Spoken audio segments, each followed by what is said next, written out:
We're back. Liar! You're right, we're not back.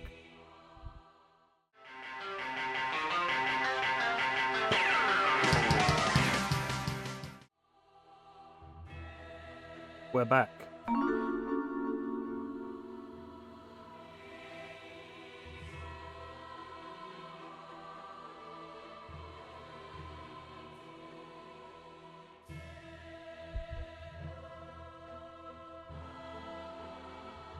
We'll never be free of Dark Souls until I do Dark Souls 3.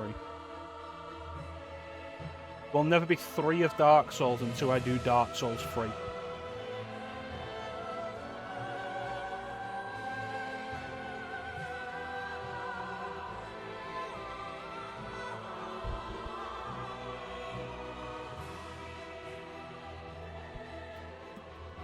Water.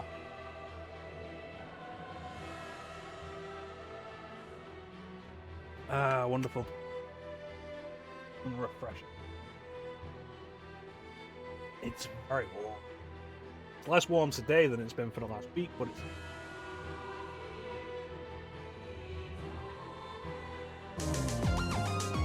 Hello, Bane.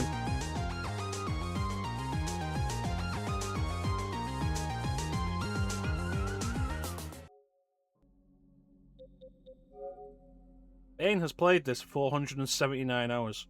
I intend to have this done in under 50. Welcome in, Bane.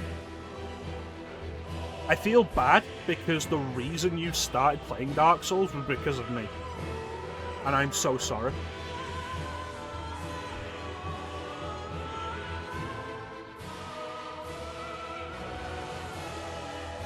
Yeah, I know. I remember. You were like, oh yeah, Dark Souls looks fun. Mecha looks like he's having fun with it. And then you played Dark Souls 3 and you've been playing it ever since. And then I played Dark Souls 2 and I was like, might have been a mistake. So, you may, if you've been following the stream for a while, you may realise that the stream anniversary was on the 9th. And you might be like, Chrono, did you forget the stream anniversary? The answer is no. I did not forget the stream anniversary was coming up. I forgot that it happened. I was there thinking, like, what are we going to do for the stream anniversary? And then it happened, and I think I was distracted with work. What was it? It was Saturday. It was Saturday almost 3 weeks ago. 2.5 weeks ago. Yeah, I'm glad you enjoyed it, Bane. I'm glad that I put you onto something that you did end up quite enjoying. As you know, I have probably at this point more animosity towards the series than I did when I started. Thank you, Bane. Because my very first stream, the stream is always going to be tied to Dark Souls. Because my very first stream was Dark Souls. First game I streamed all the way through was... You know, I don't think it was actually Dark Souls. I started Dark Souls. I think I took a break partway through it and did Resident Evil 2. But the very first stream was Dark Souls Remastered on Nintendo Switch.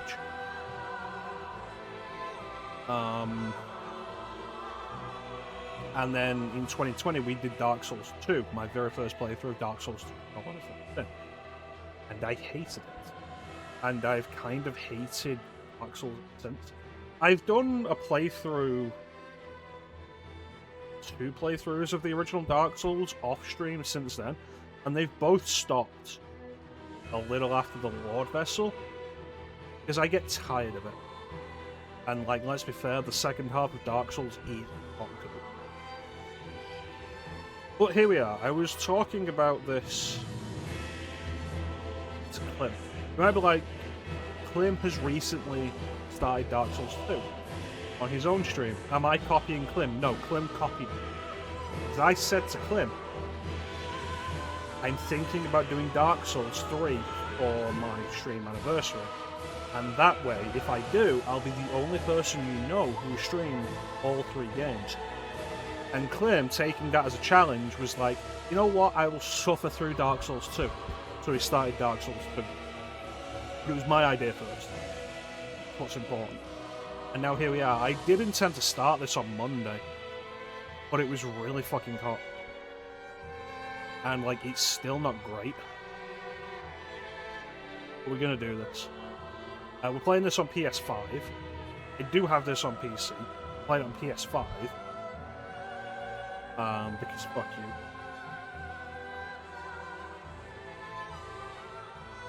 It is fucking hot, isn't it?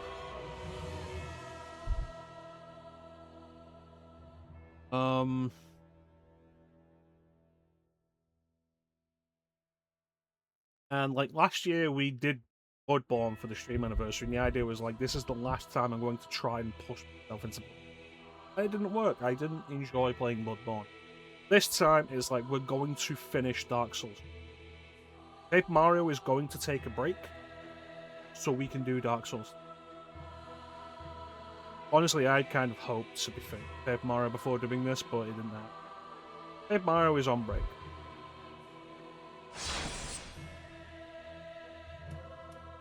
I'm going to play this offline because gaming is not a social experience. If you would like to play with me, then we can play games that I enjoy.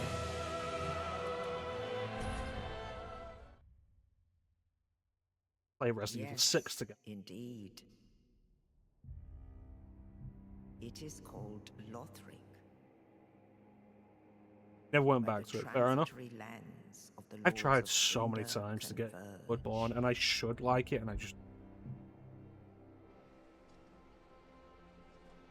And there's the thing with this, of like, plenty of people say, like, you didn't enjoy Dark Souls 2, you'll probably enjoy 3. And the thing with Dark Souls 2 is, it made me realise I don't think I enjoyed Dark Souls that much. The fire fades, and the lords go without throne. But we'll see. You will see.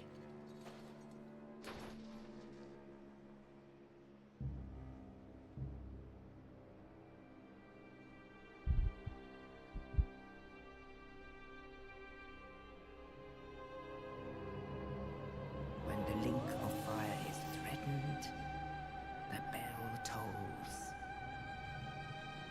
But I think when I did dive into this last year, that was the furthest I played into this. I've not done a huge amount. Largely because I did want my... If I'm going to play through it, and it's probably going to end up being just once, might as well be on stream. Because I've not played a huge... Fun vibe with no open. I get that.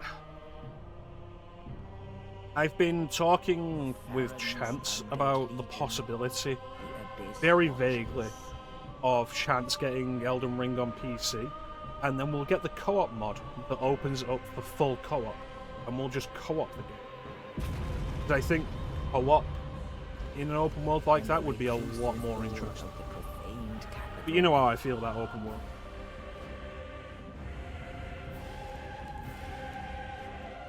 Yawn the giant.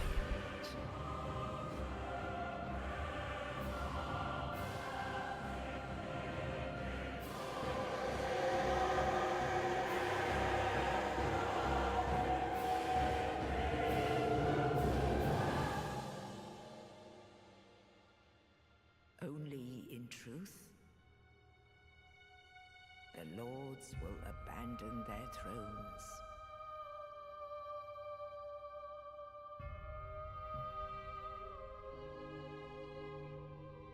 And the unkindled will rise.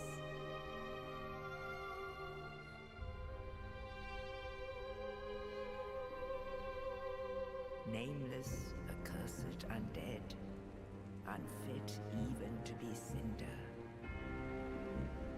And so it is. I know there's definitely, like, an element of contested sequel with this and Dark Souls 2, of like which ones people prefer. There's a podcast I like called Watch Out for Fireball. Hey Lena, welcome in. There's a podcast I like called Watch Out for Fireball. They really like Dark Souls, and they started a spin-off podcast called Bonfireside Chat, where they play through Dark Souls and Dark Souls 2 and Demon Souls And then they started Dark Souls 3, like a while ago. Did it as Dark Souls coming out. And they cancelled the podcast during Dark Souls. They did not enjoy Dark Souls. That bad for them. And I know people like very much contest it, like Dark Souls 3 is what you want if you enjoy Dark Souls 1 but not 2. Dark Souls 3 isn't as good as Dark Souls 2. So I am curious to see how I end up taking this game as we go forward. Okay, so this line. When life gives you lemons, don't make lemonade. Make life take the lemons back. Get mad! I don't want your damn lemons. I build combustible lemons to burn life's house down. So I am, of course, Chrono. How you doing, Lena?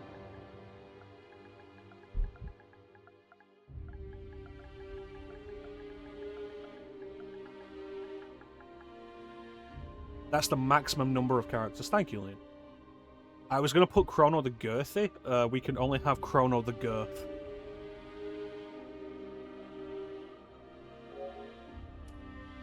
Am I a young man? Am I a mature man? Am I an age?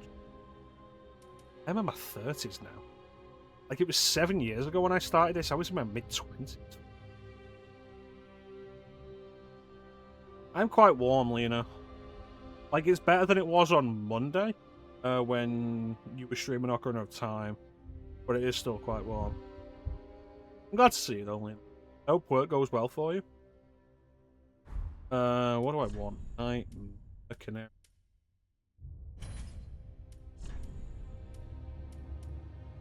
Yeah, young's probably fine. Warrior?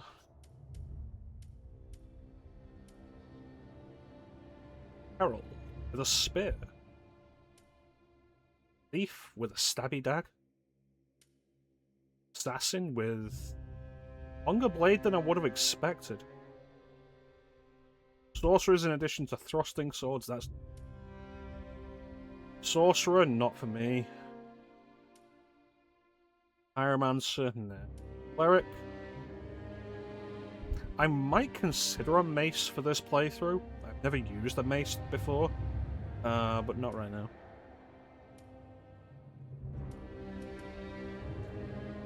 You're a no good killer. That's right.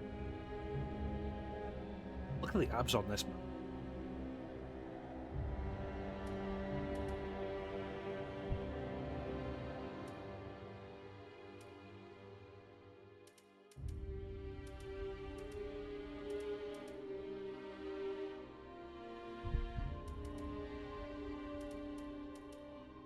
As you know, if you followed the stream for a while, I am a simple man. I hit things with my stick. So I'm torn between Knight and Warrior.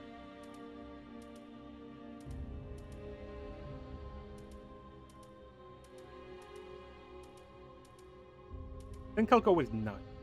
I think I'd like where he's at in terms of dex over the Warrior. Because I'm unsure whether or not I'll end up with a dex weapon or not. Raises max health.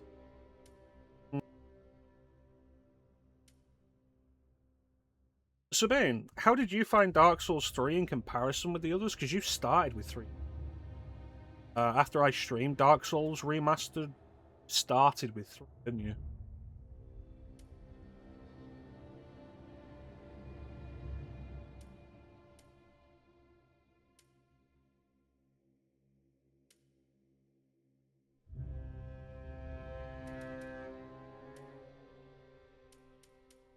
Guess I'll go with the edge, yeah.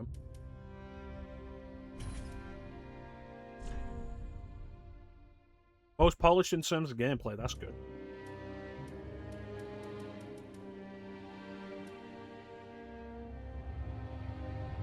A little too wide.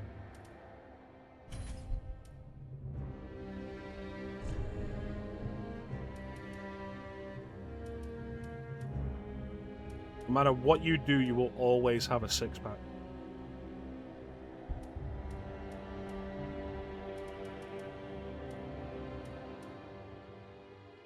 Never skips leg day. Every day is leg day.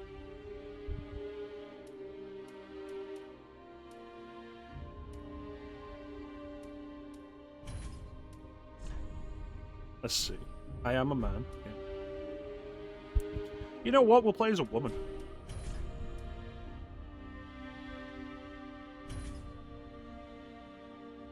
And the difference clearly showed. I feel that has to be expected.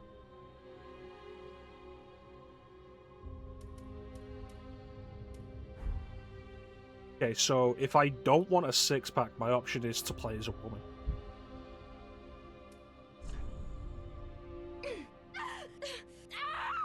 Oh, Demon Souls. Oof. I feel like Demon Souls, though, that really shows even in comparison with Dark Souls.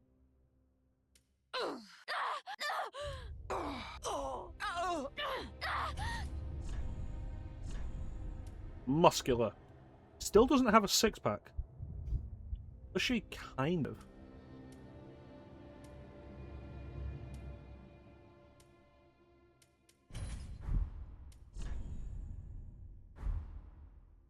Let's see.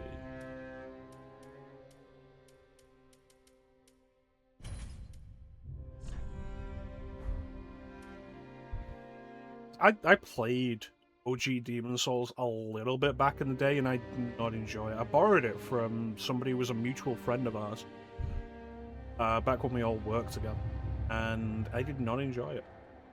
And I haven't played it since, despite purchasing it for the PS3 and for the PS5. It is right there. Bought it when I bought the PS5. Maybe one day. Maybe next year.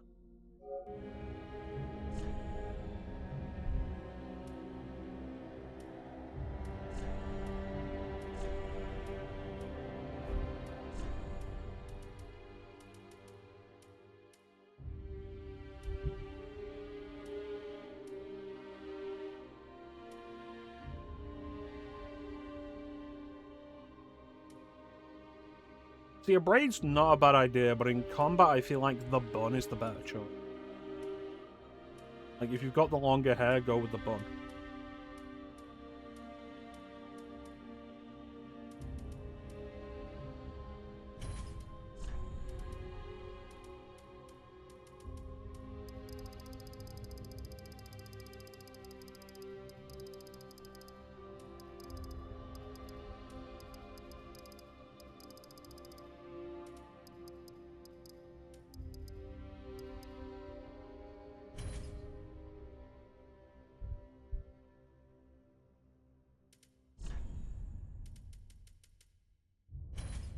Excellent.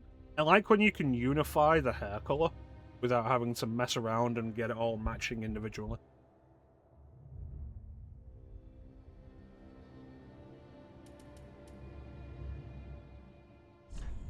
Hi, Beard.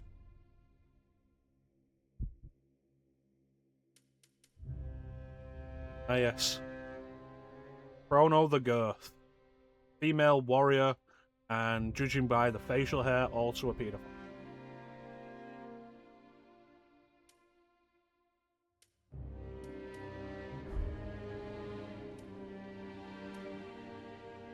I want different brows.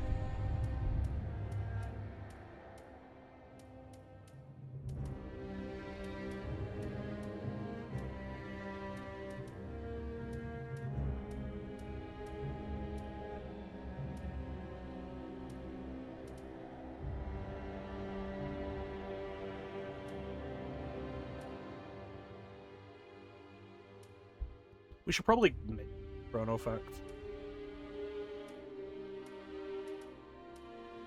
On something like that doesn't look sculpted. Yeah, that's reasonable, I think.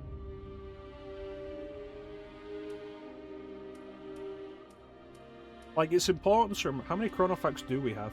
I'll have to switch this.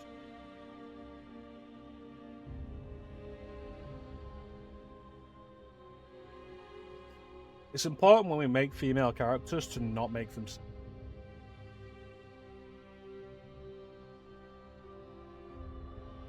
let me see. 54. 54 chrono fact.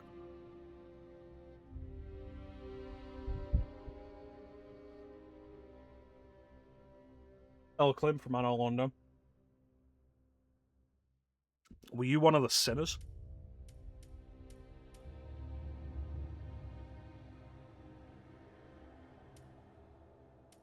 Yeah, I think I'll go with these ones. I like that they're also frowny.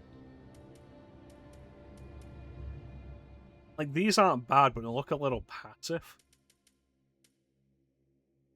And they look a little too Rachel Weisz in The Mummy.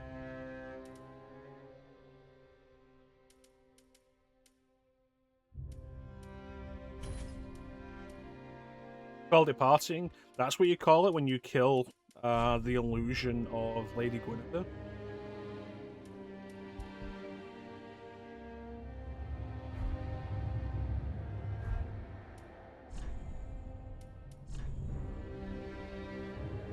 Get some things together, sit down, we'll be here.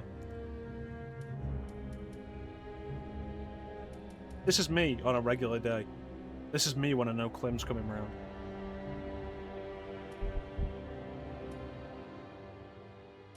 I had her boobies. Give her an unofficial name just for stream purposes. What, Guinevere or Chrono the Girth?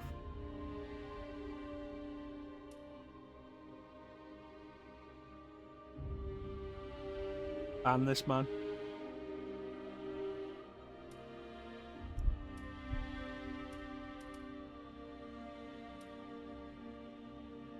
Pearl Pie 101. I don't know who that is.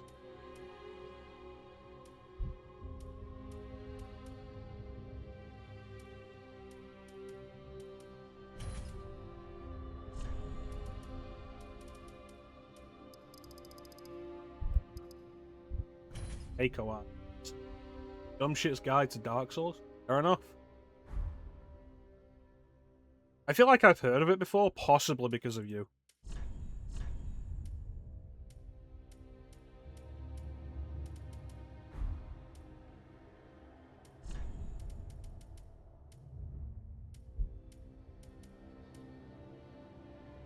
Get this on my cheek.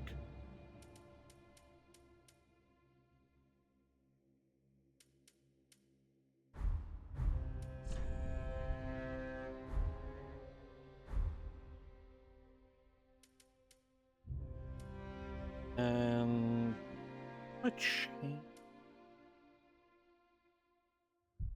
Zero Lenny Soul Guides.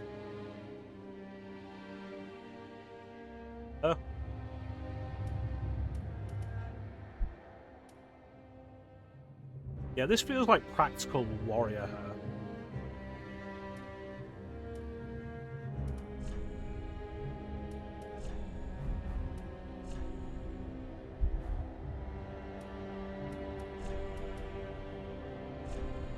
There it is.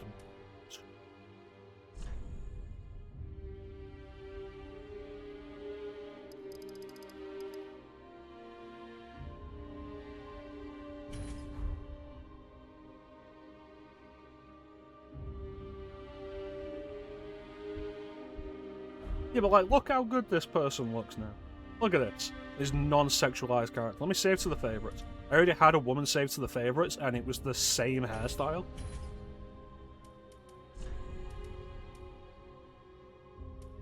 Why does she look like she's been beaten?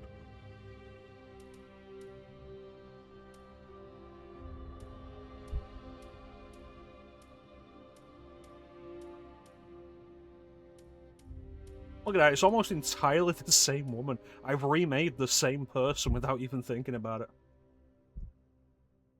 It is, like, look at that.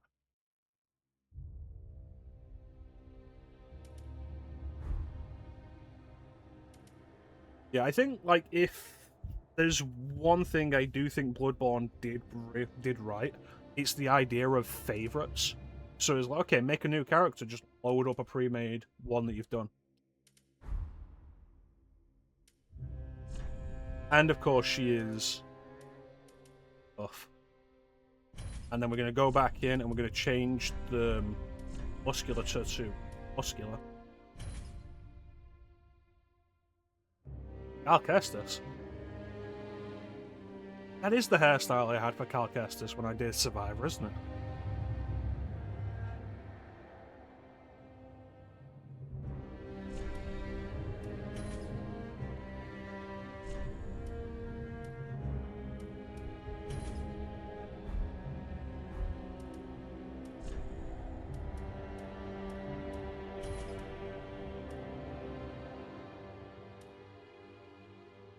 Okay, so since we've decided we're playing as a woman, we should probably have, like, something else as the name. I'm open to suggestions.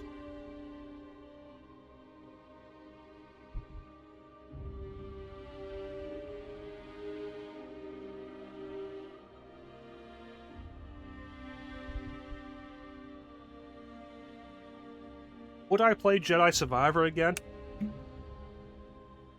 Yeah, probably. If it wasn't for the fact that it's like 150 gig and the PS5 only has like 800 gig of free space, I would probably still have it downloaded.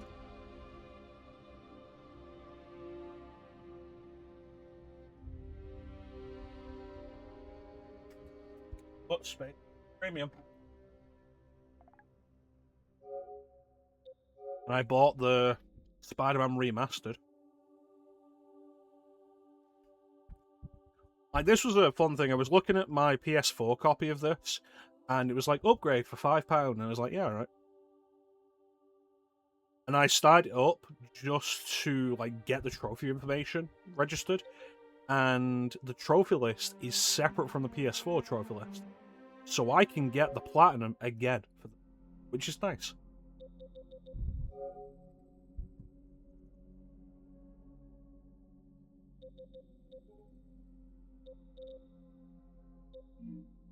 Call her Valerie.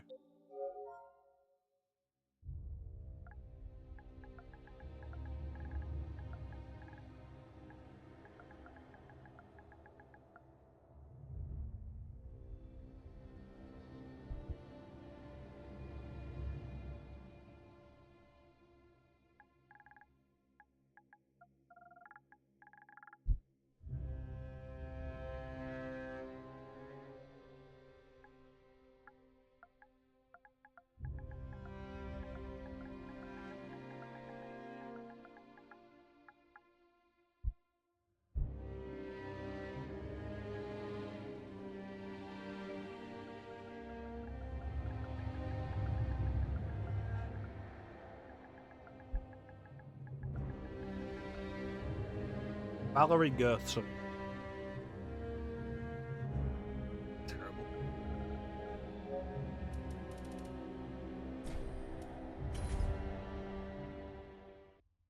Hey, Star. Get Star a shout out, please.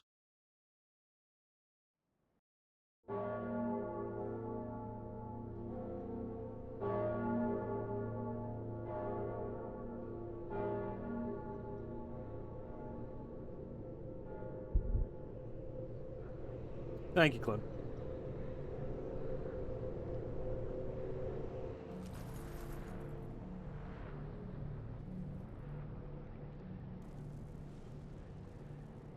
Your sandwich. Clem, are you hoping you can invade me as we play this? How can you tell I'm a woman? Did women used to have their own individual walk cycle animation? Good, because I'm playing offline.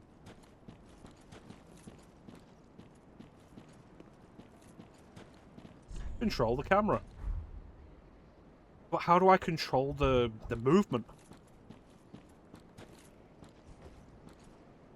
One, because you don't have PlayStation. 2, genuinely didn't even think about that. 3, I'm playing offline so nobody can play with me.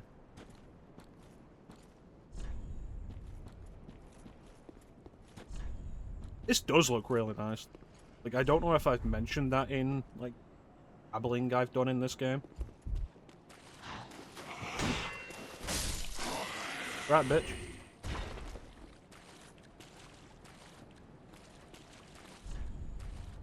I wonder if I'll get parry timing down in this game. You know, I heard a really good explanation of how to figure out parry timing in Dark Souls 1. It doesn't look like it'll work in this. So I was scrolling through Instagram Reels the other day, and a clip of somebody's stream came up, and it was like, okay, I guess I better learn how to parry timing. It's on the bridge underneath the where you meet the Hellkite Drake, and somebody in chat says like, walk up to a wall and parry into the wall, and you can tell when the hitbox activates from when it hits the wall, and that doesn't happen here.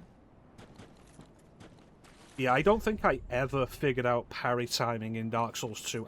I've gotten good at it in Dark Souls. And like you guys have seen, I can parry in Dark Souls 1.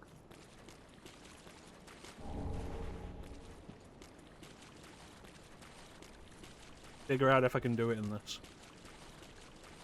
That is basically where I learned. Yeah, the Silver Knights.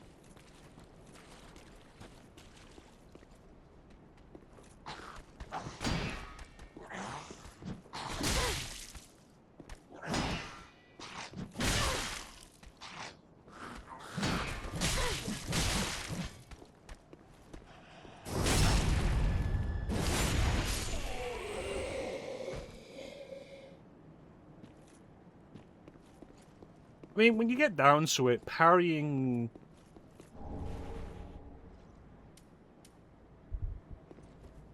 probably isn't worth it.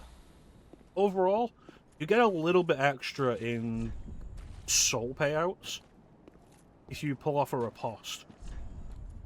Which is great, but the danger of it versus how much extra you get probably isn't.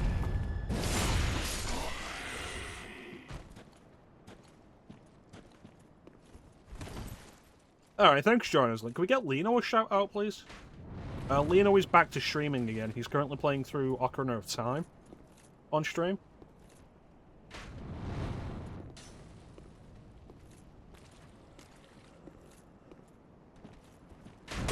Thank you, Clint.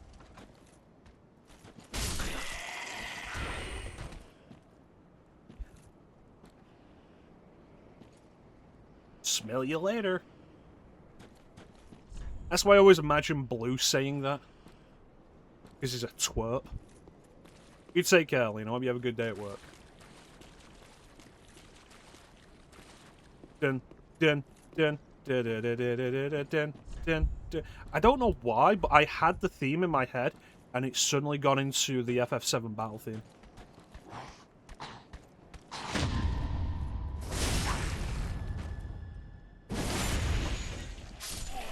Yeah. Still got it. Can't believe that we haven't figured out a better way to have the kit.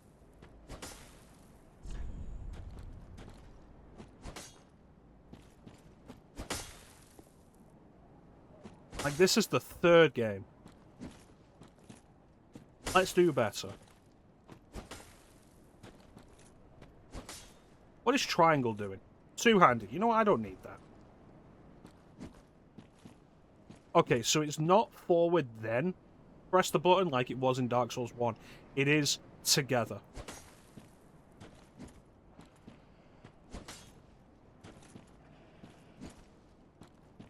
But no, this does look real. I'll definitely agree.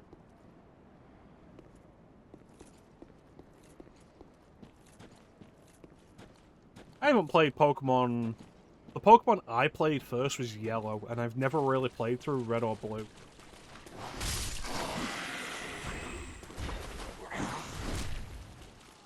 And I've not played through that in a very long time.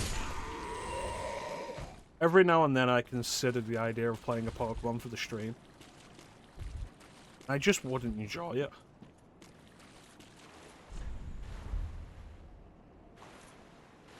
You're not my real dad.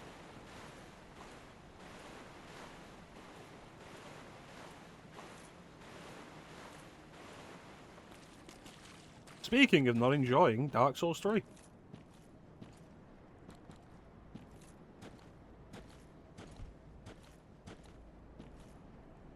That's going to be horrible, isn't it?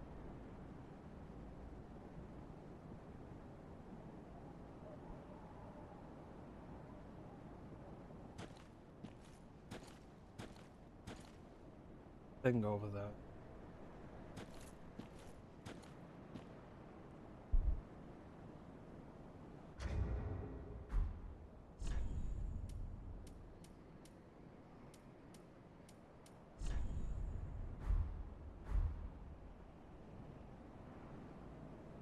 You think I can do it? Erratic and erotic. Well, I am a woman. I should be extra careful of eroticism.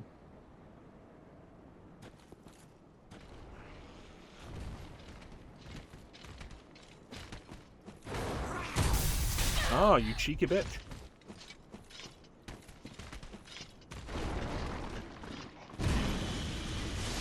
Ah, it's crystals. I hate crystals.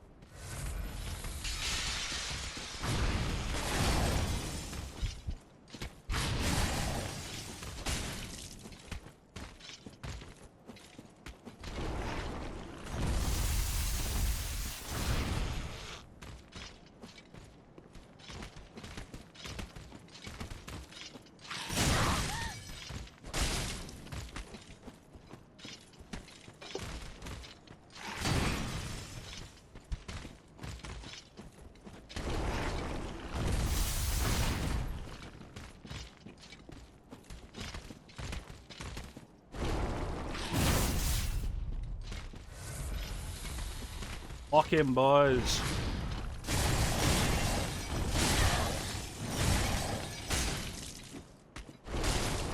See, there she did the kit. I didn't want it.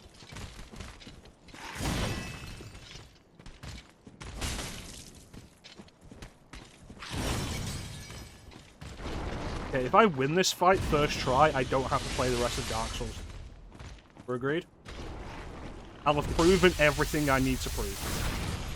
We agreed?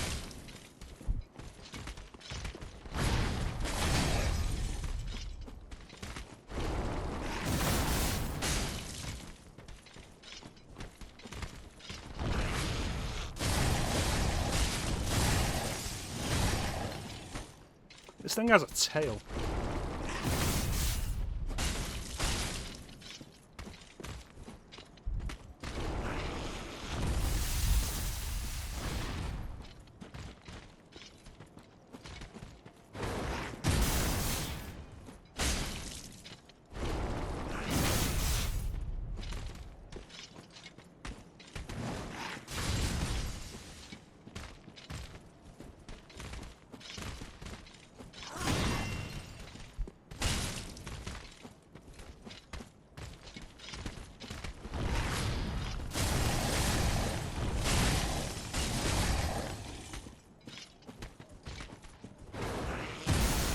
Well, it means it has tail whip, which, as we all know, will lower my defense.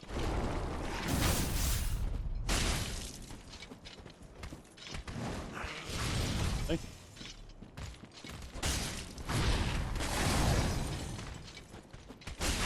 Ah, now I have to play the rest of Dark Souls 3.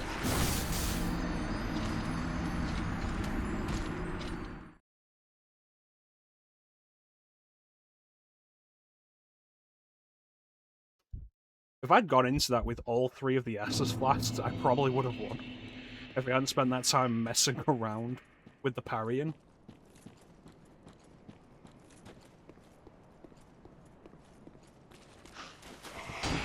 Thank you, Flynn.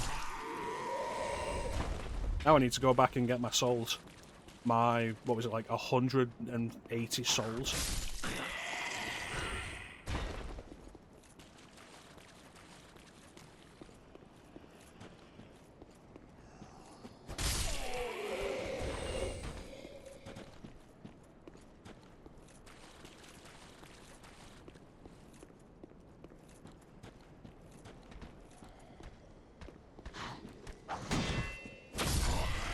Bitch.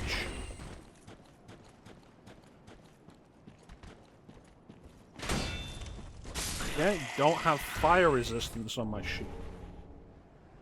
I checked that. My shield. Physical is 100, fire is 46.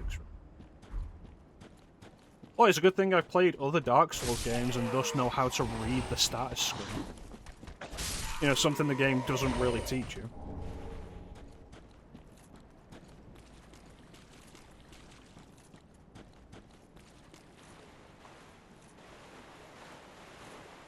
They added a thing for that, did they?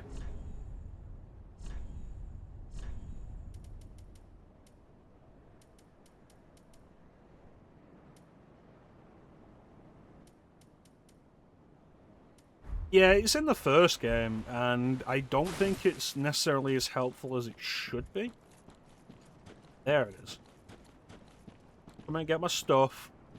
I'm gonna attack you if you don't attack me. Okay? Well, now you've decided to make this a thing.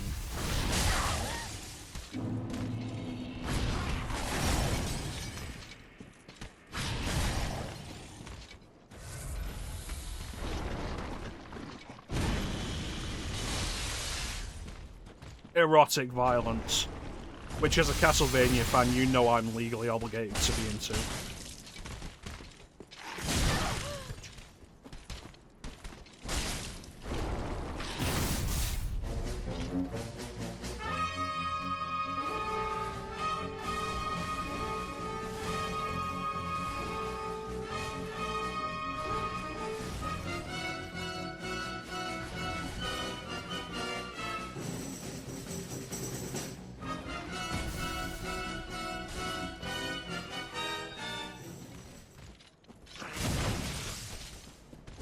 Let me just put my hands together and give him the double-handed hammer blow.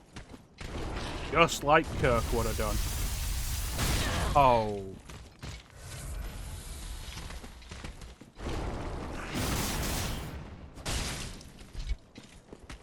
Just like John Kirk would have done.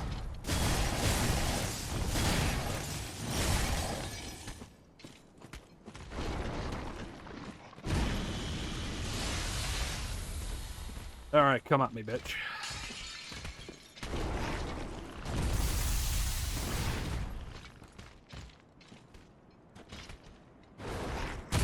Whenever you find yourself in a fight with an unknown alien monstrosity, just think to yourself, what would James Tiberius Kirk have done? If you're wearing pants, you already have your answer.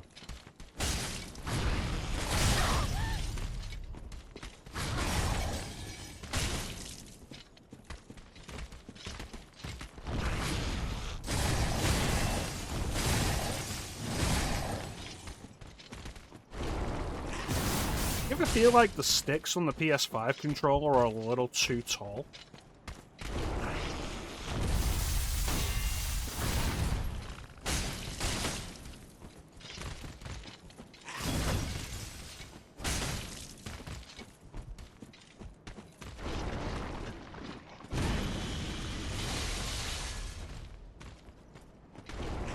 Yeah, I feel like I'm really noticing it right now.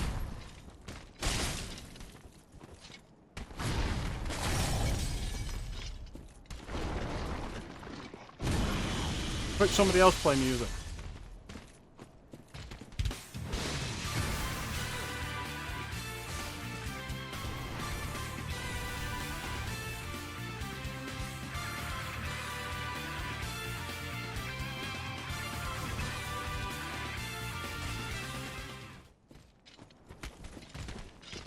That's the only one I have preset.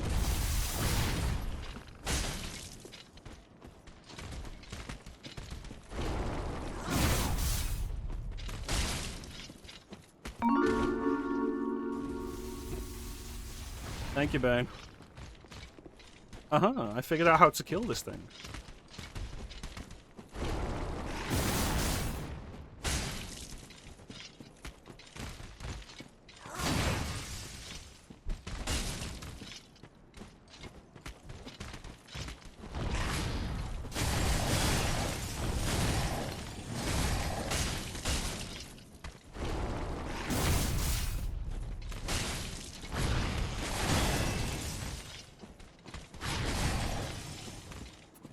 Feel the tension. Yes, I believe you've asked that before. Because I would press the random sound alert, it would come up, and then that's a copyright hit on the archive. Dude, get out of my way.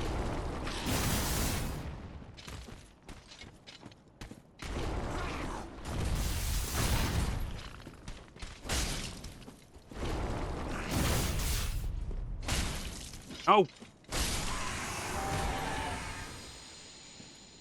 That didn't seem worth it at all. You know, I'm still standing better than I ever did. Looking like a true survivor. Like a little kid.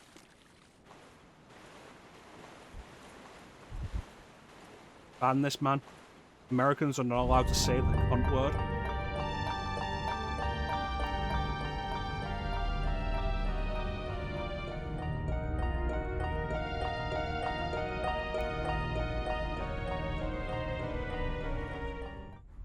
Welcome in, Chance. Chance, when are you going to stream the Souls games? You know, because you're legally obligated to, because Motoi Sakuraba composed the soundtracks for them.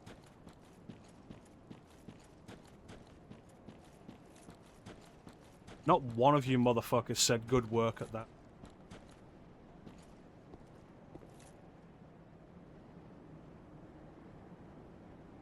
I just did something really cool and not one of you motherfuckers said good job.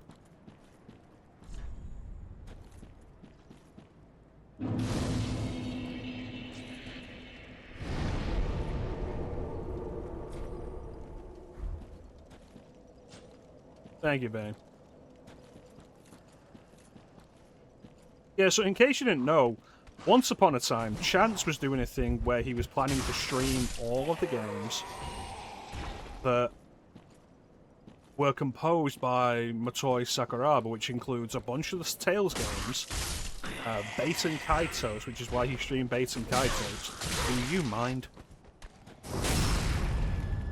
And also includes the Dark Souls trilogy. So whenever you see Chance, ask Dark Souls when. Watching a hot girl in gym clothes gave you credit even when I failed, goddammit. No, you need to give me the credit when I succeed. You know how tense that entire situation was? And I pulled through. One hit away from death. Once again, I pulled through with the clutch. I'm gonna call this mecha-clutch. Are we allowed to talk about Eternal Sonata? Has May not barred us all from talking about it?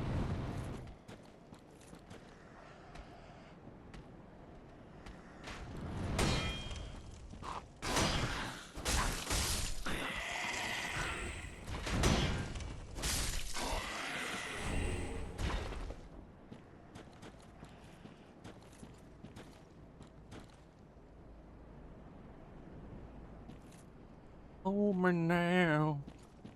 And the camera just like pans over as the body of the hollow falls down. It's like, hold me now. I'm 6 feet from the edge and I'm thinking. I shouldn't do that voice again. That was immediately a lot of strain on my throat.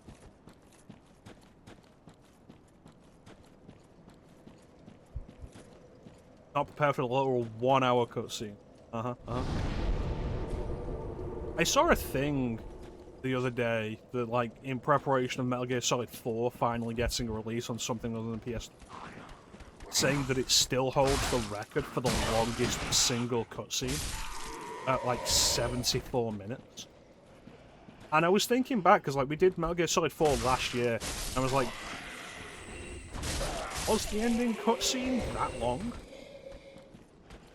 Are we counting the credits roll as part of that? Because you know what? To Metal Gear Solid 4's credit, it doesn't feel like that. I was engaged the entire time.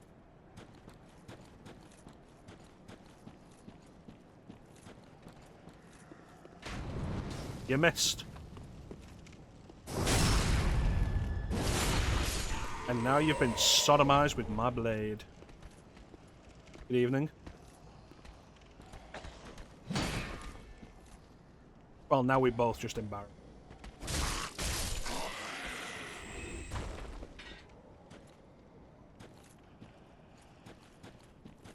$28. Ubisoft credits have long had a reputation for being absolutely fucking about it. Arkham Origins credit scroll is really long.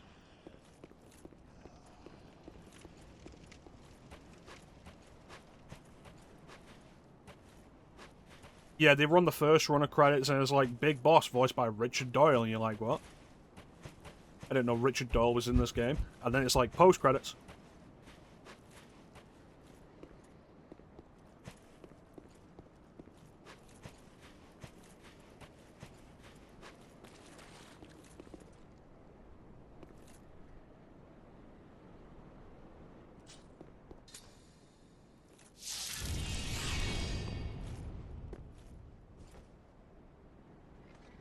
I have saved you. Now you will serve me. Okay. I see you're not a fan of that.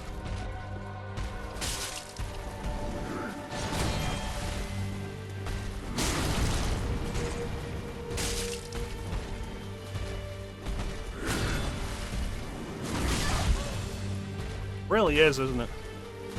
Maybe it's because I'm a woman. Maybe you would have served me if I was a man.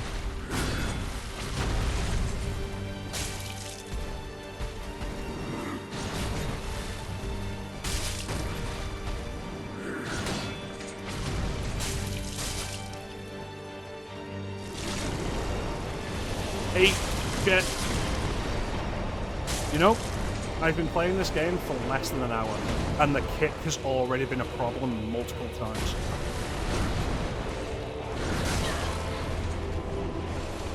Action.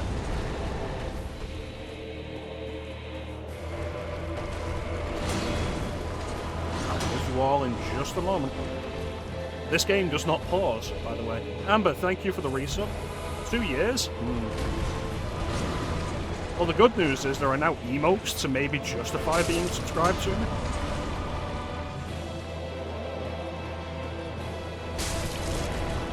See, this is what they mean when they talk about toxic masculinity.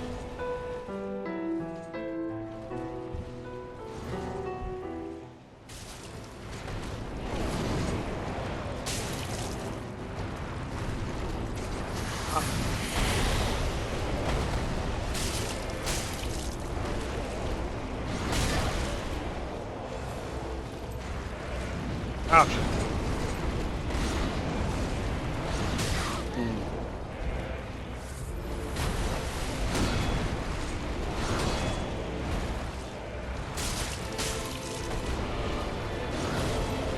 Bitch.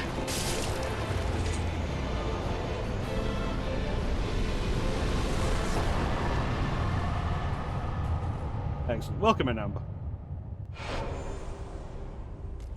That's right, Clem, I don't pause. I don't pause for anybody. But yeah, over the last few months, I've added a few... Thank you, Clem. I've added a few, I try really hard to impress you, Clem. I've added a few more emotes, so we have new emotes for everybody. Chance, saying that I have to activate my femdom powers, yes. I was this close to saying when I got hit, not my precious life-giving vagina. And just so everybody is aware, it is because I am actually a woman, this playthrough.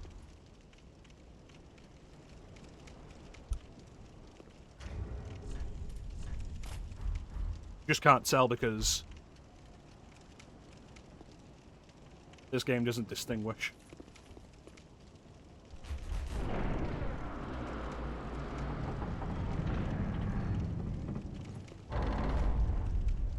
But you can tell if I walk. Like, look at that. That's not a man's walk cycle. Too much hip shaking. More accurate armor, that's right. It's a nice armor set, actually.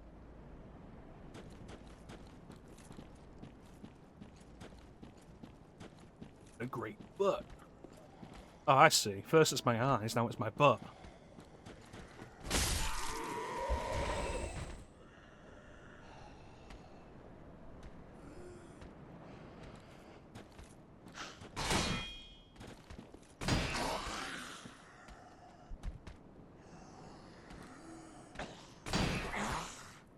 The startup on the parry is a little slower than I remember.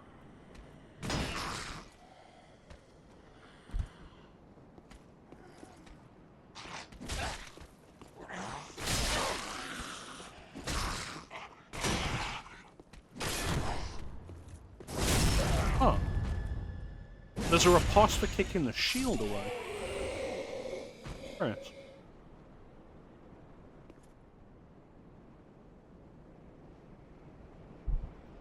Yeah, the timing on it feels slower than I'm used to. And as we were discussing before, I feel like, overall, if you can't get it down reliably, it's not worth the risk. Because the reward you get for it isn't that much. Hold me now. I'm 6 feet from the edge. Is that the right Creed song?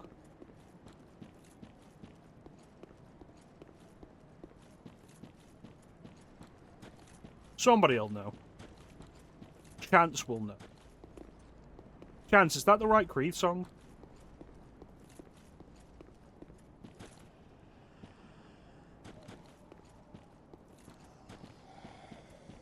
Creed has more than one song.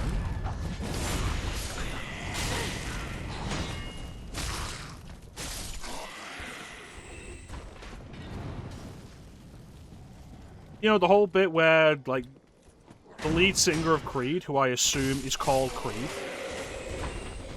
like, drops off a cliff. You know what? It probably is higher. Can you take me higher?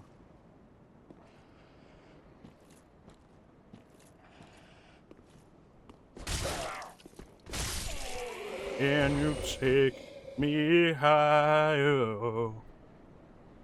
There you go.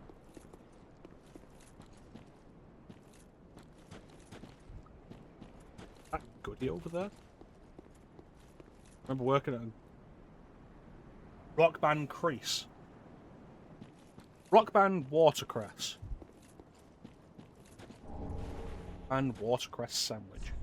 Open the menu.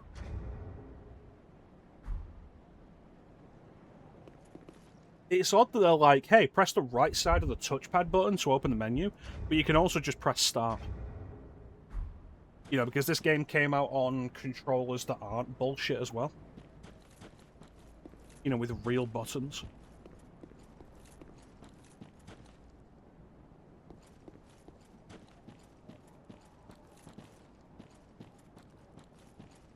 You buy a Steam Deck, you could play this game on the toilet.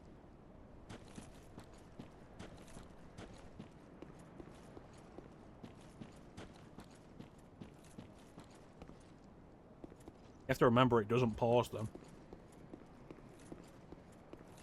Beat this boss before you lose feeling in your legs. Bad dog. Can you take me higher? I didn't realize I was out of Estus. We got Amber in the chat, we have Ember in the inventory. Wonder if we'll have Umber appear somewhere. Definitely shit yourself if needed. This isn't that kind of game. This is one of those games where you go in ready to kill anything, and if you see something that's genuinely like, then you just turn around and walk away. The Firelink Shrine. Doesn't look like how I remember it. There's the well.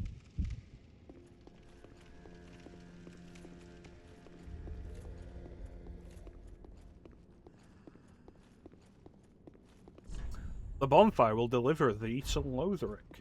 Cool, where's that? Majula is the best Firelink. Is it though? Because we're in the pasture. That's right, we've been taken out to pasture.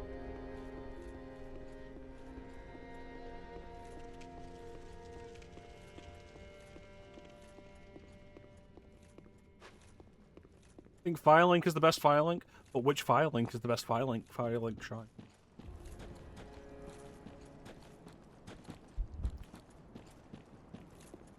So I've mentioned my issues with it previously. I mentioned it while Clint was playing Dark Souls 2 on Saturday. And I'll mention it again here.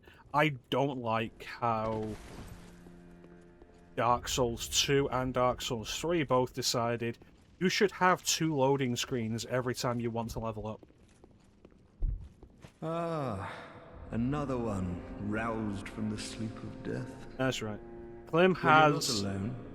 We unkindle. Dark Souls 2 has you speaking to a woman to level up, and of course Clem is Gives me conniptions. immediately ready And for they'd have her. us seek the lords of Cinder and return them to their moulding thrones. But we're talking true legends, with the metal to link the fire. We're not fit to lick their boots.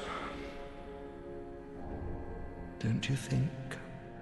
No, I'm not into foot licking.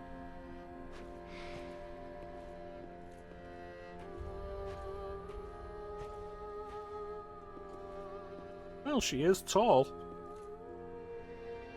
Welcome to the bonfire, unkindled one. I'm a firekeeper. I tend to the flame and tend Well, it's to the thee. thing of, like, it's not just... The lords have Alright, left thanks for their popping in, thrones Amber, and thank you for the resub. and must be We'll be delivered going to for a them. while, so if you're able to come back, we should be here. To this end, I But if am not, at have thy yourself a side. good night. Yeah, I feel like if it was just a case of you can only level up at certain bonfires, that would be one thing. But the fact that in Dark Souls 2 and in this, you can teleport from pretty much any bonfire back to this one to level up, it really just means two loading screens for every time you want to level up. Oh yeah, I know you know what I mean. And I'm talking about, like, if it was a specific design decision, like only certain bonfires, sure, but it's not. And yeah, Bloodborne did it too with the Hunter's Dream. I was like, you know what? Let's have two loading screens when you want to level up, and it's like, you know what? That isn't adding anything of value. Like, it's not adding a challenge where I have to hold on to my souls for a specific amount of time, you know, to get to the next level up bonfire. It's really just wasting my time. Very well. Then touch the darkness within me. A euphemism? Take nourishment from these sovereignless souls. A euphemism. Let these souls withdrawn from their vessels, manifestations. Don't know about this one, guys. Alright, what do we got? Vigor is HP, FP, stamina, physical defense. I think at the moment I'm going to... because I don't know what weapon I'm going to go with. I'll go with HP, and I'll go with Vitality. You have a lot of souls because I killed that monster. So we may already be like a step ahead.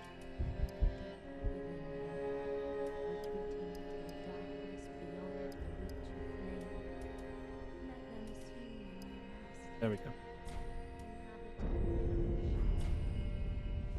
Remember, if a woman asks you to touch the darkness within her and, what was it, taste the nourishment of sovereignless souls, she's probably wanting you to do some things that would make baby cry. You are worthy. To be unkindled is to be a vessel for souls. Sovereignless souls will become thy strength. I will show thee how. Ashen One, bring me souls plucked from their vessels. Everything she says feels like it can be a euphemism building on top of this idea. Farewell, Ashen One. May the flames guide thee.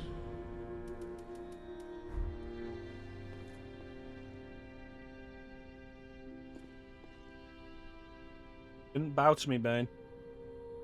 Was it because I put my head in her boobs? Was that the problem? Did she not like that? Does she only want my head elsewhere? Liam, this woman has boobs. We already know why you like her. You're not a difficult man to please. There we go.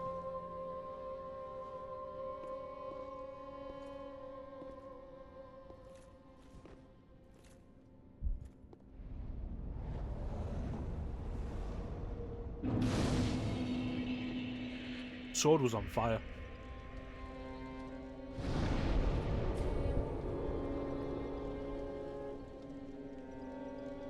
Some fucking simpleton, excuse you? Are you saying that I, as a breast man, am a simpleton? I, as a face man, am a simpleton? Is it a lord vessel, or is it just a bowl?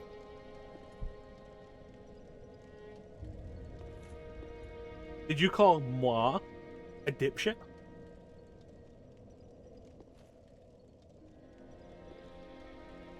Like, is the lord vessel a real thing, or is a lord vessel just a bowl? If you believe in a bowl you pull out of your cabinet, could you potentially travel between bonfires?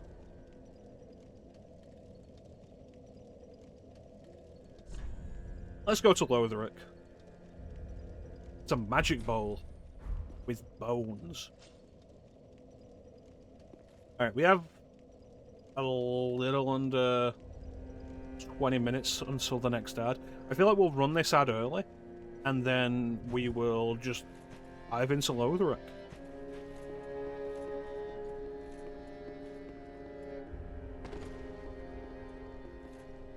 These are big chairs. That chair has swords. Steal the swords.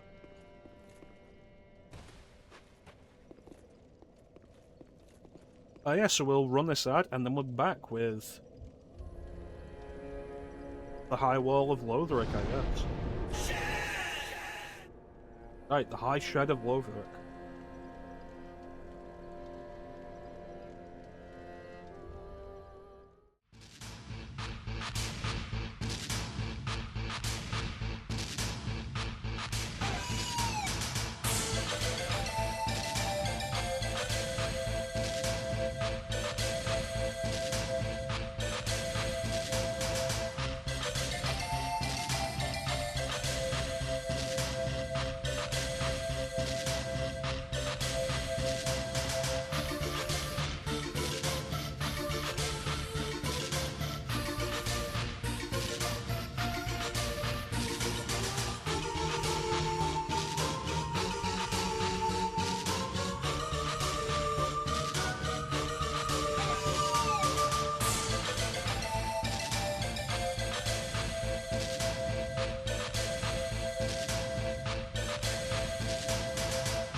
And we're back. Move fast, baby, don't be slow. Step aside, reload, time to go. I can't seem to control. Yeah, boy.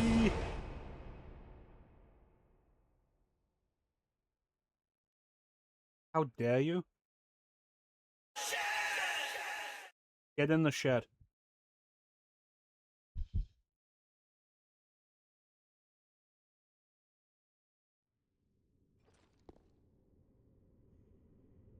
It is weird to teleport into an area and not have the pop up with the name and everything.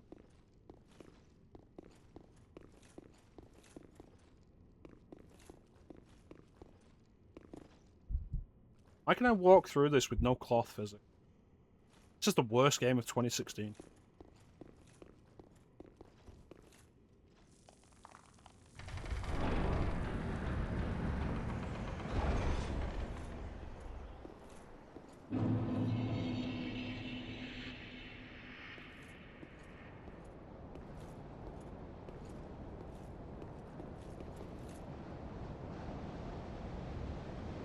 This is the kind of castle architecture I live for.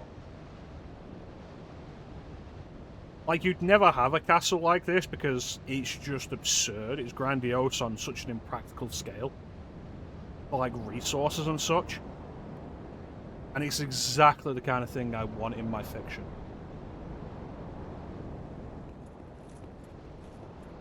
Like when I talk about the castle in Lords of Shadow being, like, just so unbelievable and it looks amazing because of it. This is the kind of thing I'm after.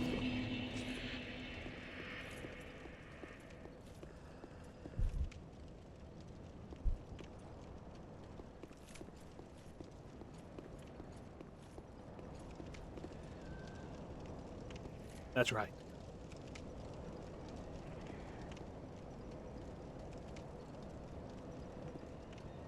Alright, do I want to go left or do I want to go right?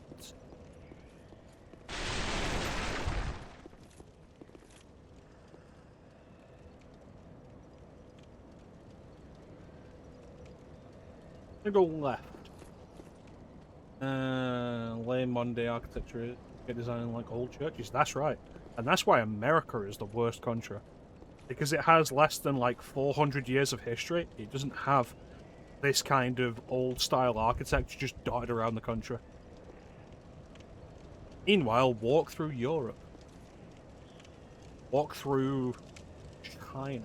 Walk through any country that's been around for longer than America and see the history within the architecture.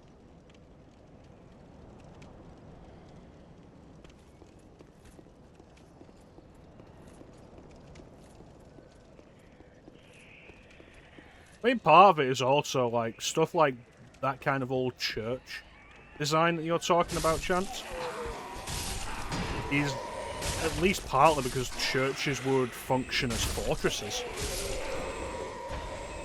So they're not just designed to be beautiful, they're designed to be, like, reinforced. And they also existed at a time period when the church was more openly corrupt than it is now. Back when they would do stuff like embezzle endless amounts of money, pour it back into themselves. You know, before the scandal was always just they're having sex with boys and covering it up.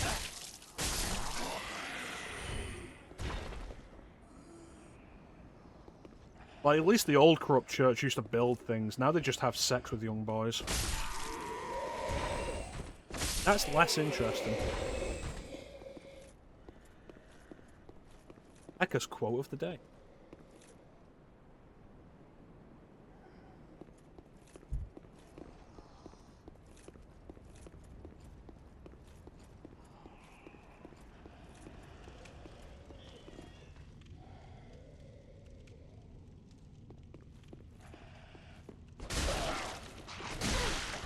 How dare you? I am a lady.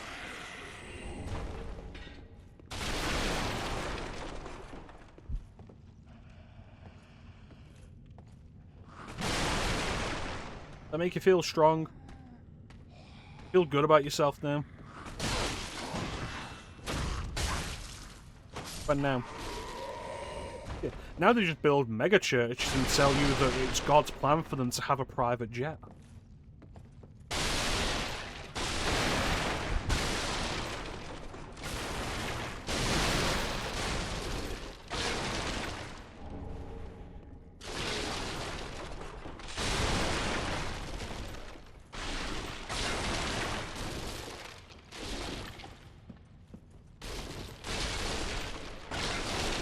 You see, when I start my cult, will I be better than these evangelical types who demand more and more money from people who can't afford it so they can have a private jet? Yes, I will, because I will admit that this is a cult.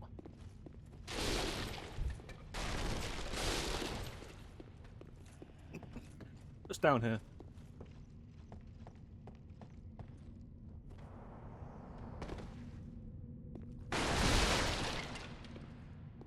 Yes, but not buy enough. Buy plenty.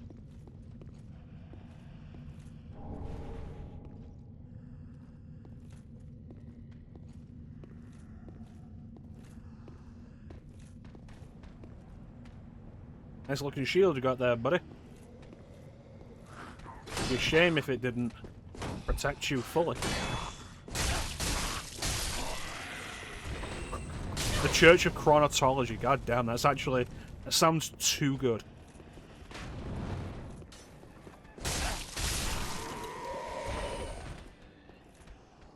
Alright, boys.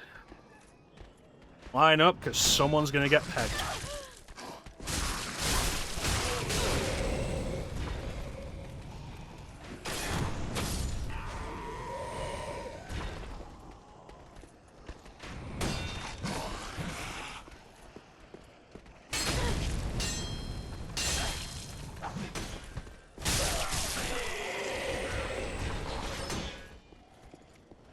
Bitch.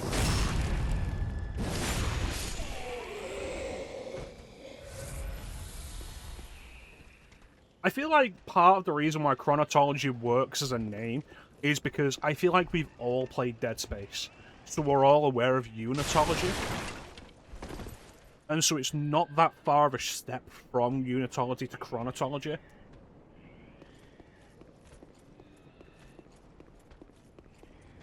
And so, like, you just say it with enough confidence, and it's there, bam. Chronotology. Chronotology versus the Chronoli fans. It's like, hey, do you want private worship with mecha-chrono, the head of Chronotology? Subscribe to the Chronoli.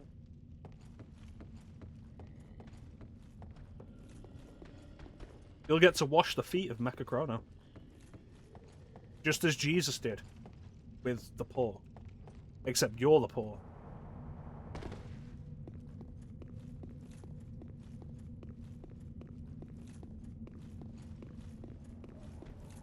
We're working on it. We're working on it. Yep. That dragon does not look healthy.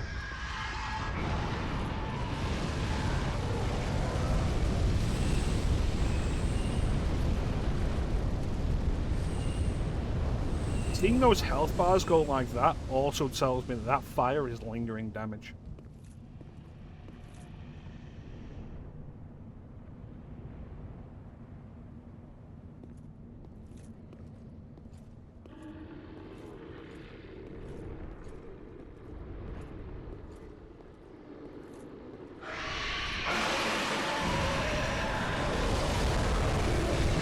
Keep going, keep going.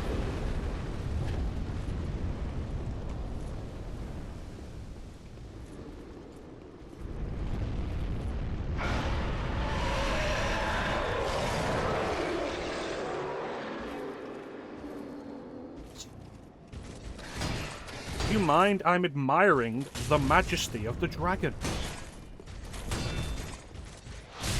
Look at this. He knows I want to backstab him, and he is acting very intelligently for me. This is a smartly designed enemy.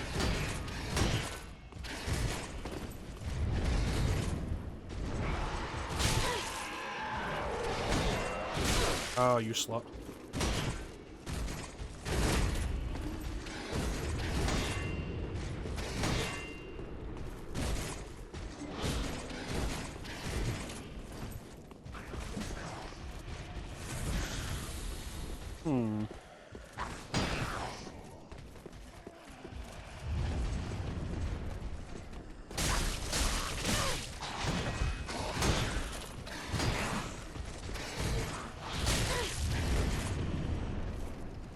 I don't think he likes me.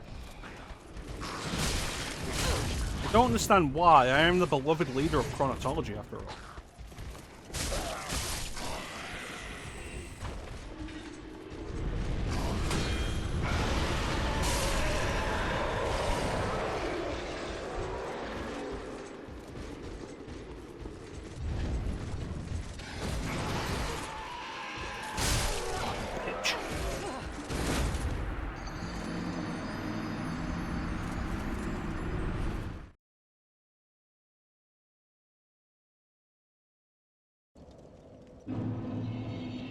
I go back there and I'm gonna teach him what happens when you mess with the messiah of the chronotology.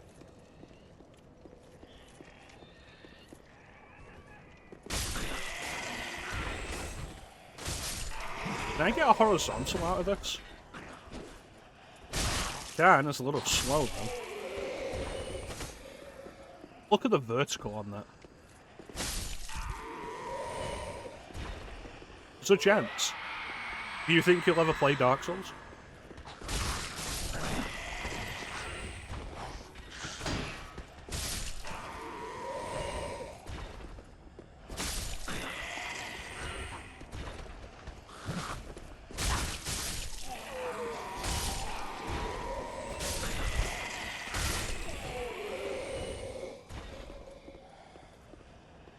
Gents, don't be naive. Owning doesn't mean anything anymore.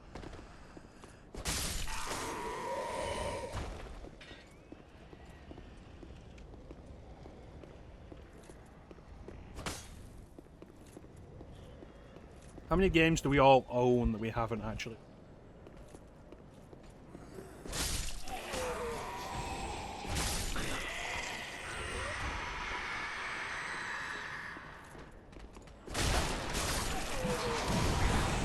Somebody threw a firebomb. There you are. You cheeky dickwad. You know what I do actually really appreciate about this right now, though? Is my sword swings are faster than I expect them to be. Like, that second swing, a lot faster than I'm used to. And I like that. Because it felt like going into Dark Souls 2 after having the experience with Dark Souls 1, everything that I did felt slower.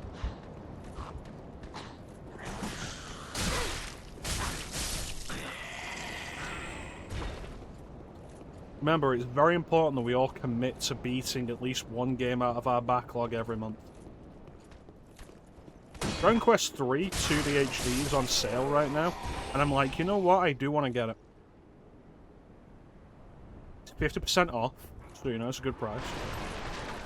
I would like to play it. But it's also like, you know, Dragon Quest 3 on Super Famicom is beautiful enough.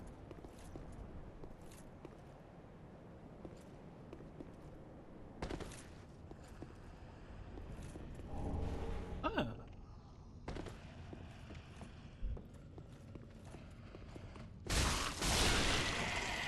And I already bought Dragon Quest 3 on Switch. Back before the HD 2D version came out.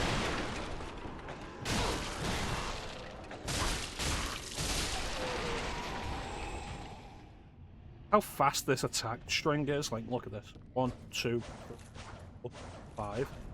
Really want to buff up my stamina so I can do, like, 7-hit combos.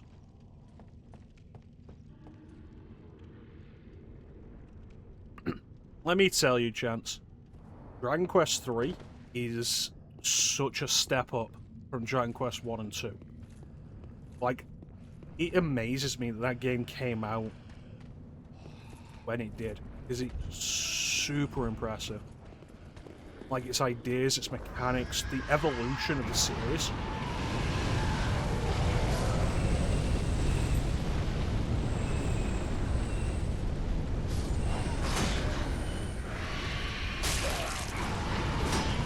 I really hope, now that they've done Dragon Quest 1, 2, and 3, HD 2D, that they give some kind of treatment to the Zenithian trilogy as well. 4, 5, and 6.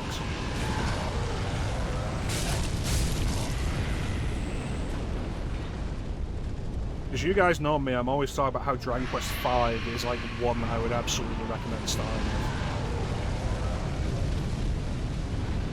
Dragon Quest V is such a good game.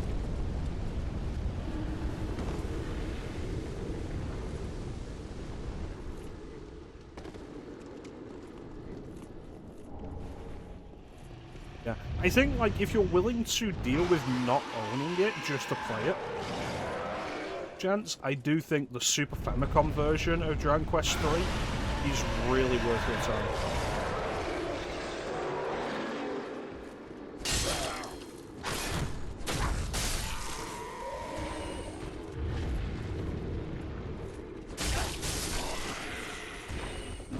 Because like we talk about how the Squaresoft games on Super Nintendo were like some of the best looking on the system.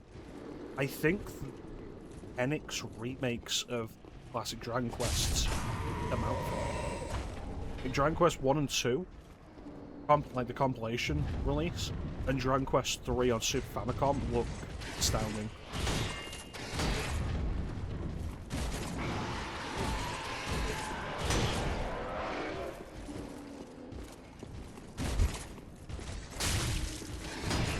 But if you're going to actively attack me with your shield, I'll just go the other way.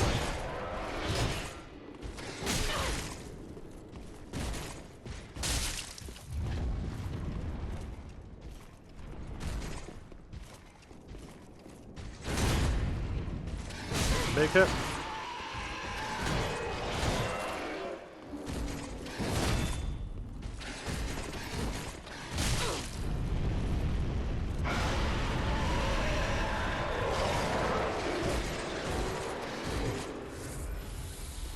Break his AI.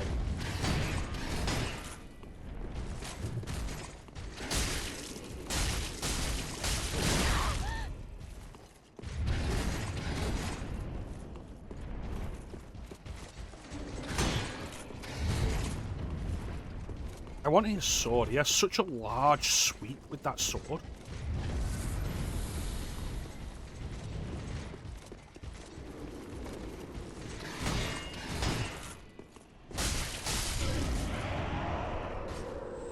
Yeah, I did see that earlier today, and I've heard a rumor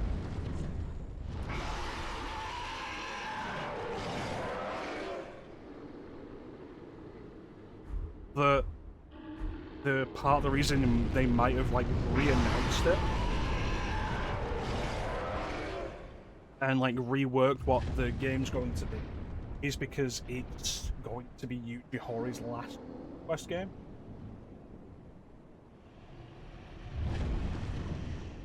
And so they kind of want it to be like the Final Fantasy IX equivalent. Just a rumor though. Like, nothing substantial about it. Like, dude's getting on. And he's been like in control of the series. He's always been like hands-on with the series since the beginning. And it's worth remembering, like, for how long ago that is, it's longer than Final Fantasy has been around. Plus, like, with the passing of Akira Toriyama, like, the three names, I think, of Dragon Quest from the beginning were Yuji Horii, Akira Toriyama, Koichi Sugiyama. Two of them are gone. It might be that Yuji Horii, like, just wants this to be his last grand hurrah, and then let the series go into new hands. I don't like you.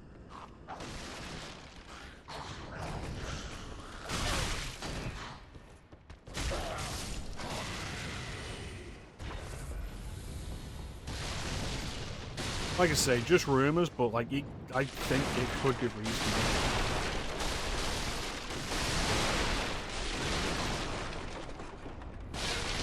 Maybe like Sakaguchi, he would just want to do something.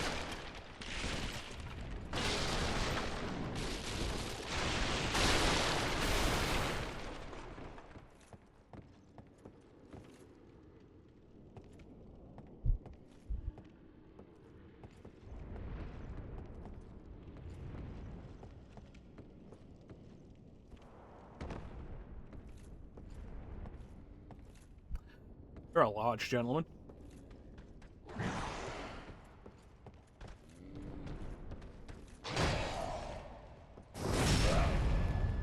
You know, there's always a slight worry in the back of my head when I backstab somebody and it doesn't kill them.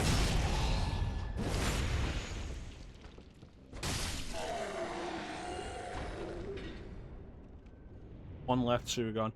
I feel like you're kind of... You're fan-theorying it a little bit. Because, like, 12 is just the next number, I think, is, like, more than any.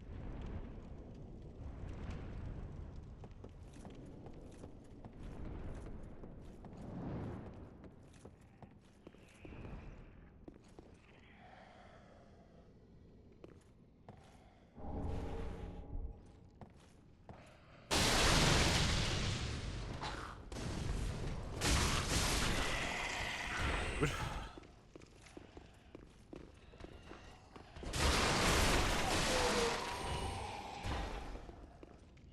Life having weird coins. Yeah. Annoying.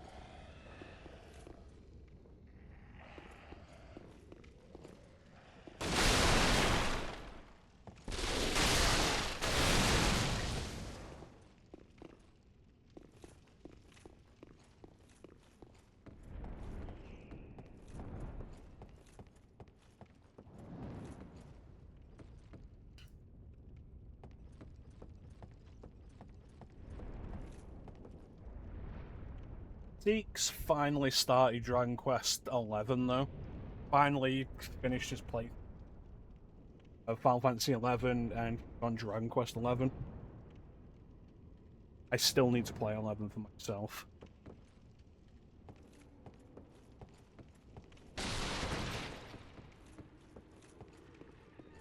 I hope it goes well. I know people did positively receive Dragon Quest, which I'm really happy about.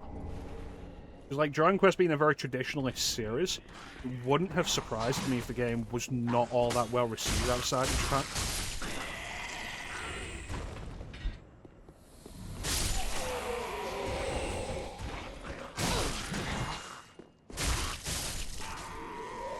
I have 11 on Switch and PC.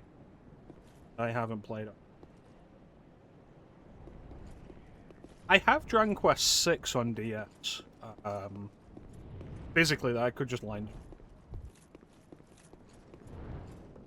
Chance talks about his experience with Dragon Warrior 4 on on NES. And, like, I've played 4 on DS, and it's a good version.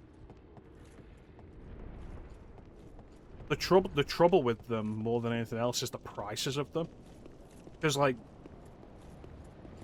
There we go, I knew there'd be a bonfire around here. Because, like, the problem, more than anything else, is price. And, again, part of the reason why I'm like, it'd be really nice if Square would re-release 4, 5, and 6 on something as well. Is because all we have are the DS releases.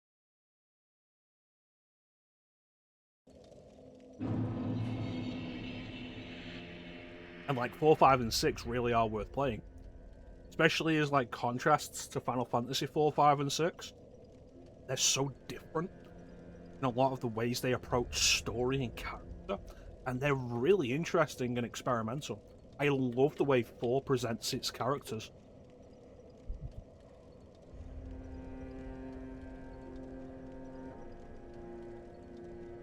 See, I've heard that, and I did a little looking into it several years ago. And I'd heard that it was like a law. A law was passed that they can only release them on Sunday, I think. And it's not true. Welcome home, Square Enix chose, and I think Square's continued it, to only release them on Sundays because so many people skipped work and school when Dragon Quest 3 came out. Take nourishment from these.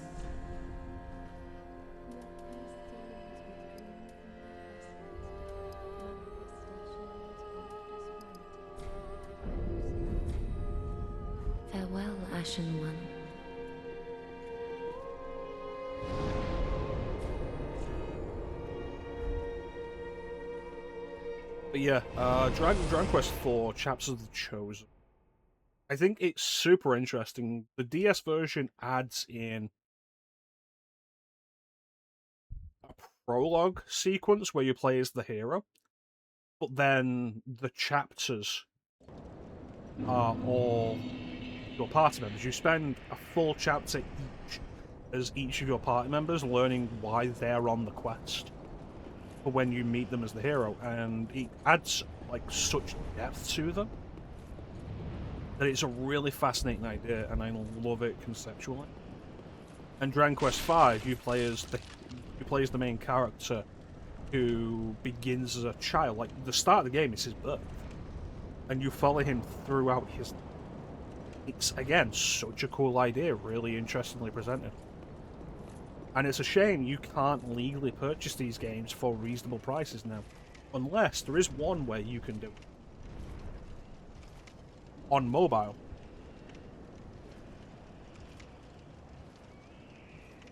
Let's see...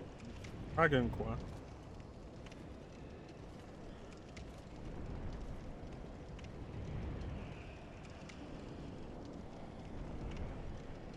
So here's Dragon Quest V. It is £9.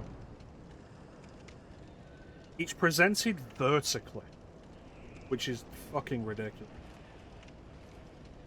Which, for some reason, a bunch of the Dragon Quest games are presented vertically. And they are basically ports of the DS.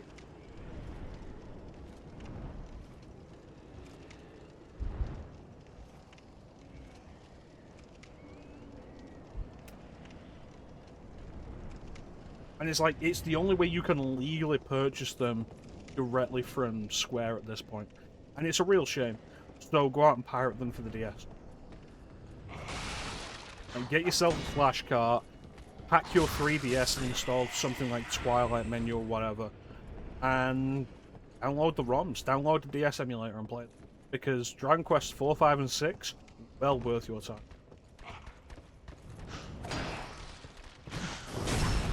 Like when I was talking about the idea of like, I'm gonna do a Dragon Quest this year for the year of RPG, and talking about which Dragon Quest it would be, there was a strong chance it was going to end up being 5.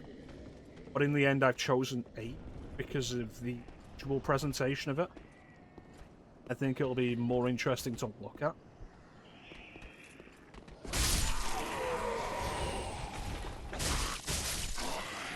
But they're all great to play. I think the only thing you really have to take in mind is they are grindy. They are grindy JRPG. But they're good.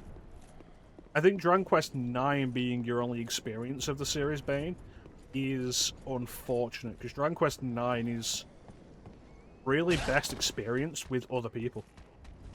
I was fortunate enough to play it when it came out, and I was in college at the time, and I had friends who were playing it. So I did get to play some of it co-op, and it's a lot of fun. I think if you want the experience of what Dragon Quest 9 could be,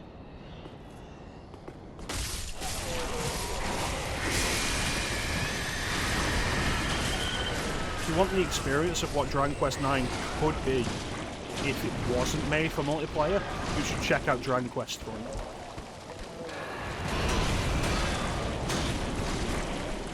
Yeah.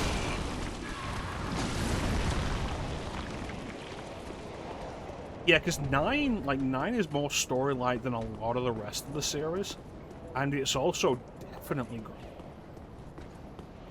There's absolutely a strong intention for you to play that with other people. 8 is a lot of fun. I think the Western version of 8 as well, like, they were really trying to... It was the first Dragon Quest game, the first new Dragon Quest game since the Square Enix merger.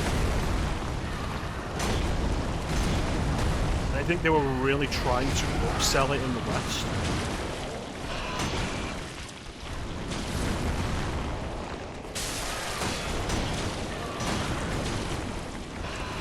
So the West got new voice acting. The original wasn't voice acted. It got voice acting. You got a fully orchestrated soundtrack. The original Japanese release is MIDI only because the composer, Koichi Sugiyama, hated the idea that any of the Dragon Quest games could have composed orchestrated soundtracks, because he wanted to play them for concert. He wanted them to be concert exclusive experiences. There's a bunch of interesting changes to the Western PS2 version, and it's one of the things that makes, aside from it being a mobile game, it's one of the things that makes the mobile version worse, is that it's based on the Japanese version. So the music is worse, there's no voice acting, and the voice acting is really charming, honestly. It's good voice acting.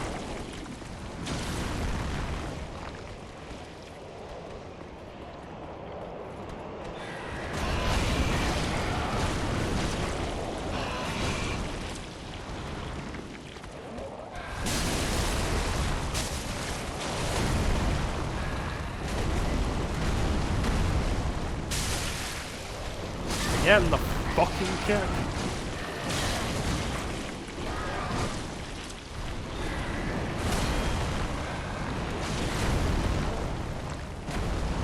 I'm gonna have to see if I can remap that, because that's caused me too many issues already. I can't reliably pull it off when I need to, and it's coming out when I don't want it to.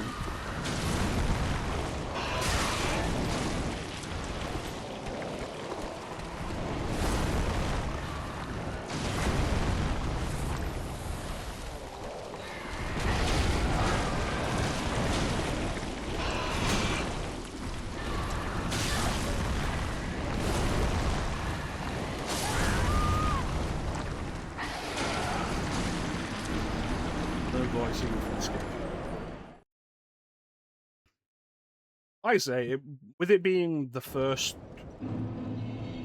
Dragon Quest since the merger, Dragon Warrior 7 had happened so much earlier. I think Dragon Quest 8 was like 2005, maybe? 2004, 2005. The first one on PS2, released in the West.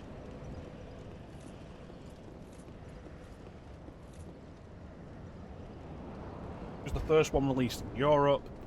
First one they were calling Dragon Quest in the West. And the funny thing is, the 3DS version.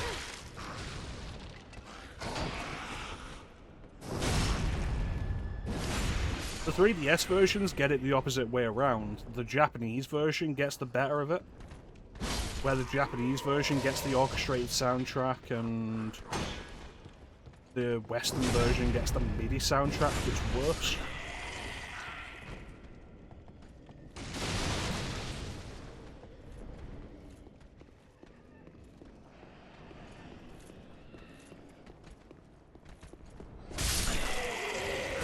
But I think, given that the 3DS version of Dragon Quest VIII is a port, like, I would recommend the 3DS version of Dragon Quest VII. I would recommend the PS2 version of Dragon Quest VIII. Welcome in, Mr. Solitaire, man. Elite version. I don't know, like I say, I'd recommend the PS2 version of Dragon Quest VIII. I think it is overall the better experience, despite it technically having less content. Like, I know that the 3DS version has 2 extra playable characters, 2 extra party members. And it's like, why would I care when Dragon Quest VIII has its perfect party already? It's party of the hero, Yangus, Jessica, and Angela.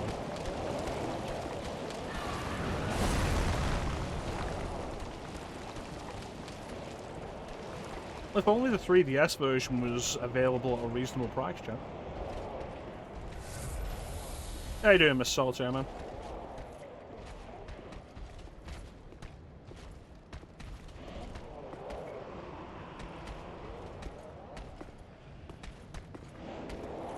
Yeah, based on my experience with the Tales games, the extra characters added in later releases never feels worth it. Fucking kick.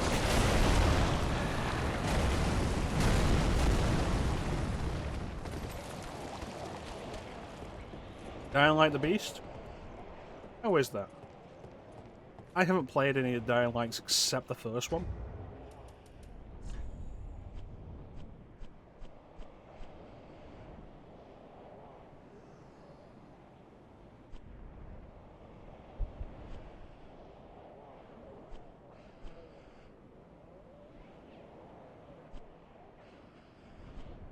Okay, so there's no option to remap the kick, which is a problem because it keeps fucking happening.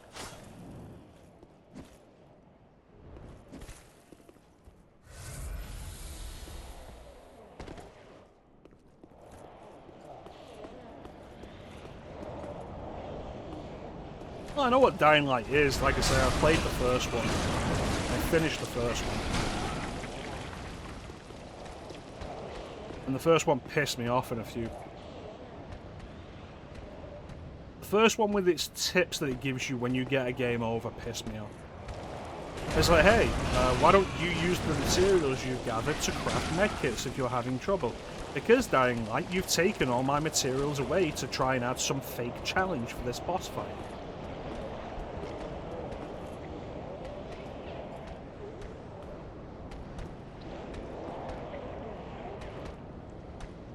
Is the game too loud, or is it just this monster screaming?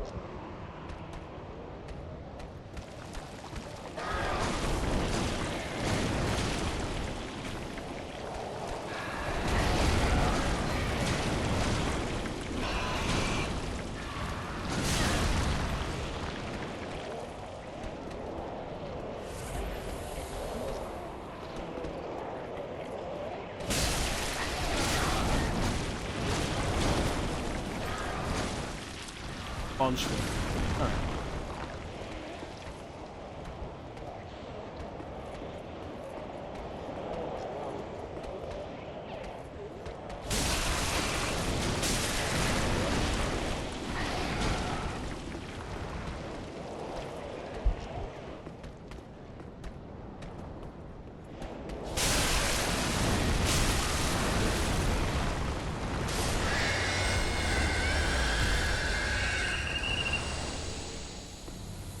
Was that worth it? Not at all, because I know this motherfucker respawned. Yeah. Game... You know what? If it was a game over screen that told me to try something I'd already tried, that would be one thing. But it's like, Dying Light has a crafting system where you gather, like, you know what a crafting system is. You gather random junk from the environment, and you can use it to make stuff. One of those things is medkits and shit. So, like, you craft these medkits, but there are 2 occasions in the first game where it takes all of your supplies and medkits away and forces you into a boss fight. And on both of those occasions, I died several times. And the game's like, hey, why don't you try crafting shit? It's like, I can't. You've taken my crafting shit away from me. Don't kick.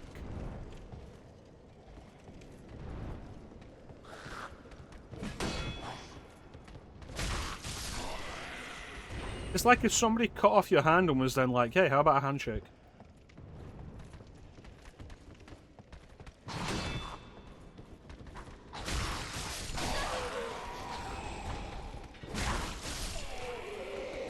It is, and it's why it annoyed me. So I finished Dying Light 1, and it didn't actually even touch the DLC, the following expansion. I was like, yeah. I would be willing to go back and play Dying Light on stream if I had somebody to co-op it with. Because it is a co-op game. And I do still have it. Right there.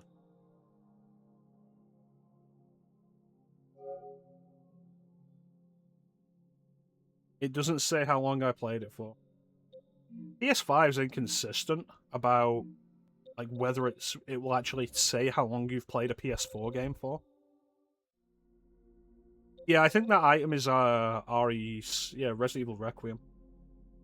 I don't want to pay that for it though. I have seen that. I saw an update about it today where she's received the body cam footage.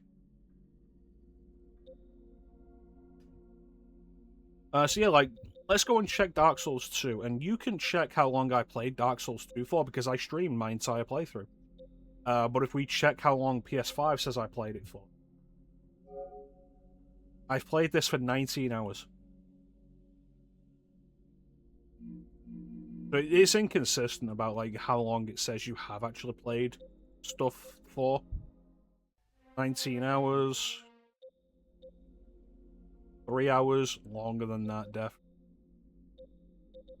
Arkham Knight.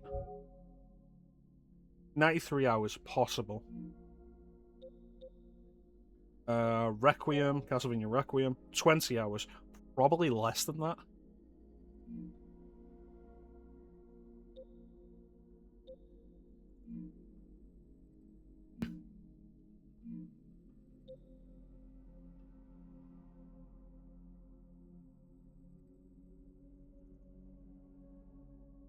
Yeah, seeing the body cam footage of that, it's like, there's no way this guy gets out of this looking like anything other than an absolute dick who refused to admit that he was... It's like, hey, oh, I saw you on the phone with your right hand. I saw you messing on the phone with your right hand. It's like, okay, I don't have a right hand. It's like, okay, so are you saying that she did it with her left hand that she would have had to be holding onto the wheel with? No, because that doesn't make sense. And now it's been drug out into a court case, which is fucking ridiculous.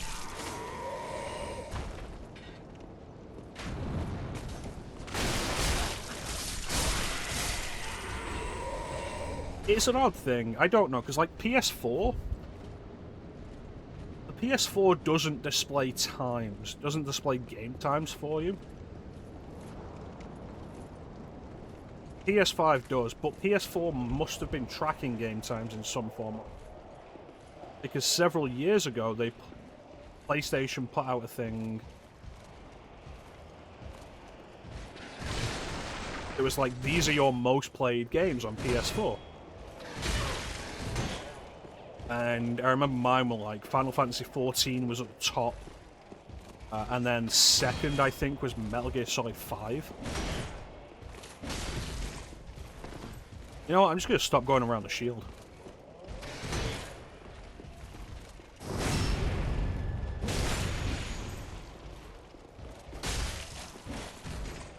Switch counting how much time you've played stuff for feels completely pointless when... If you do anything to your Switch, like if you format the system memory for whatever reason, it's like, how long have you played this for? A little while. But it's also very clear that it's also counting that stuff and backing up online in some cases.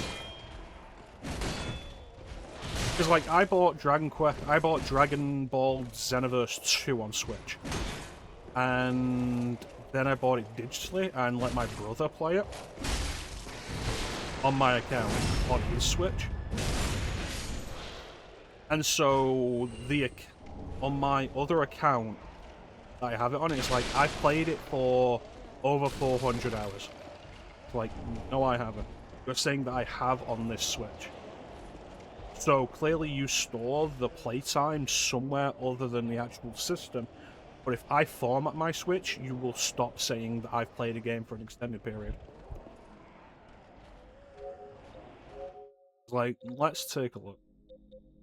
I don't think I have Fantasy 14 available on this. Let me check.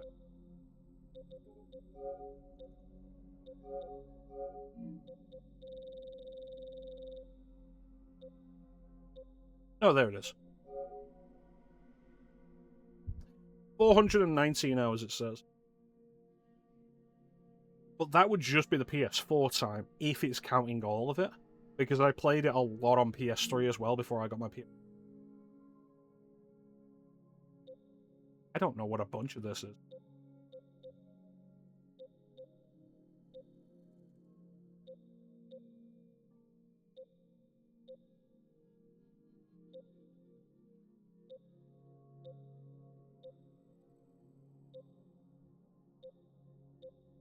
How long did we play Kingdom Hearts for?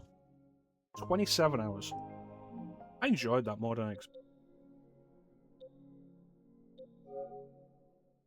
8 hours.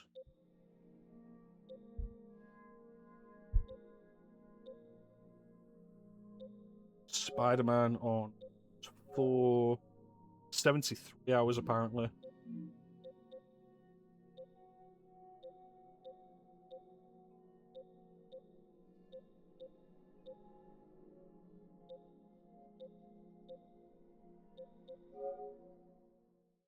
$89 hours, that feels full.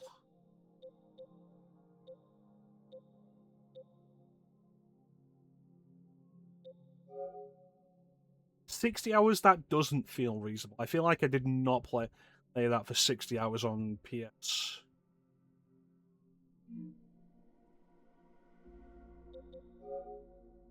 Nine hours is reasonable. I feel like I only beat it like once. I don't know what a lot of this is. This is the problem with being on PlayStation Plus. Like, a lot of this is just, like, random shit.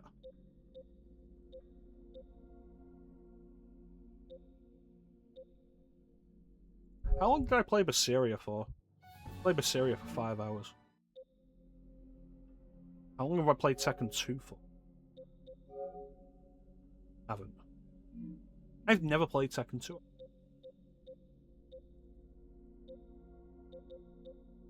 How long did I play Tokyo Xanadu for? 11 hours. Feels like it was long.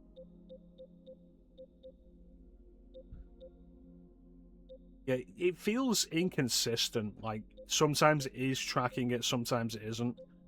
Where's Metal Gear Solid 5? There it is. 87 hours. That could be true. Oh, look. Game that Teak wants me to play. Night Suns.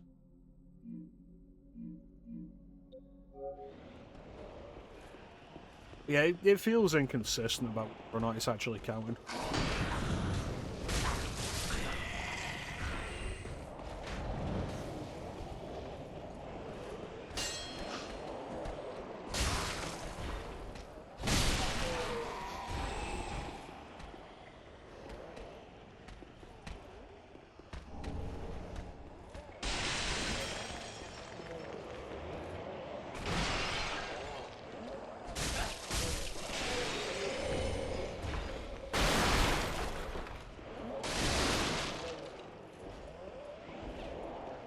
It amazes people how many games I have on various things, but I think like I don't think it's as impressive as people think. It's when they think, or like you take into account how long I have owned these systems for, and that I've bought almost all of these games on sale.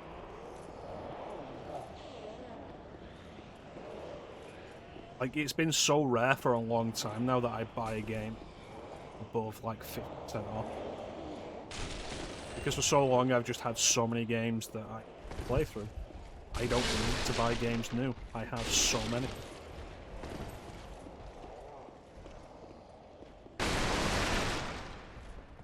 The last game I bought was Alan Wake 2. Not physical. Bought it. I saw it when I was going through Amazon. It was still sealed. I saw it when I was going through Amazon, and it was on my PlayStation wish list. And I saw it when I was going through Amazon, and it was £22, I think. Brand new, and I was like, probably not going to get a better deal. having it means I have all the Remedy games that I wanted to do for the Remedy Power Hour segment. It's a nice box. It is a nice box. I think it's a shame and also kind of odd that Remedy decided to release it digitally when it came out. So if you get a physical copy, it's only the deluxe edition.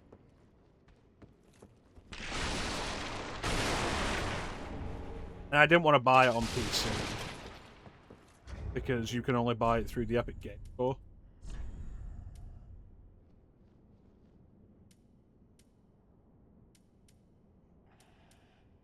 Yeah, I feel like right now this is nothing but improvement. I haven't been thrusting with the longsword anyway.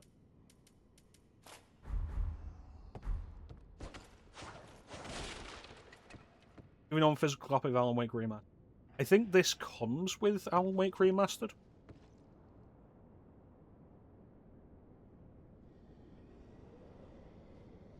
No, that's Final Fantasy V.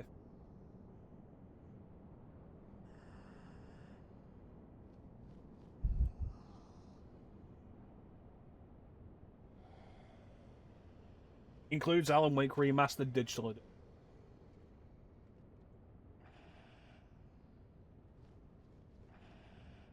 So it's like buying Bayonetta 2 on Wii U or Switch, where it comes with Bayonetta. So my Bayonetta 2 copy on Wii U came with a physical copy of Bayonetta 1, but my Switch version came with a digital copy.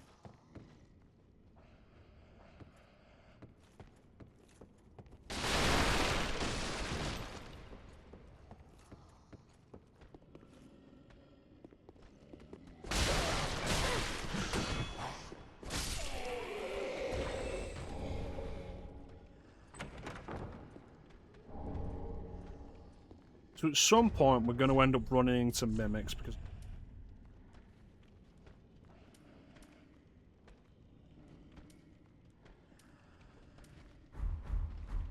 so I need to figure out the tell. I never figured out the mimic tell in 2.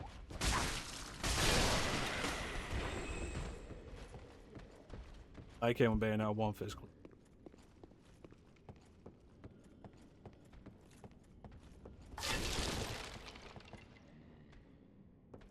I feel like if it hadn't come with Bayonetta 1, I wouldn't have gotten Bayonetta 1 on the Wii.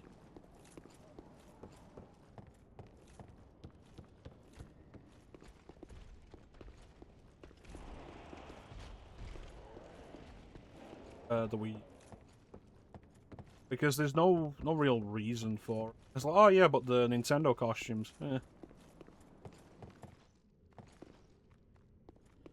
But like it coming with Bayonetta 1, it's like, oh, but the Nintendo costumes. Like, yeah, the Nintendo costumes. I'll play through this entire game in the Link costume. And maybe a little bit in the Samus costume. Not the Peach or Daisy costumes though, because I don't like their design. I like that they have the Bowser hand and feet for the Wicked Weaves. I think that's a really cool idea. I think the actual outfits themselves are not that good.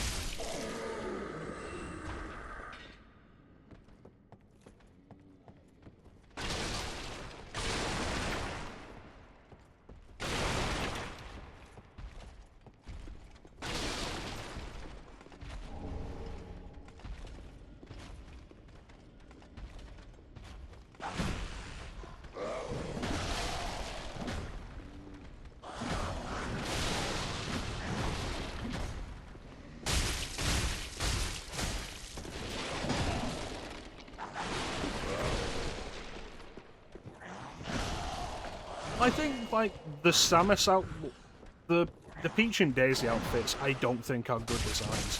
I think the Samus outfit is kind of interesting, but the way they've got the helmet as, like, a mask is a little weird. I think the Link outfit does actually look quite good.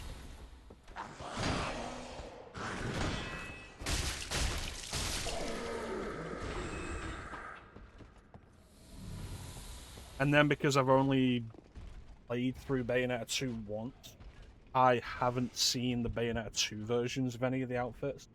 I think Bayonetta 2 also has like a Star Fox outfit. But unlike Bayonetta 1, they're not available from the start. I think the expectation is you go into Bayonetta 1 on Wii U having already played it on another platform. So the costumes are already there for you.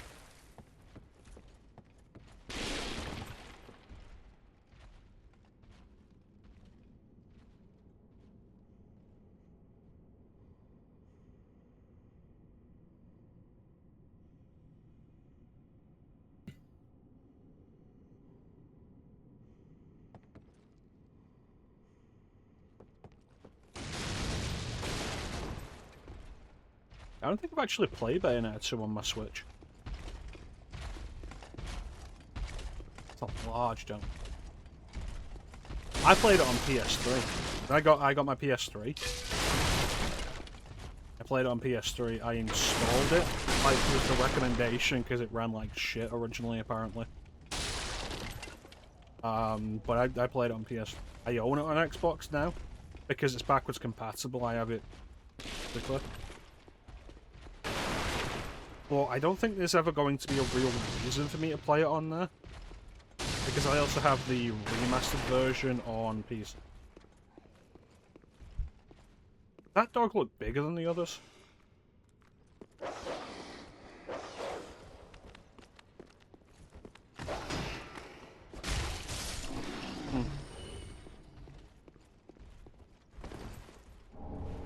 Cell kit.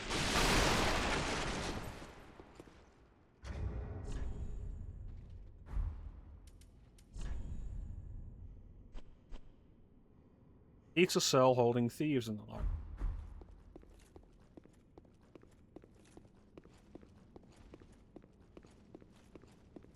A balcony.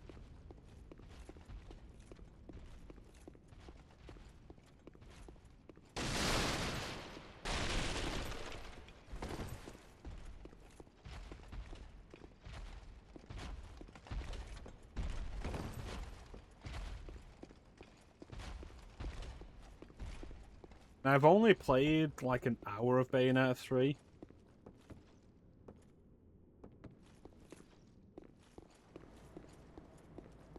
Though it also didn't help that Bayonetta 3 clearly has technical issues.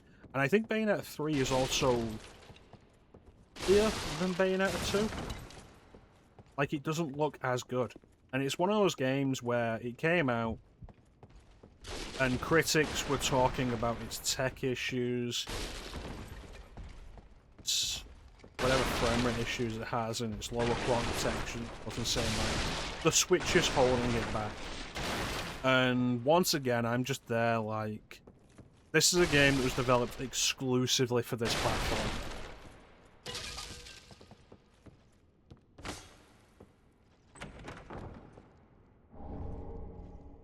Great sword.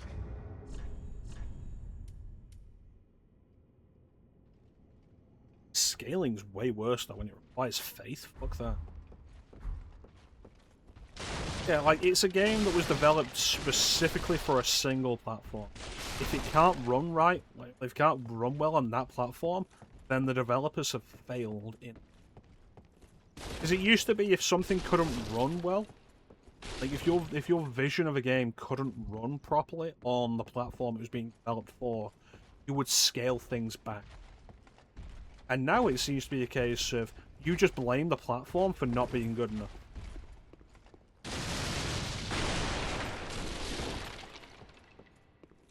And then there's also the thing of like, oh yeah, no, the system isn't powerful enough for holding Bayonetta 3 back. That's why Bayonetta 3 is such an ugly game as well. And it's like, the game Platinum developed before that was Astral Chain. And Astral Chain looks great, and Astral Chain plays great. Difference.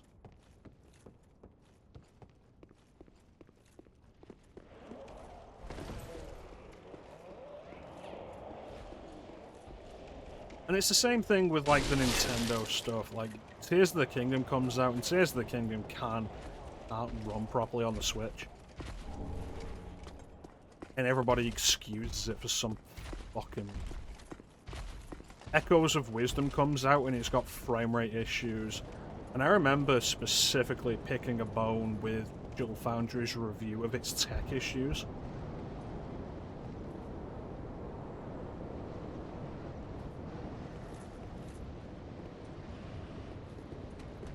Because Digital Foundry are all like, it'll probably run better on the currently unannounced Switch 2.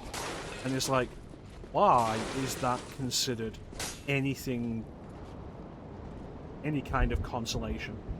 It's like, oh, this game developed for a system that you own doesn't run well on this system you own, but it'll probably run better on a system that doesn't currently exist. Look.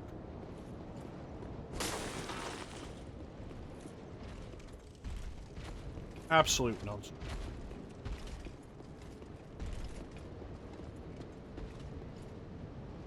It's not like there were multi-platform games that didn't run that well on one specific platform. Like, we go back to Bayonetta 1. Like, Bayonetta 1 didn't run well on PS3.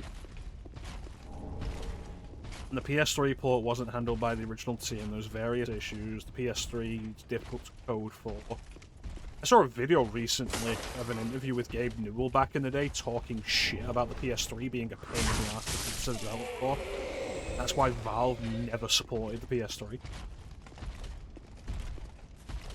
Which was cool. Cool to see. And it's like, was the response like, oh, the PS3's holding Bayonetta back? Oh, it's a shit port. But because the popular thing became to rag on the Switch for being...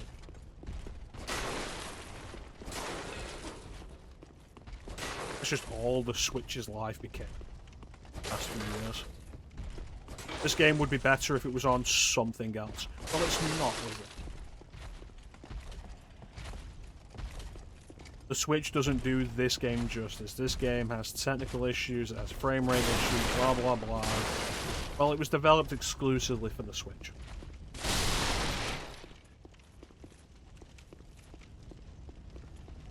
At some point, somebody in the development has failed. And you can't keep blaming aging hardware. If the aging hardware is the problem, stop developing.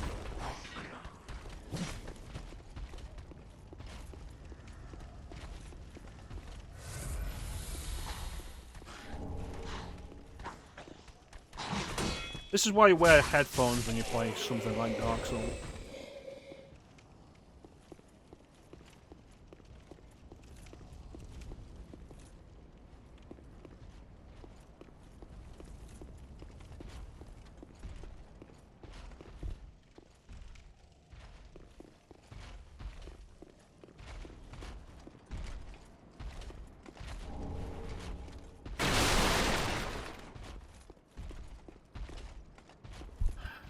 Not like this. Nope, didn't like it.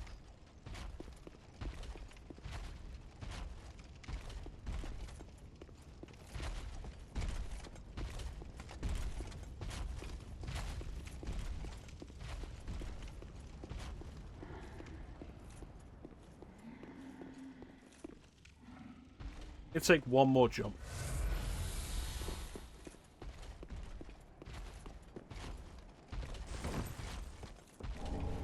A ring of sacrifice.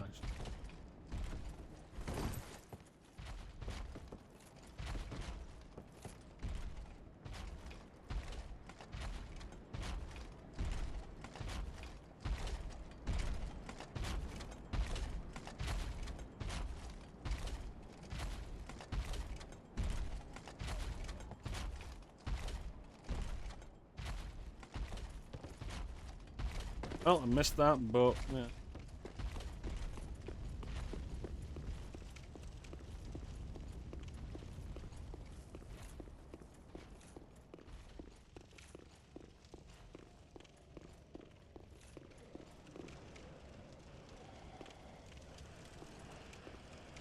Let's be fair though, like, especially as far as specs are concerned.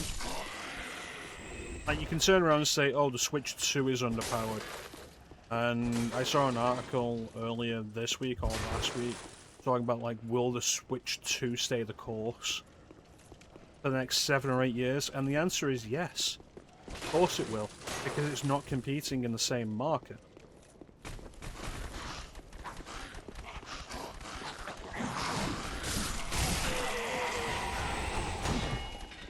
And for as much as people complain the Switch 1 was underpowered, what did the Switch do? Sold.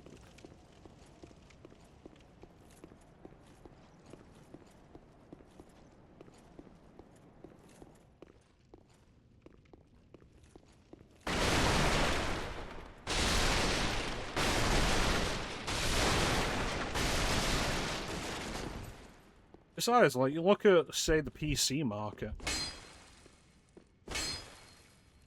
And, like, what does even having good specs mean? When you can have the best specs on the market and games won't work because they're so poorly optimized these days.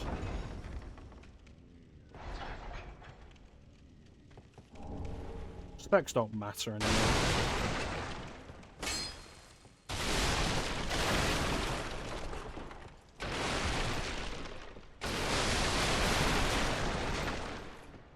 Remember, always roll through things because it doesn't actually count as an attack, even though it will break objects.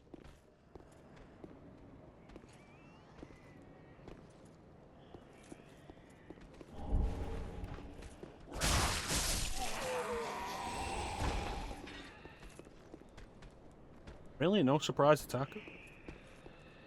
Don't let me surprised.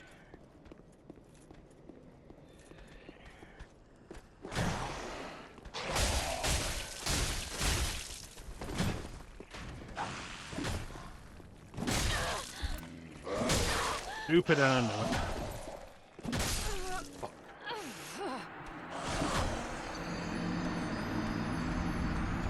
I only have an ad coming in 7 minutes, so we should run this ad now before we get caught up in trying to get our souls back. Psycho Mantis. So we'll be right back.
And we're back. It was the best of times. It was the blurst of times. You stupid monkey. Right. I feel like I remember from when we did this last year that that area I died in is close to this bonfire. Like, I feel like I ended up doing a full circuit last time I streamed this last year. And I think we ended here. I'm hoping this is just down the other side. It is, there's our souls. Perfect. It's good because I don't remember much else.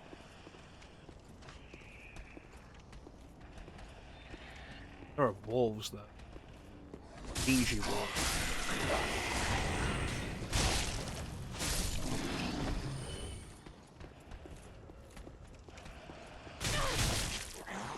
Know how rude that was?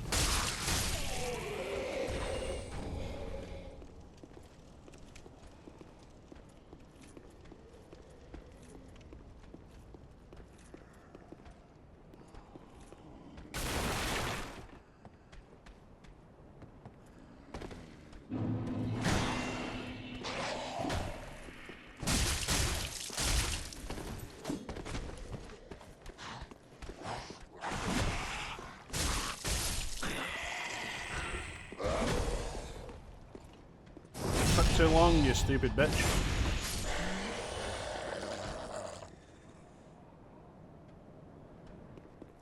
Alright, so we've made the loop. So that doesn't explicitly feel like progress.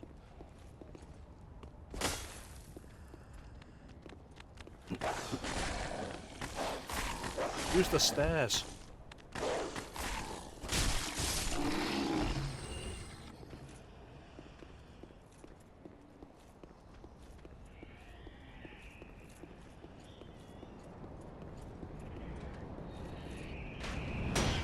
Well, you're gonna get it.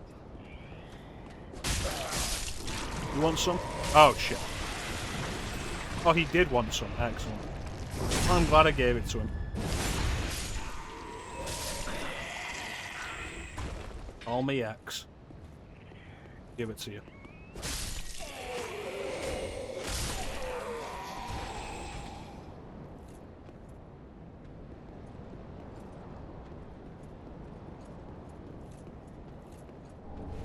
This one's on a carpet.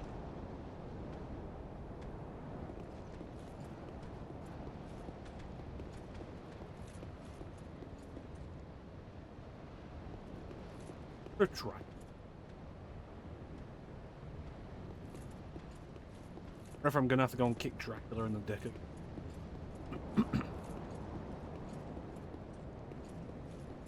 A instance of me having to teach Dracula that stay dead. I don't think I'm going to be going down there because look at how low poly that is and low, like low resolution those textures are.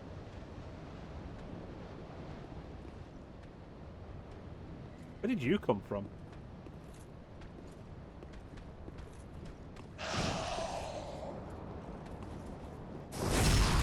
Gonna take less time on your backswing, Chief. So, a little bit rough. Not bad. Doing better. Still too slow.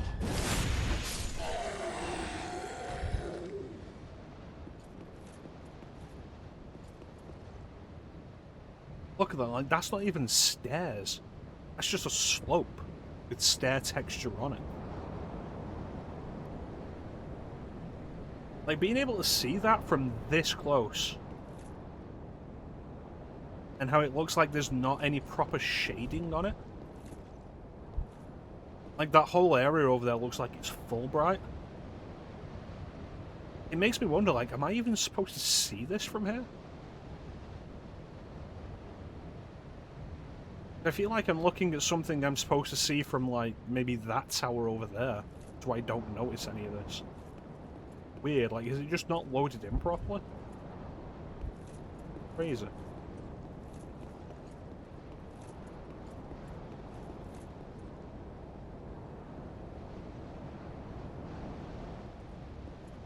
that looks better.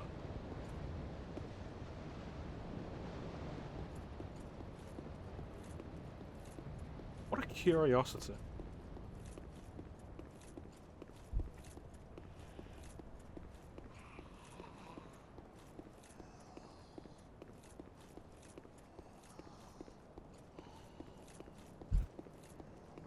But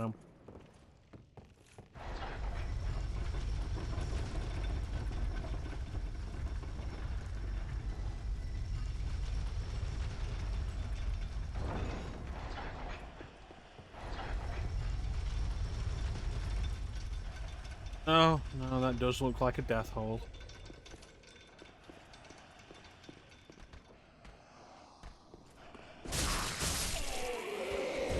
Come on, boys. Run the party.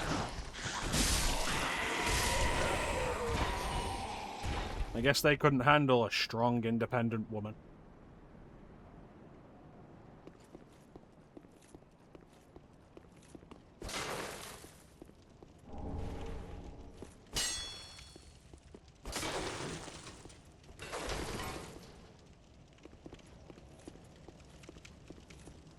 Gotta say it like Phil Ken 7. Haha, feminism. Yes, fuck trans. What a bad replacement for limit breaks. Like, I like that it means something in the story, but like, what a bad mechanic.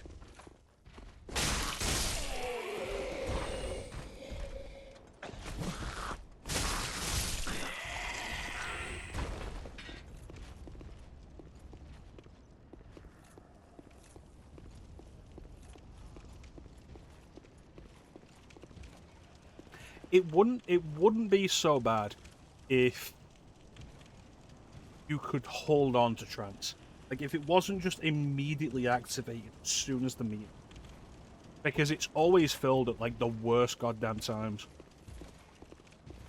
Or, like, doing anything with, like, when your trance meter is full. Didn't.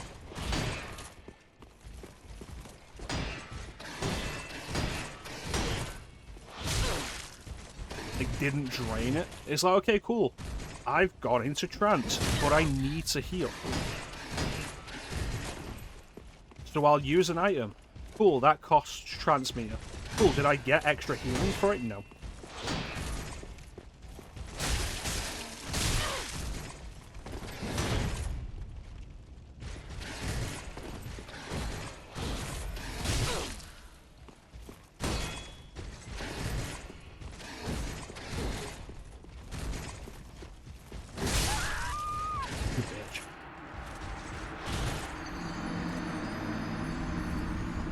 Yeah, talk always felt like such an afterthought.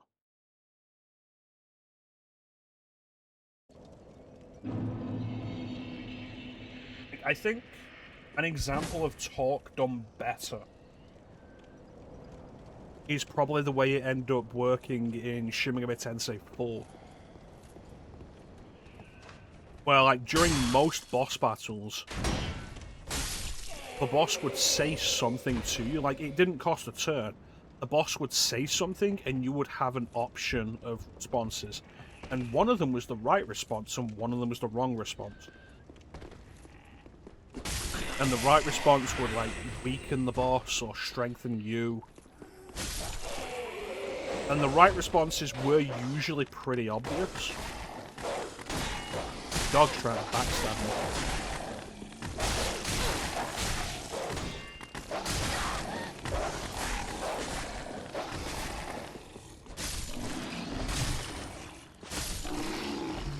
I'm going back to the bonfire. I'm pulling. So, like, in summary, I recommend Shin Megami Tensei 4. Now, if only you could buy it on a system that still sold video games. Or, you know, if you're in Europe, if only you could buy it at all.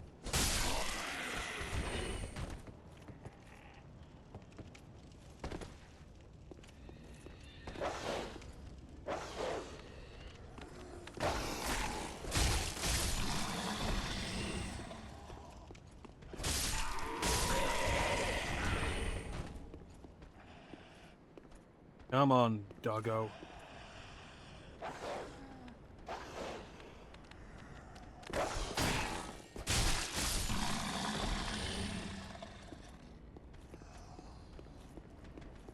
Yeah, I feel like limit breaks were at their best in 7. Like, as a concept, limit breaks were at their best in 7.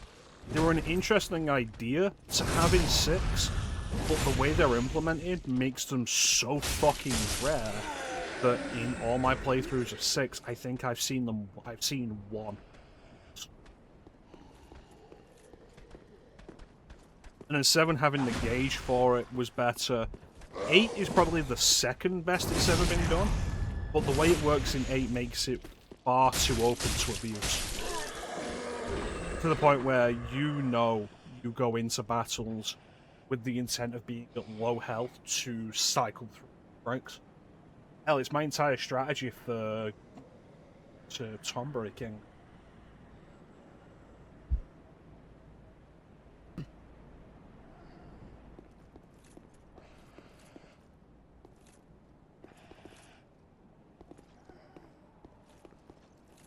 Beat Omega. It's how everybody beats Omega.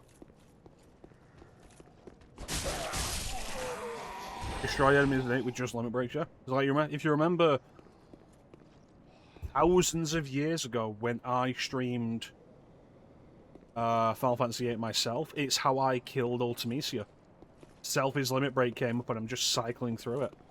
It's like, oh, hell's slow, let's just keep going through the limit break, cycle through it, and there's the end. Alright, let's do this. I win. The end.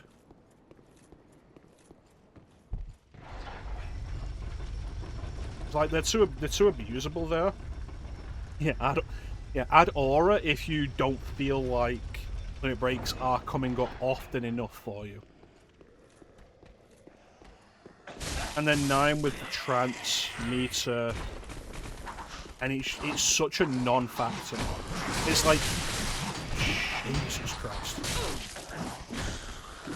It's like you talk, Clem, about the slot reels in Crisis Core, and how they add an element of randomness to the battles, and my response to you with that is, because of that, I never take them into account. If they happen, cool, but I never expect them to happen. It's the same with trance. Like, if it happens, cool, but I never take it into account because it's such an element of pointless randomization. Oh, the meter's building. Will it build? Like, will it fill up in a boss fight? Will it fill up in a fight where it's of actual to me?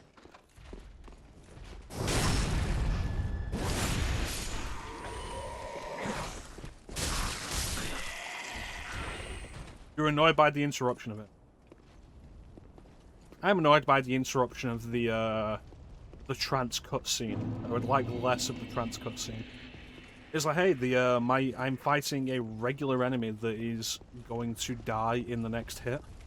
Whether it's the first hit or not, like, doesn't matter. It will die in the next hit. Hey, have a trance cutscene. Thanks.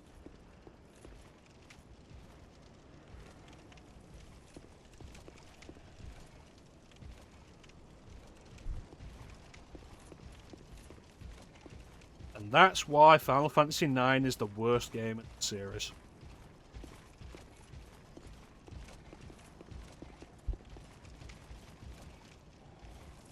Those turtle people? Like, I don't know what's going to be beyond any of this. I don't know what's in Notre Dame. Listen, Chance. 2 of us here have streamed Final Fantasy IX.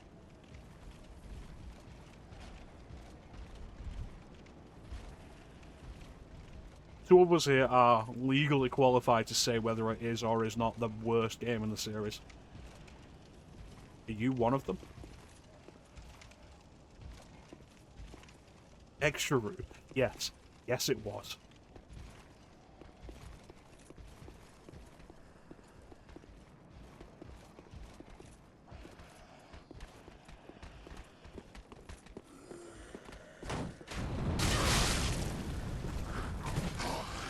I appreciate that.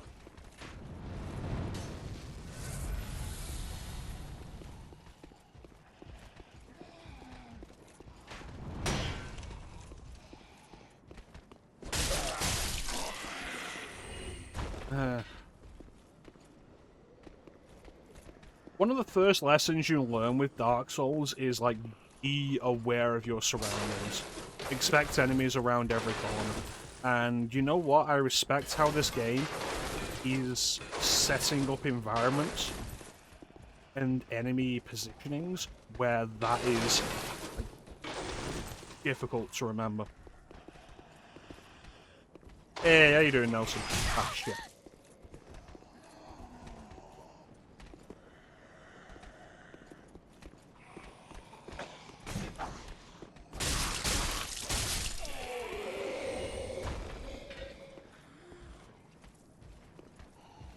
Yeah, I've not done a full playthrough of a Dark Souls game since 2020. When I did the cursed playthrough of Dark Souls 2. I decided I hate this series and I never want to play it again.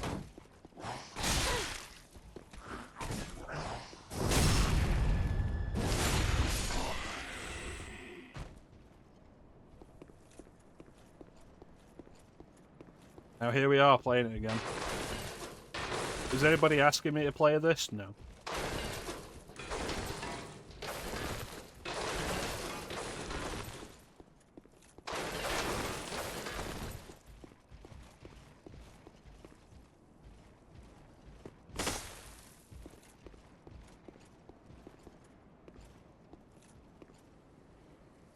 That looks concerning.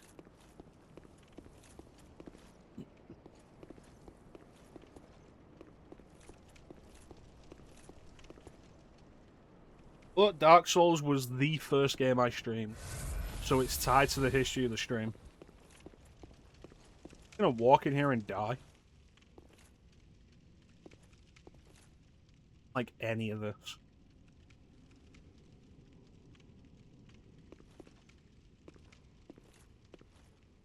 Go in here. Going in there. Fuck that place.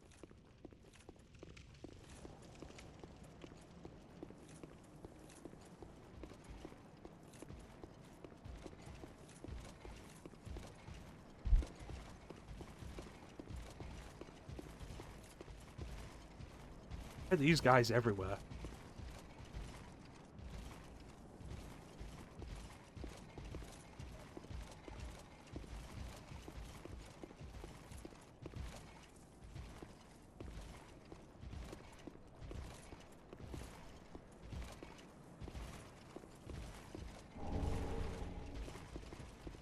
I don't want a hammer.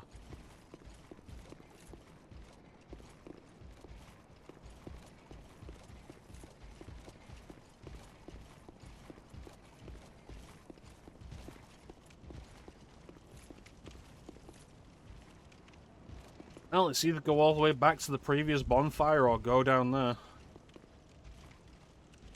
I'll fight my way past 2 or more of those fuckers. Not on one Esther. No,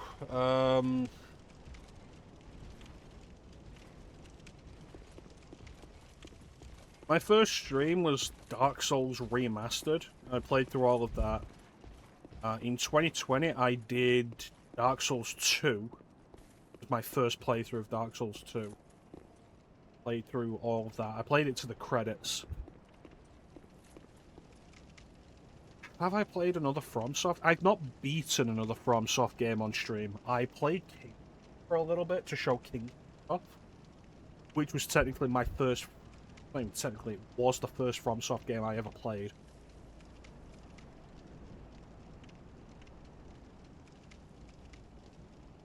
No. I have Demon's Souls. I played it once. Years ago when a friend lent it to me. And I didn't enjoy much of it. So, like, I gave it back to him, like, same for me. And then, like, a few years later, I ended up playing Dark Souls and eventually pushed through Dark Souls to start enjoying Dark Souls.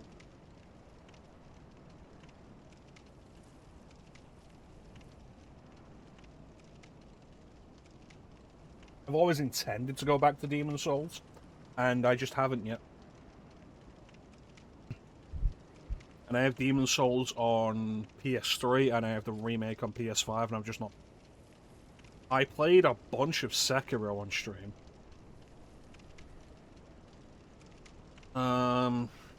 Ideally, the next FromSoft game I would play after this on stream would be a Toga. One day I will actually stream a Toga. Alright, spring your trap.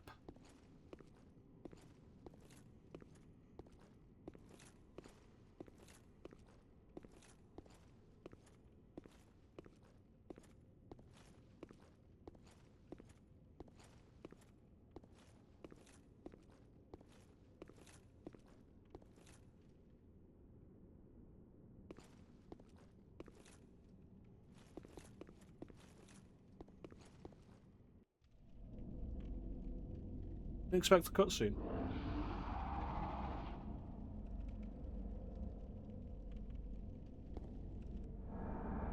Yet.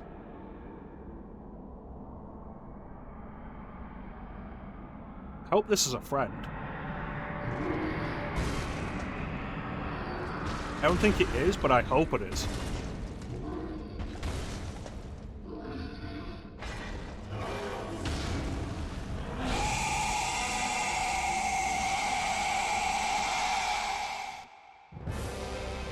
This is really sneaky of Dark Souls 3.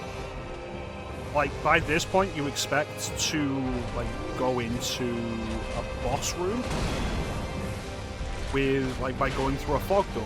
And this game's like, you know what? No fog door for you. A fog door will appear after you encounter the boss.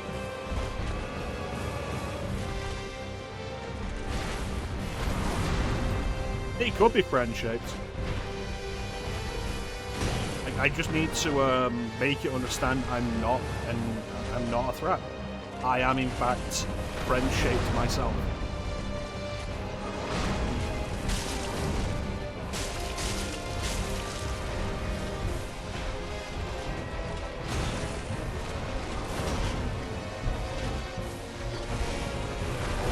Yeah, like I didn't enjoy Dark Souls 2. I enjoyed it so little that I've not played through a Souls game all the way through since. And that was in 2020.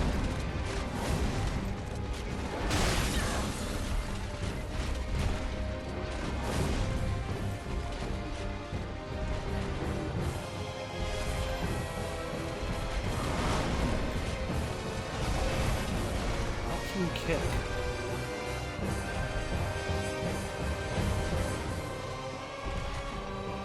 Look, if you're going to choose to meet me in hostile territory, yeah, I'm going to clad myself in plate armor. And if you assume it's because of you, then, like, that's your problem.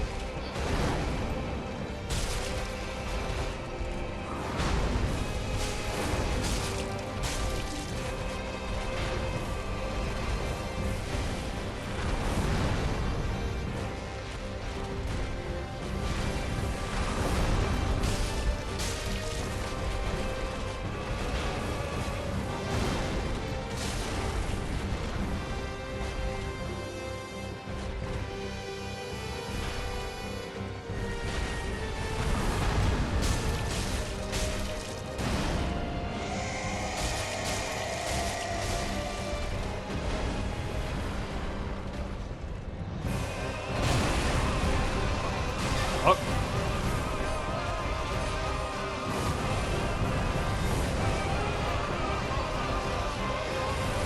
I don't think there was a choir in that though.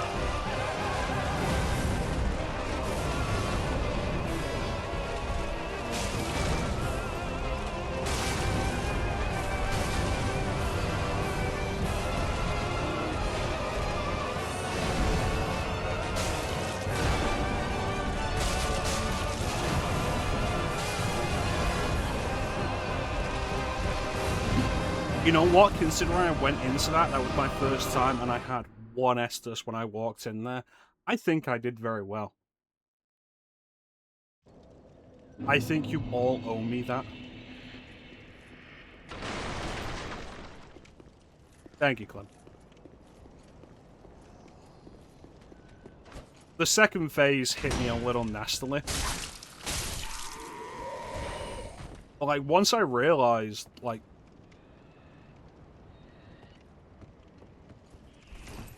Once I realized that backing away was the problem, I had most of that. The second phase was the trick. And we just need to get past the second phase.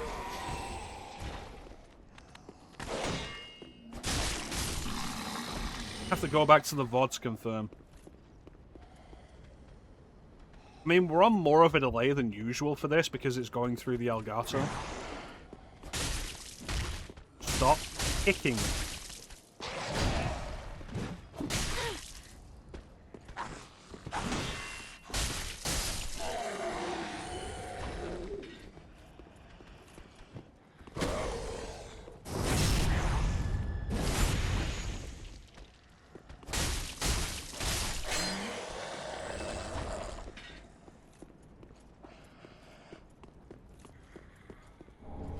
Got an Estus shard.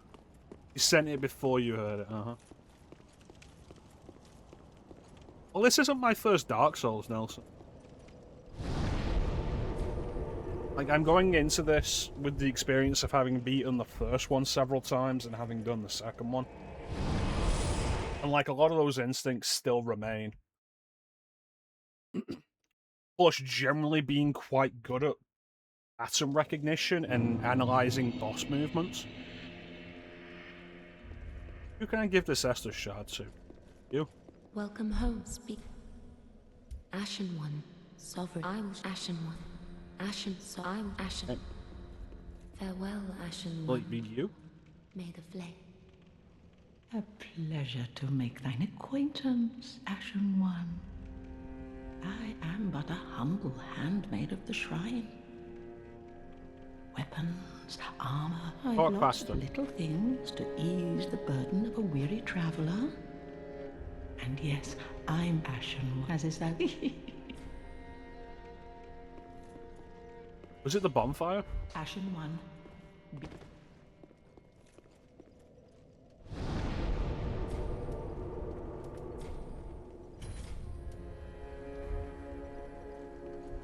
Will it tell me what I want to do with this?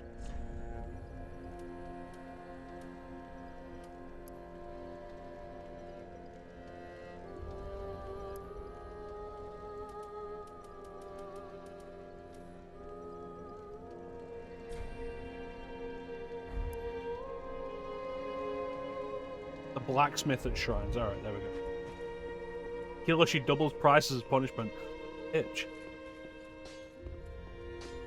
But all true Dark Souls players know you only kill merchants at the end of your... Newcomer, I see. I am Andre. I serve at this shrine as a humble smith, forging your toilsome journey. Let me. I am a smith. Thank you. Pretty big. I don't want to see my. Alright, goodbye.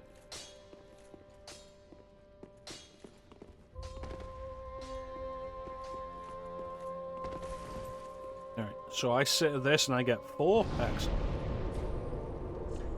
I think that's one of the main things you have to learn to deal with in Dark Souls 2 and clearly in Dark Souls over Dark Souls 1. Like, one of the big things with Dark Souls 1 is, like, 10 Estus task usage. And, like, kindling bonfires so a bonfire will restore 10. And then getting the rite of kindling from pinwheels so the you can improve the kindling so bonfires will give you 15 usages. And then Dark Souls 2 and 3 are like, no, you're going to deal with a handful of uses, and you're going to get like 1 extra every few hours. And you'll deal with it. Which means healing is so much more of a premium now. Come on.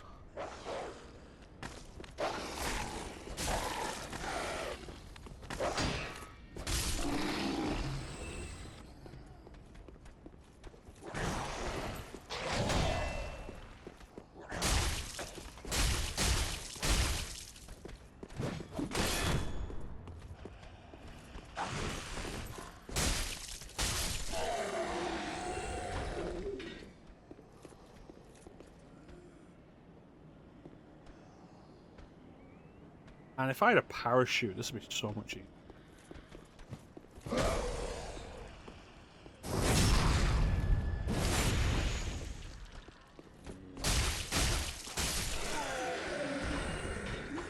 Yeah, becoming comfortable with using life gems for healing rather than Estus in Dark Souls 2 is pretty important. I think overall in Dark Souls 2 the biggest issue with Estus does end up becoming how slow you use it. I feel like this is faster than that, but I don't know. I haven't played Dark Souls 2 since 2020, so I could be wrong. Also, just checking there if I had an attack while my shield was up. You can move while healing with the life gems. Yeah, that's another one. But the healing itself is... oh, it's good healing over a slower period with life. Over a longer period. It's a good amount of recovery, but it's slow over a longer period.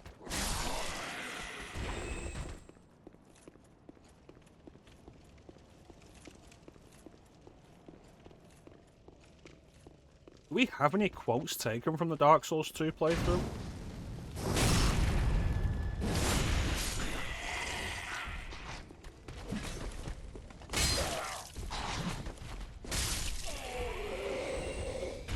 Linked to adaptability. I don't want to level a stat specifically because it'll make me heal faster.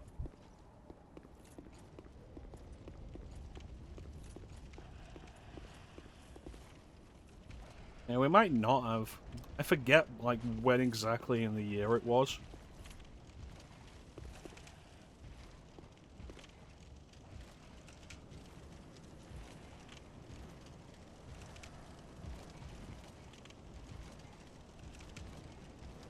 I will admit, though, like, while it's sneaky, that's a boss arena and you don't realize it until you get further in. Like, they don't give you the obvious tell of the football until you get further in. I like the subversion of it.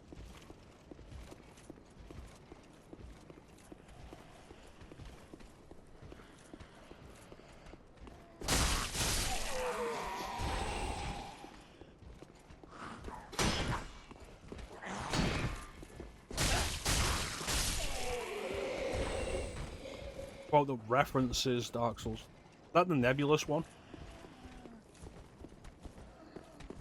Where I talk about the goal of Dark Souls 2 being some nebulous thing. I was talking about it with Klim when he was streaming Dark Souls 2 on Saturday. Like, I think one of the big problems Dark Souls 2 has is the goal you're presented with at the start is your goal throughout most of the game. Get the 4 giant souls. And I feel like it just being a constant through line is a mistake. I feel like there should be moving targets. Like in Dark Souls 1, it's escape the undead asylum, and then it's ring the bells.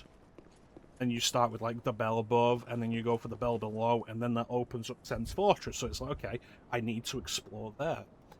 You explore that, and you get to Anor Londo, and then it's like, okay, explore Anor Londo. And then you get to the end of that, and you're given the quest to gather the Lord Souls. And then that's like the back half of the game. By that point, you're invested. I think it's a better way of staggering it out. Whereas, like, once you get to Manjula in 2, it's like, okay, go and seek the 4 giant souls. And that's the game.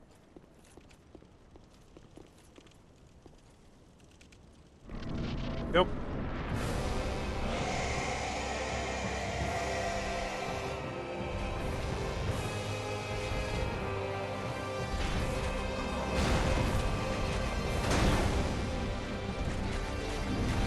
Here we go, nothing wrong with me. 2, nothing wrong with me. 3, nothing wrong with me.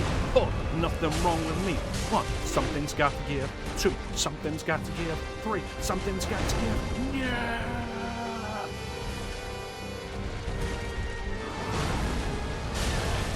I don't know what hit me there, but I feel like it was bullshit.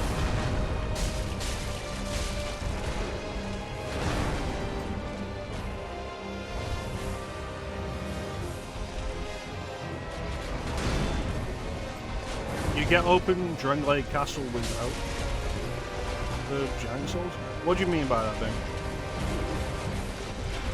That's right, you back away from me. I'm the monster here.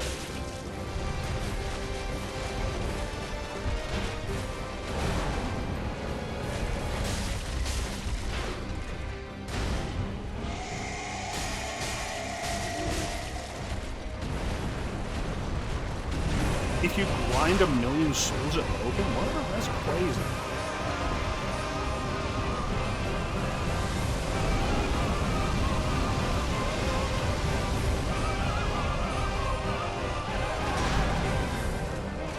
I agree with what Quinn was saying before, though, about the meme. It's like, oh, when the boss's music suddenly becomes a choir. And it's like, you know what? I love that. I love when a boss theme is good and then it goes harder.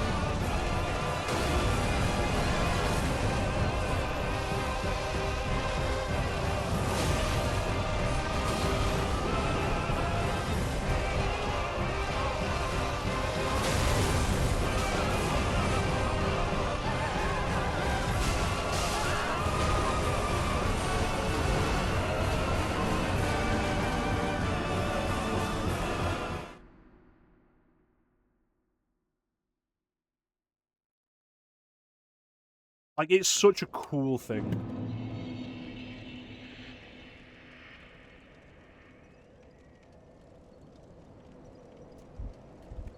Oh, we've been going for 3 hours. You know what? I am generally enjoying this. But it is still early game, so it hasn't become bullshit. Plus, we got the peeps here to talk to.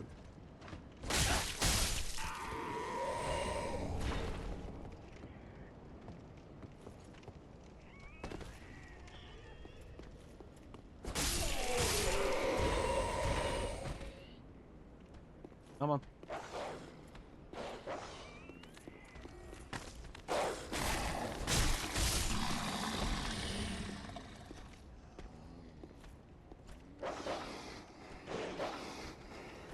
Yeah, I feel like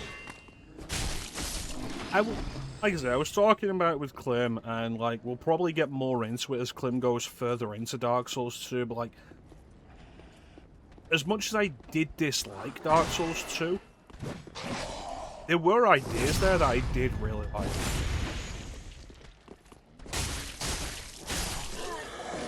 Like, I remember very specifically when you go into the lead up to the Duke's Day Freya, which is one of the few bosses I actually remember, because it was such a distinctive boss, it wasn't just another dude in armor. And like, there's spiders all over the place. But I'd noticed at some point that the spiders back away from light. So I lit my torch and walked around with my torch. And then kept that during the boss fight, and I thought that was a really cool idea. It's like, I don't have a shield, I have my torch out. And I thought that was like a really cool idea, and it's keeping the spiders away from me while I'm fighting the Duke's Day Freya.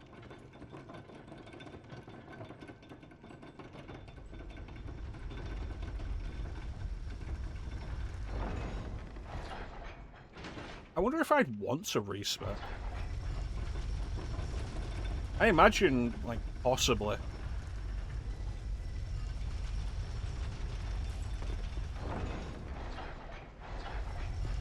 Yeah, definitely value to the idea of being able to respec.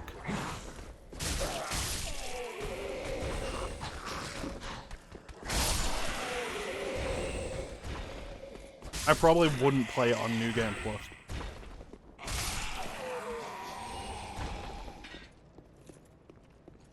Definitely one thing the stream has really driven into me that I'm not as into New Game Plus as an idea as I thought I was.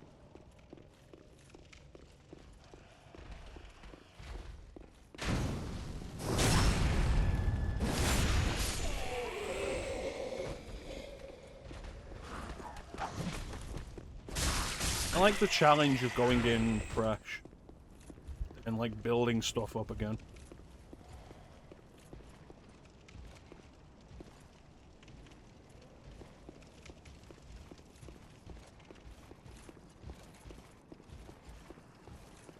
Makes me think, actually, because I always intended to stream Persona 4 and then Persona 4 Golden. But I'd intended for Persona 4 Golden, following Persona 4, to be a New Game Plus save, and the idea would be like... I found a save editor for the PC version, and my idea was that I would set the stats and everything, social stats, and whatnot, to be what they were at the end of the Persona 4 playthrough for the Golden playthrough.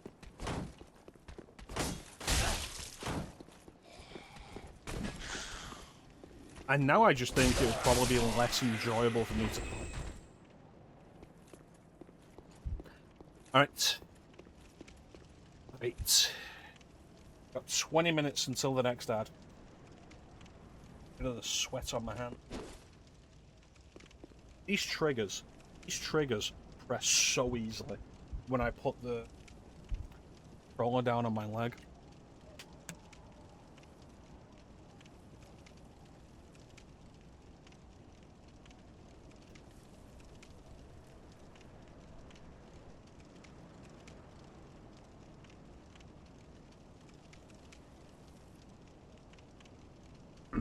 If you pay attention during the Final Fantasy VII Rebirth stream, you can see that quite a lot. Cutscene would be playing, and I'd put the controller down on my leg, and the R2 button would be pressed slightly. How far does it have to go to actually be registered? There. Did you see me move that at all?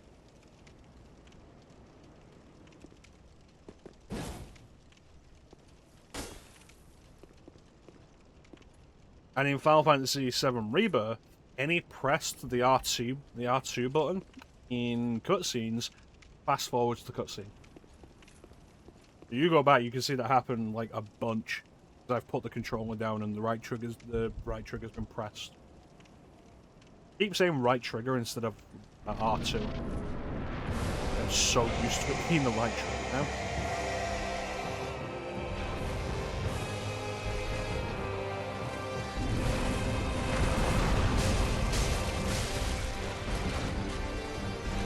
I am the danger. I'm in danger.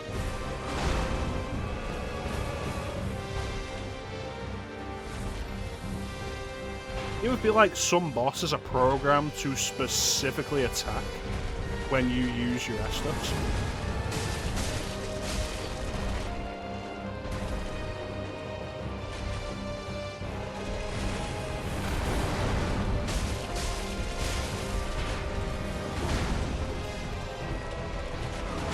Right?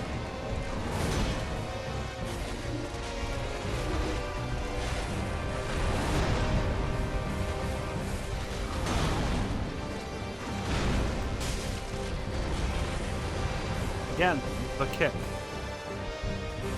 Like, sometimes it feels like the kick's coming out just because I'm holding forward while pressing R1. But then it won't happen reliably as well, which is even worse.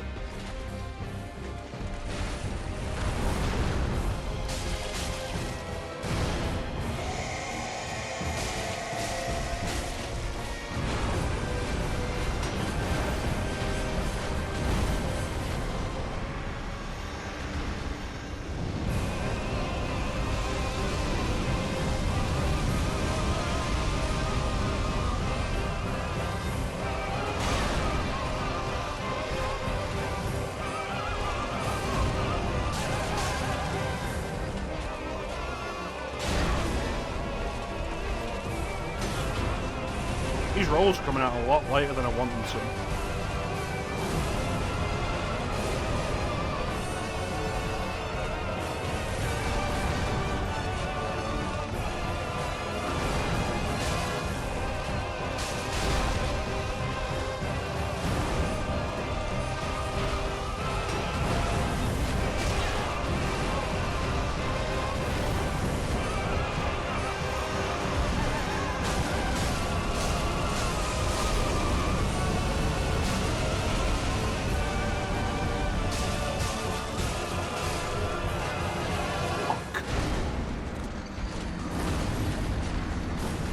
One hit away.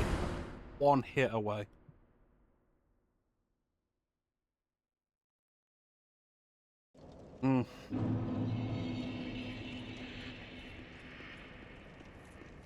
Almost. Almost. That breath attack. Hey, bug. It's only game over when we give up. That breath attack, though, like, if you get behind it when it does that breath attack, that lasts so long. So I think that's definitely going to be the primary strategy of Phase 2. I can't believe how long it took to use that breath attack.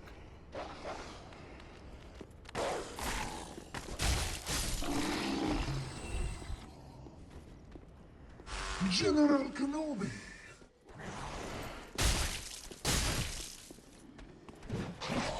This is why I don't like two-handed.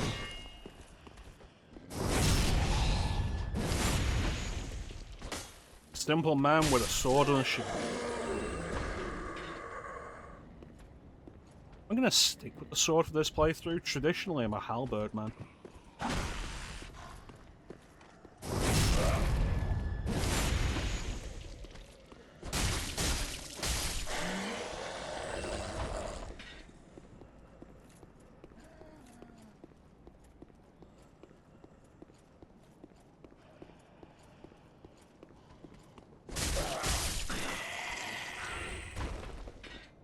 Is Chance still here? Hopefully we can beat this boss before Chance has to go to work. You know, I don't think I've ever used the Black Knight halberd. The Black Knight weapon that drops for me is the Black Knight sword. You may remember, if you can remember all the way back to 2019, the Black Knight sword dropped for me from, I think, the second Black Knight in the game. So I used it for the entire playthrough. No, I've not played Saga Frontier. Bane has played Saga Frontier. Bane is quite a fan of Saga Frontier.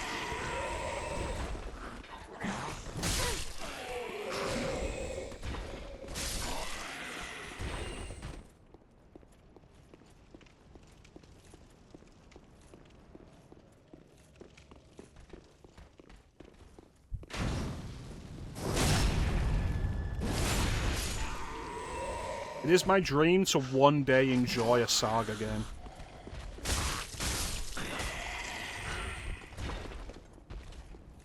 One day.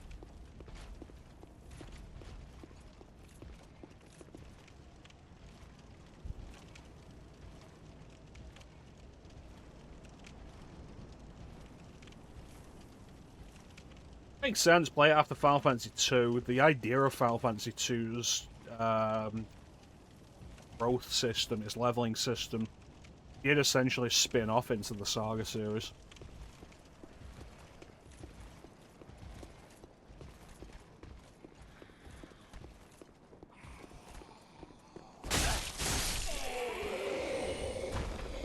Game is difficult and obscure. Yep, big part of the reason why I haven't gotten into it. That said, I do want to pick up that Romancing Saga 2 remake. It looks really nice.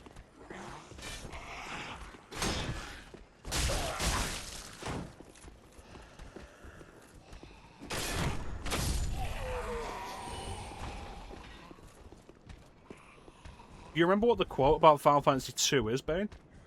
Because I don't remember.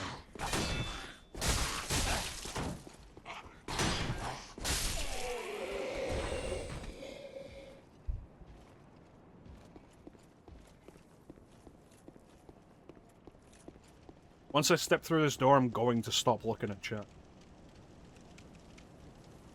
You wouldn't recommend anyone play it? Yeah, generally not. It is a very difficult game to recommend, and if I was going to recommend anything based on its growth system, I would probably say, like, try one of the Saga games instead. They're a more mature and refined version of that growth system.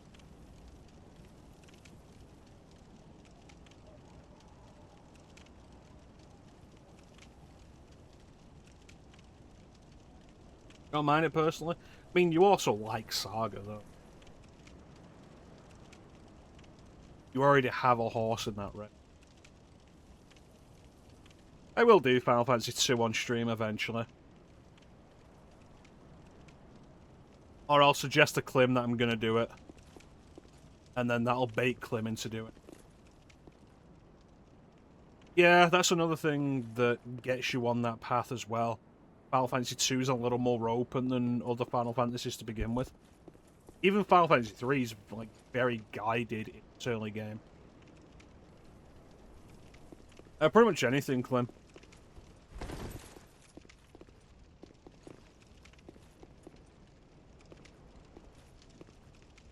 Like how I baited you into streaming Dark Souls 2.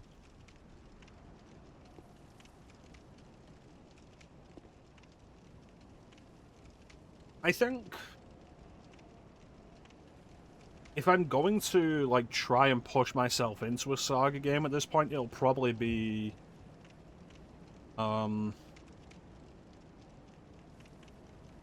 Scarlet Graces, that's it. Avoid doing whatever you want, really.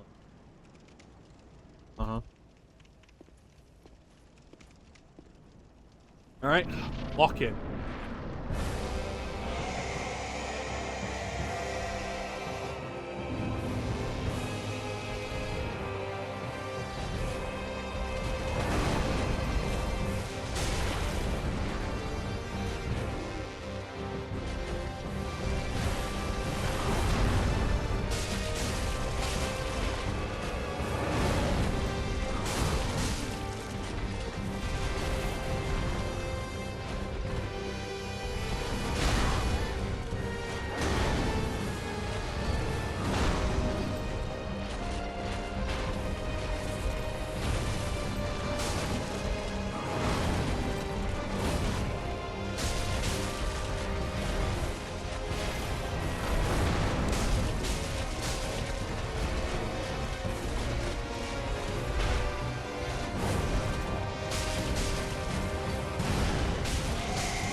Avoid Paper Mario.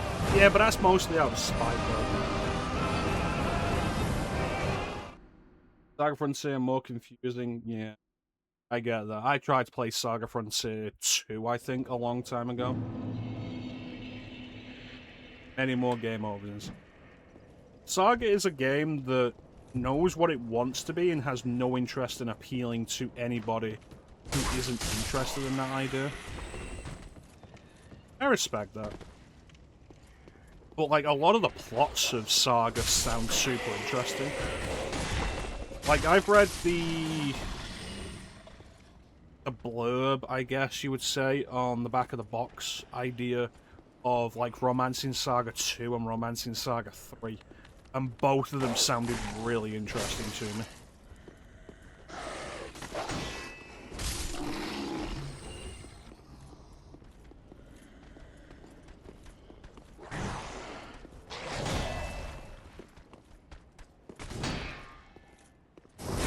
Yeah, if I had somebody I could play Secret of Mana with, I would probably be like, yeah, we're gonna stream Secret of Mana right now. Oh, hey, a halberd.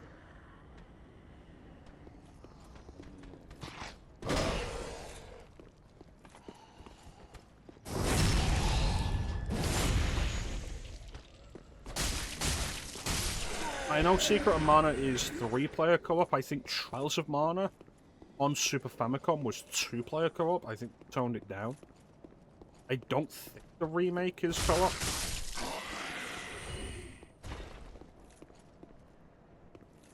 We have that ad coming up. Let me check what the halberd is.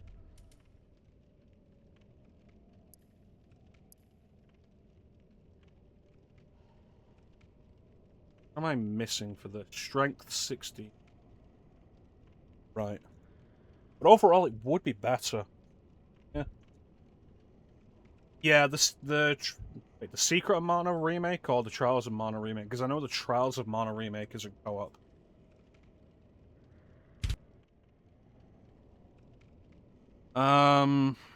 But yeah, we have the ad coming up, so we're gonna run this ad, and then we'll go back and we'll kill this boss. Either of them? That's odd, because the way the Secret of Mana remake is presented, you could absolutely keep that as co-op. And so yeah, we're gonna run this ad, and then we'll be right back with the death of this boss.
And we're back. That's disgusting. It is. Welcome back. Mega Man X emote? It is. I bet Clem's jealous. Thank you, Clem. Clem, you should play Paper Mario though, because it is just generally fun. And you should always like be willing to have the opportunity to have fun. You know, there is actually a game that I stopped playing because I was like, this aesthetic is really off-putting. Only one game I can think of where that happened. You wouldn't have fun because you don't want to play it.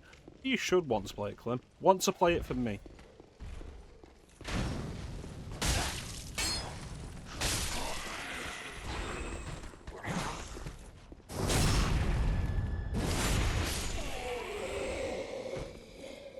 Like, what if I'm about to die in a tragic blimp accident? And I say, Clem, my last wish is for you to play Paper Mario. And then, like, I get hit with a blimp and die.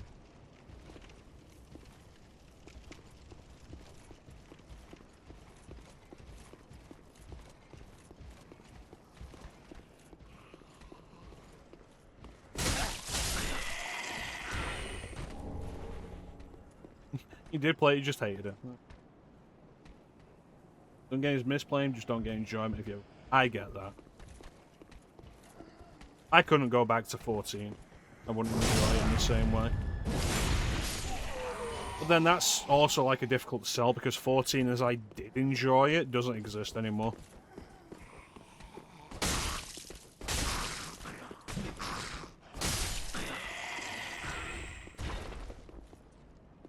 But Clem, like, what if I was about to die in a tragic blimp accident? Like, then my last wish is for you to play Paper Mario and enjoy it, and then the blimp hits, I die. You play it then? Yes, Final Fantasy 14. We were talking about it earlier, actually. When we were going through the whole thing of how PS5, like, tells you how many hours you've spent on some PS4 games, and a lot of it isn't accurate. But, like, if we check out my Final Fantasy 14 time here...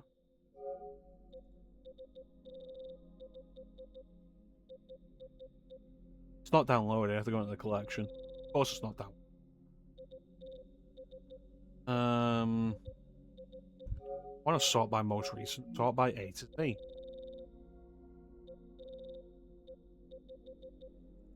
Here it is. And on PS4, I played 419 hours of it. And it's like, you know, that sounds reasonable. It sounds like it's probably accurate.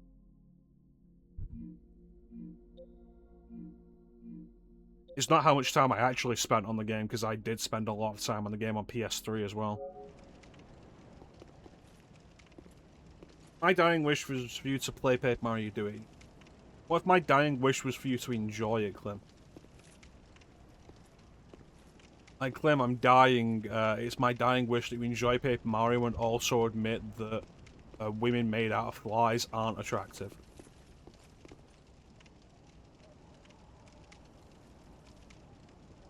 No, I played on console. It has a really good console interface, and it's also very customizable.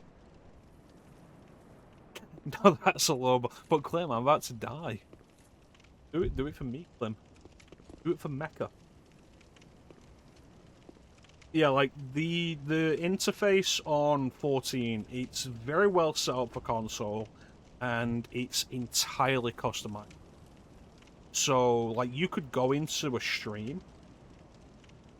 It is. That is my entire problem. They're made of flies. Like, you could go into a stream where somebody's playing Final Fantasy 14 on console and look at the layout they have, and then you could go into another stream where somebody's playing it and their layout could look completely different and they're still playing on console. It's entirely customizable and you can choose how you want it and how it works.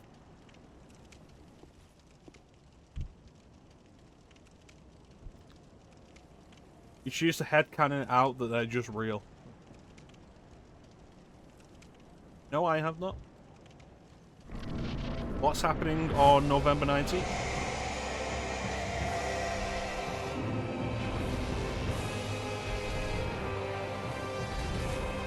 Here we go. We go, no, nothing wrong with me. Nothing wrong with me. Nothing wrong. Oh, nothing wrong with me. Oh, something's got to give. Something's got to give. Wait, something's got to give.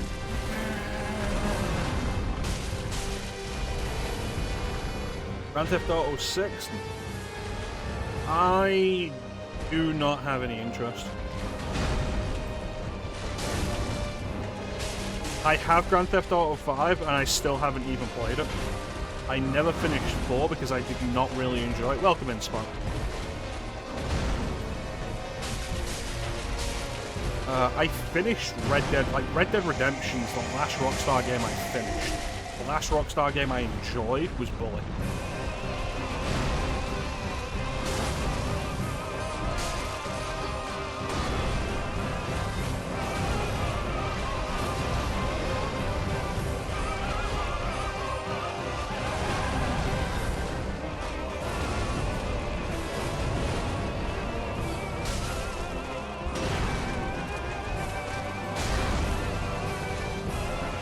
getting me again.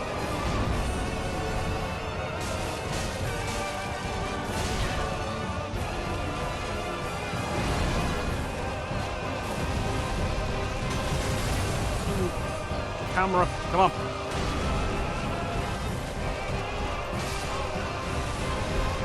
I had 4 Estus Flask. I didn't use any of them. Didn't get the chance for it. Fucking damn it. 5 is a massive step up from 4. I wasn't enjoying them anymore. Like, I'd say I probably enjoyed San Andreas less than Vice City.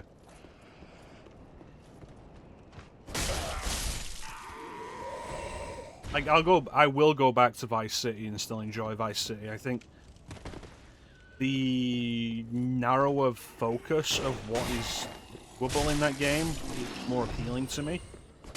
I'm not all that into open world games to begin with.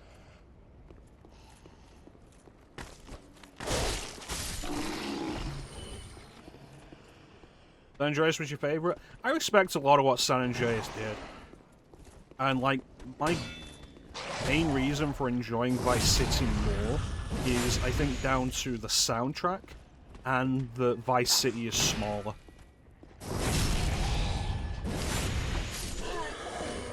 And, like, that's entirely a personal thing. Sorry, Spunk, we'll get him next time.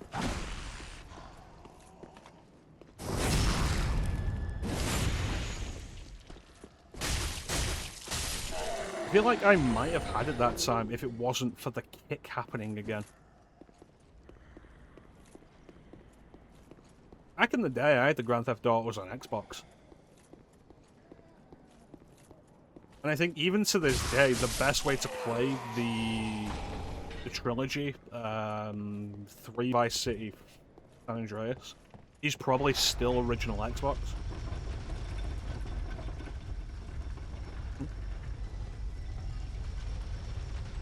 I also think, like, story-wise, Vice City appeals to me more because I think it's more humorous than San Andreas is. You see, I never had one of the original Xbox controllers. I had the revisions.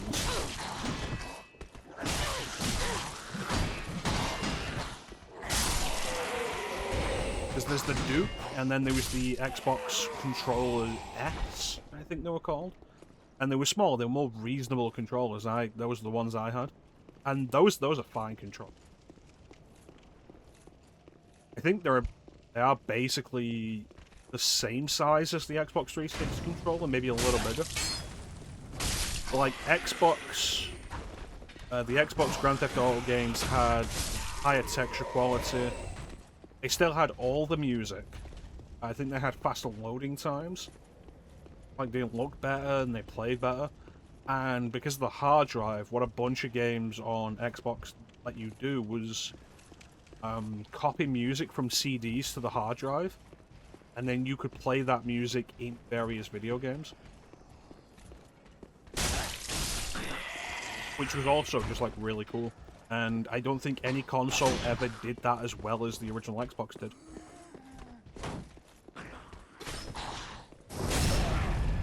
Like, there were some games on PS3 that offered it as an option, and I don't think it ever did as well as the original Xbox.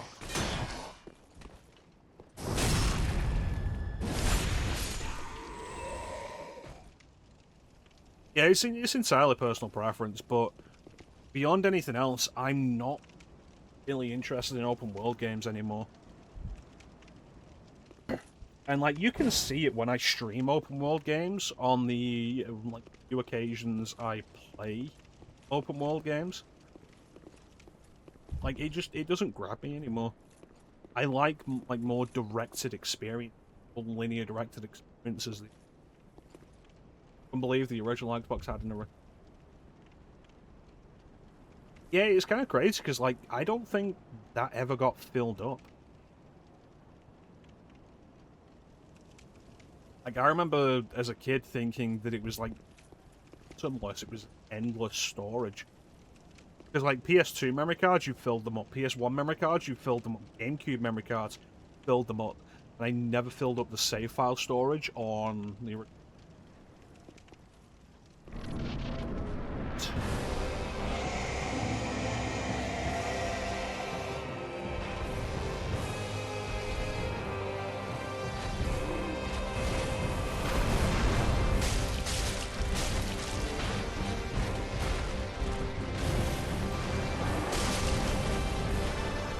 There's that kick again, and I'm getting real fucking excited.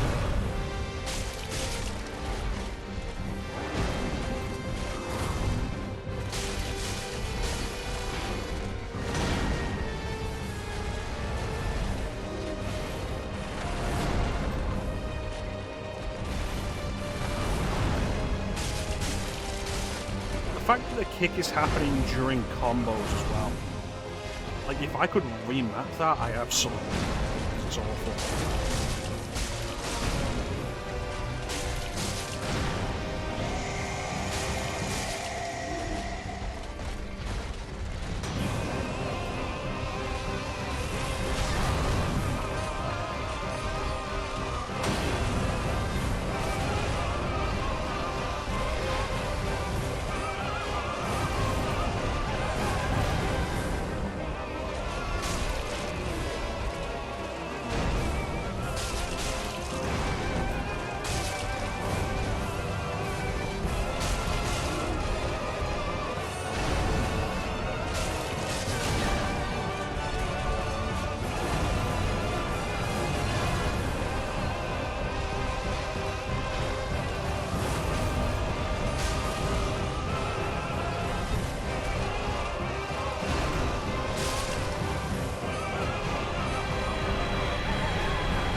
Bitchin'.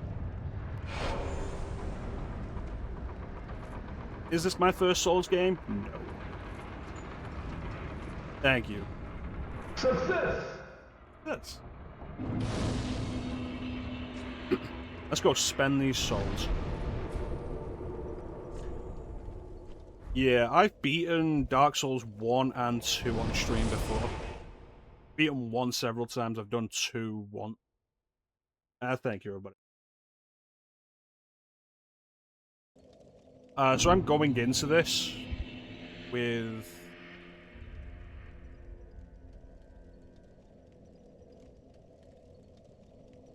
a bunch of prior experience. Why is there a fog wall up there? Welcome home, Ashen One. Judge you, Clem? Speak thine heart's. Very well, then take no.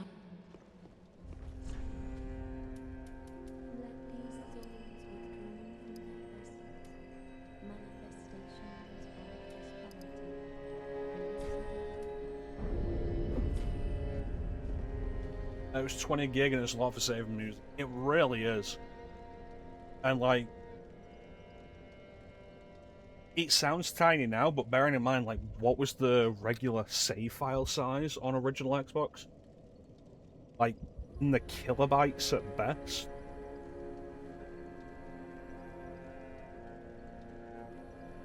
Absolutely insane. Farewell, Ashen. Meanwhile, I had like 4 fucking GameCube memory cards because those, like, some of those games just ate up fucking space.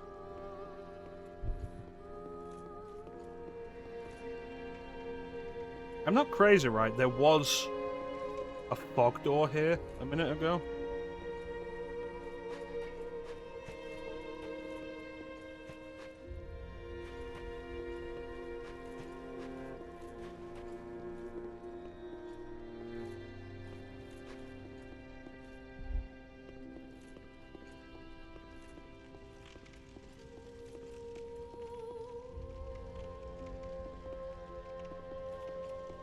What's going on with the...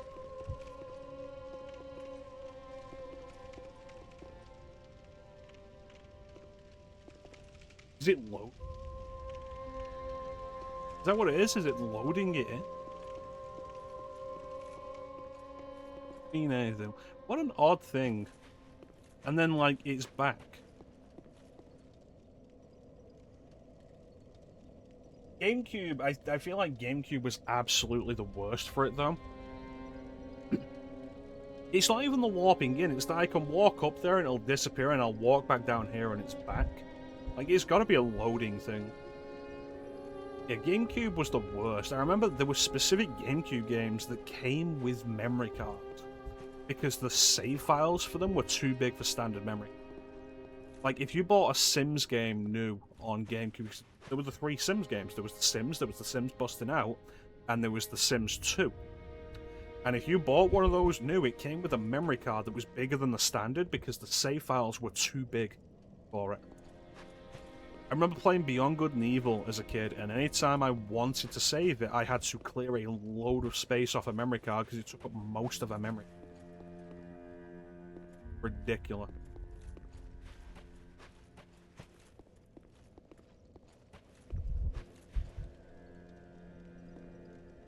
It really is.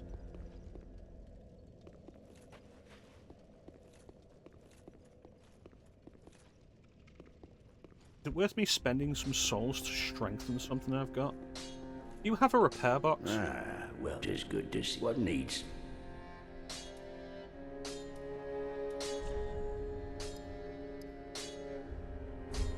Pretty, I don't. What is that Estus for? Restores FP. That's magic, right?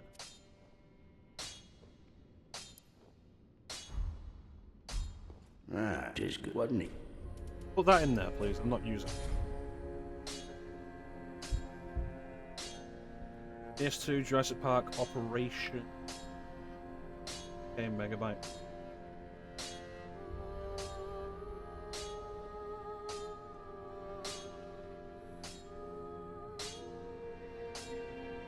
What was my memory card for the GameCube?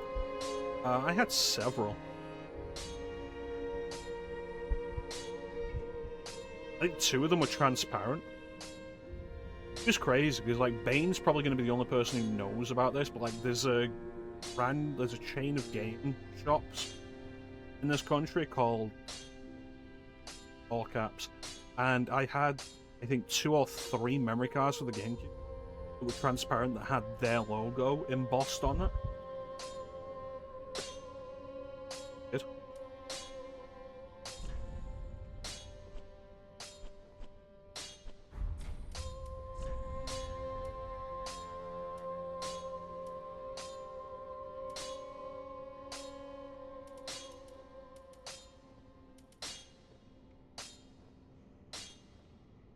Yeah, the grey PS1 one was 512 kilobytes, but it also didn't matter what size it was because it could only hold 15 blocks. Like no matter what you did, like you could get the bigger memory cards for the PS1, and you could only have the 15 blocks. So they tweaked it around by having separate pages and there being a little switch on the memory card to switch pages on the memory card.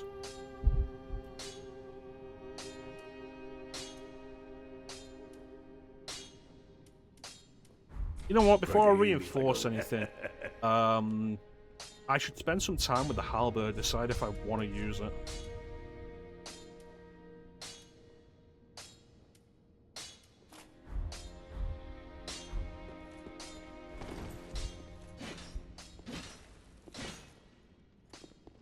You know what? I don't want to use it. I want to stick with a sword. I always use halberd. Besides, like, look at how fast the swing is on this.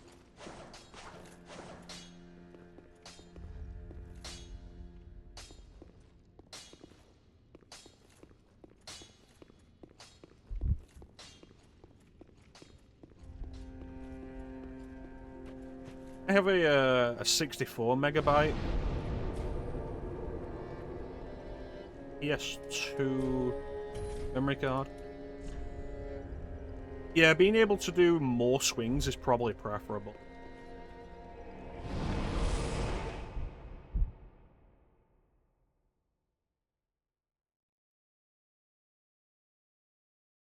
Welcome back, Clem.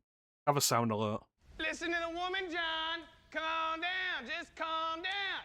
Calm down, just calm down.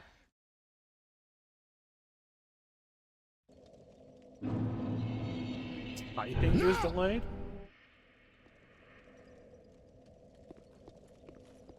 What's out here?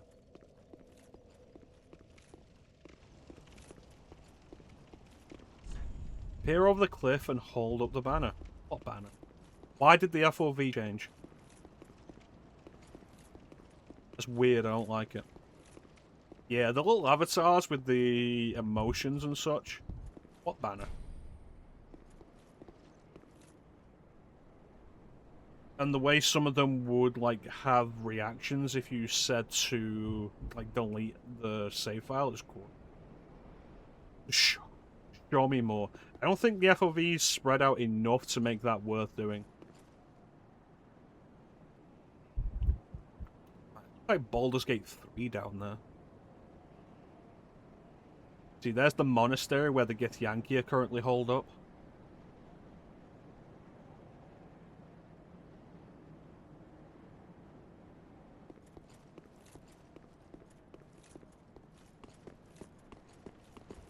Oh, I guess we're going back, but at least we have this new bonfire. Stab them all.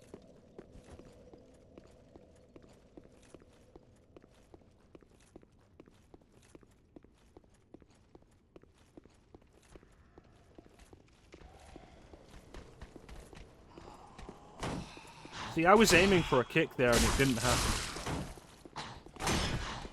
Once again, the kick proves unreliable. Remove it from the game. Okay, did you want something? Yeah.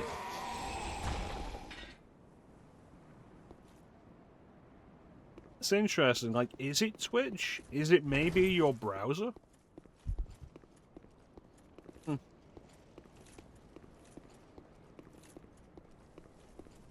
Not something I feel like I've experienced.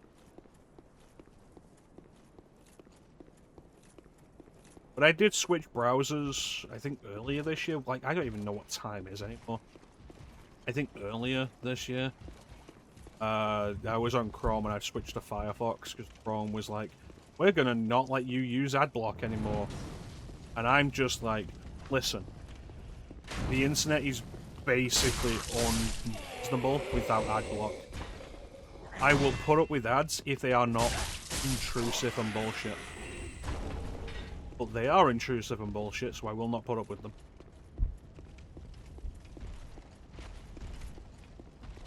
I want to go in there.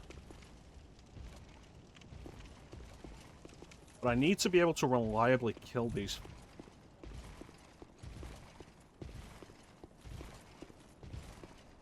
I feel like I'm learning how to fight the Marauders in Doom Eternal again. I remember when that first Marauder showed up and I struggled against it, and I had to learn how to deal with it, because they became like semi-common enemies later in the game.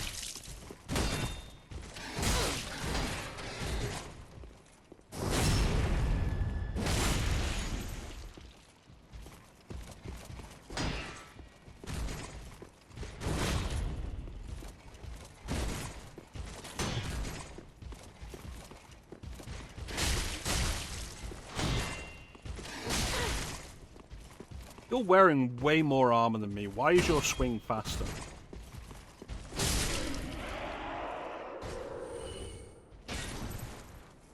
Why do I not have a teabag emote?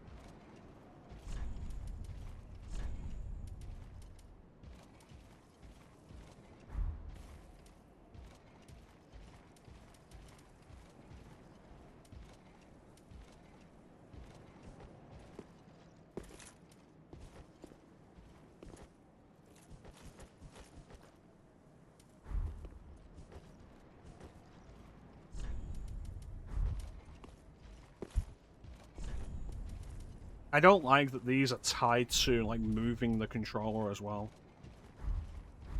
Here we go. Wow,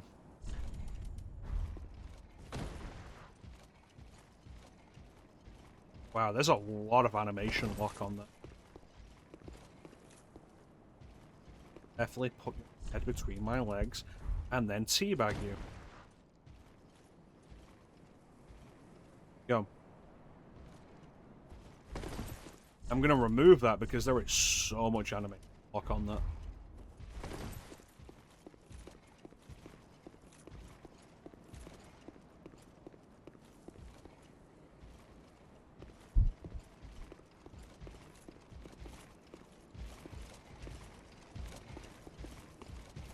I feel like when we talk about having done Souls games on stream as well, we should remember that I did stream all of Code Vein Mind on stream.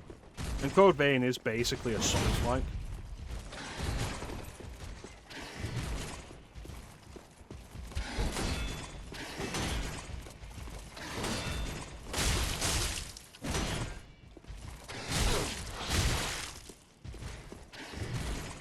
Your swing range, your swing radius is bullshit, sir. I would like to file a complaint with your manager.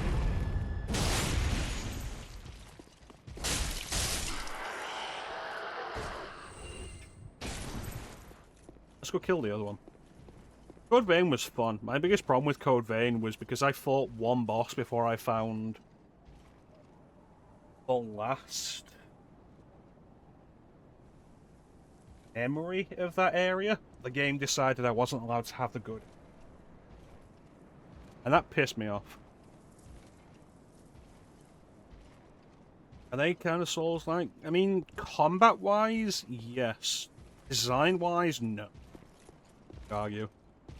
I would say the combat is definitely Souls-inspired, but the actual gameplay experience and the gameplay loop is not.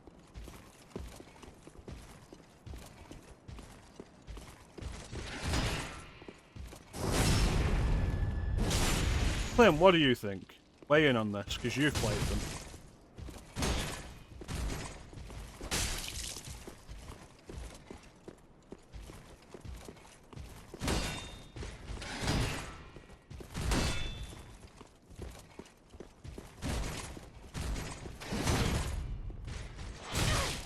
Wish I could do the stinger in this.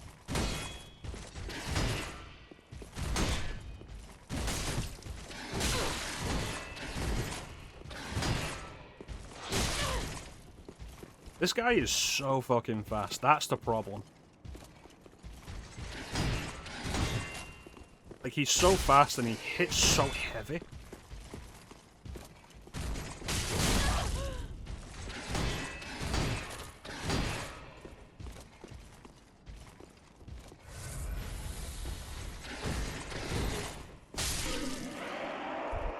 Yeah, like I said, I definitely call the combat Souls-like. I wouldn't call the general gameplay experience Souls-like. Because, like, it has the thing of, like, the stamina-based combat system and the limited heals. Respawning enemies when you sit at rest points and such. It's a trap. You also a boss? Am I gonna talk to you and you're gonna become a boss? Fuck off. Motherfuckers trying to stab me in the back.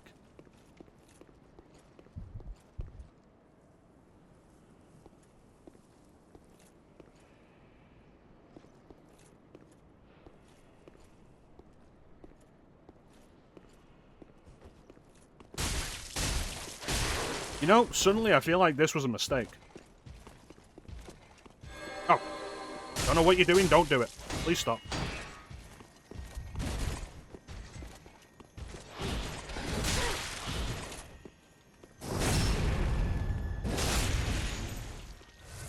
But Clem, what if I have 2 left feet?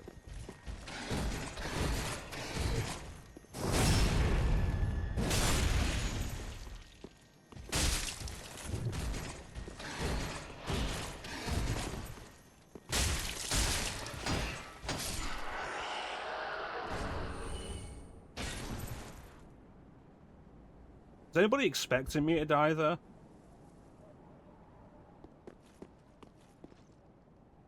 Like, was that a fight I shouldn't have done and you guys were expecting me to die having made a mistake?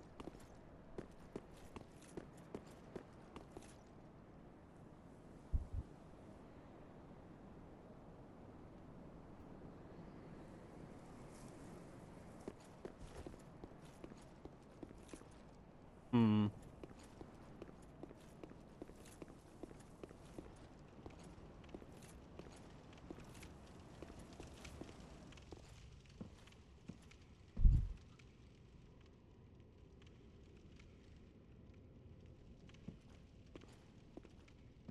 This is a boss arena, I can feel it. Why is there a boss arena across from the boss arena?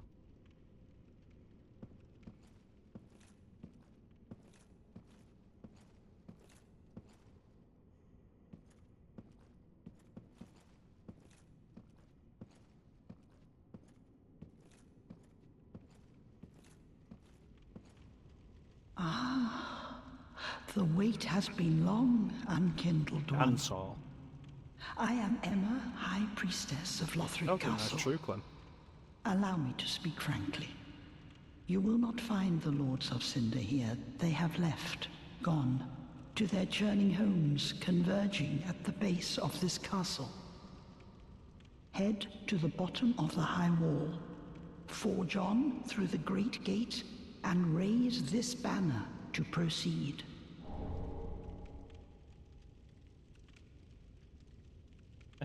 This farewell gift is for you. It is the insignia of an old covenant. If you fear trespassers, dark spirits drawn by the embers, then etch this upon your heart, and the old Concord will beckon noble blue sentinels to hunt these foul spirits.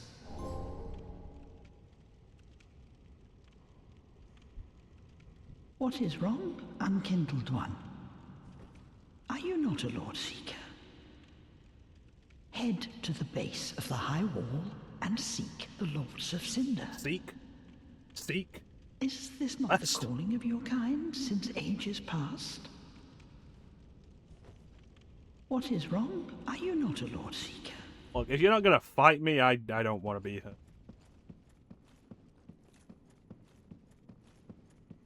Is there other stuff around here?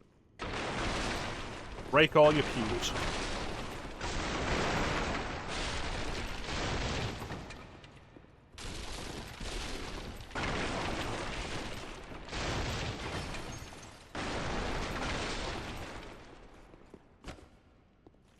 Can't even get to the stairs. Like, what's the point of even gating off the stairs if there's an invisible wall in front of the gate?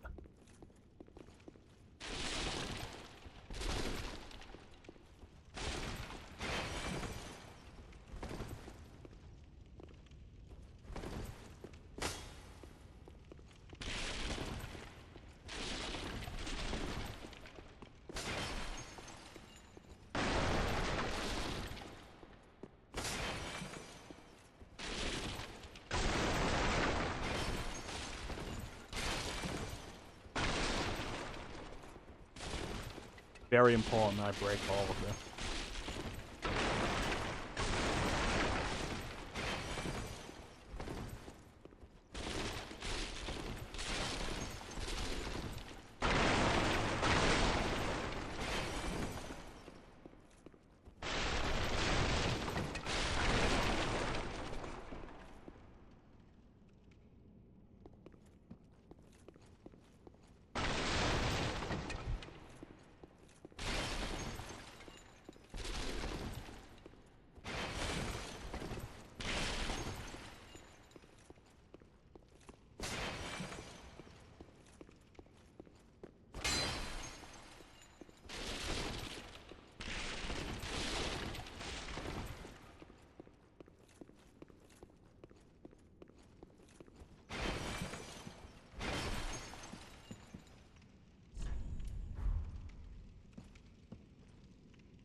They call this a wall.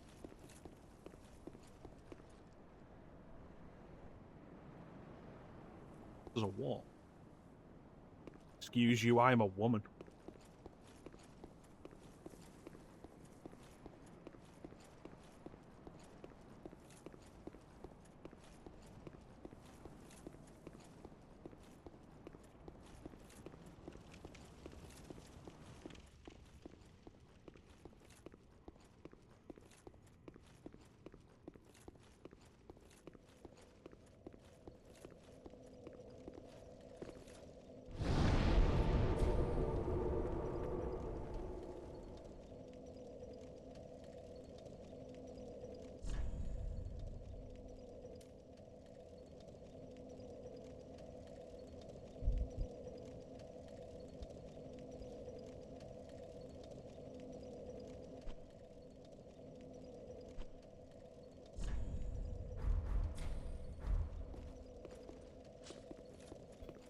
Off stream, like, not a lot anymore. Like, a big part of the reason why I even stream to begin with is to, like, give myself the focus to actually play games. Off stream, like mostly the same kind of thing that I'll do on stream. I stream more often than not just to provide a focus for me to play the games that I want.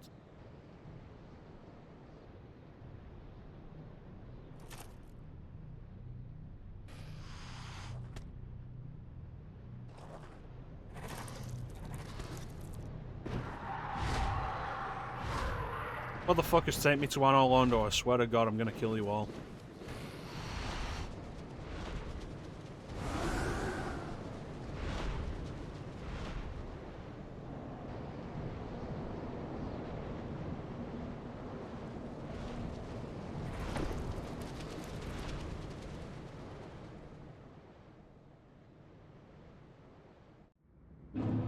Undead settlement.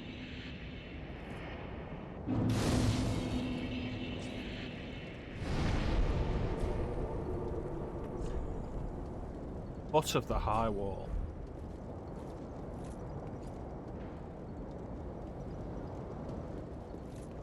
I'm basically at the end of a playthrough of Final Fantasy VII off stream, and it's the first time I've played all the way through it off stream since before I started streaming.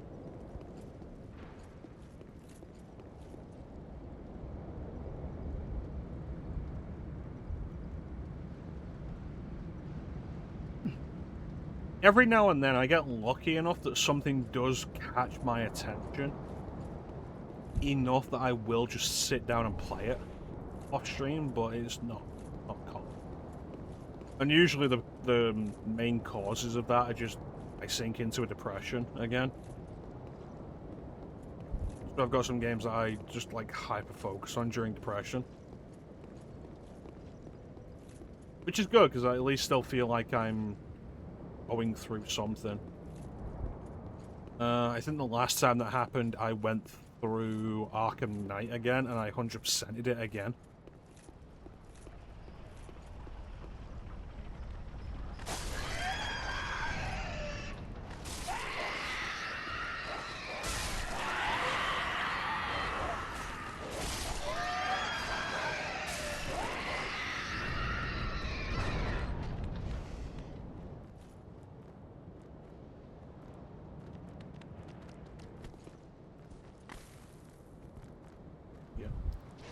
I think the game market will crash.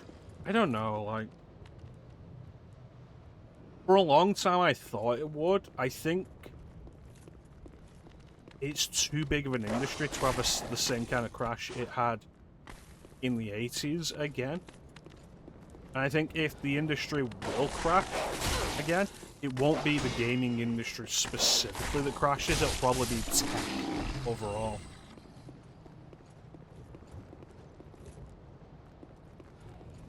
Like, we're definitely heading towards something. The price of everything keeps rising. Wealth inequality is a bigger issue than ever before. And, like, you combine that with the rising cost of living, AI bubble that just seems like it will not burst, which is having an effect on the environment, having effects on regular people's lives, where the data centers are being built, where it's guzzling the water of the local areas. Way it's affecting just like the general tech industry around it. Everything related to tech is becoming expensive on top of that. Like, we went on break earlier and I was scrolling through Reddit as something to do while I'm waiting for the ad to end. And I saw a thing that Steam has announced that the Steam Deck is getting a price increase finally. Because of the rising cost of, like, producing them, because the RAM shortage. RAM and storage shortage.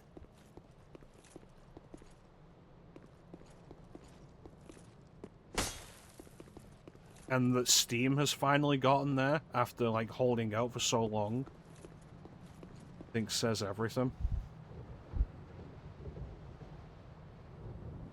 I don't think the game industry specifically will collapse. I think the tech industry as a whole will probably be the source of the collapse. Please, grant me death.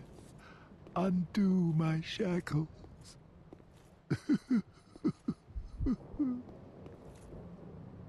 Oh. Oh, then it's true. A champion of Ash as I live and breathe.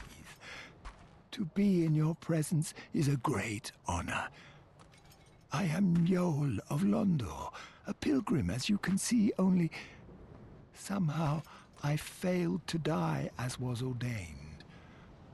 Well, perhaps my calling lies elsewhere. Say, champion of Ash, how does the idea of taking me into your service strike you? I was once a sorcerer. Surely I can be of use. Oh, I am honored, truly. I should be dead, yet you have granted me purpose anew. I, Yol of Londor, do solemnly swear myself to you.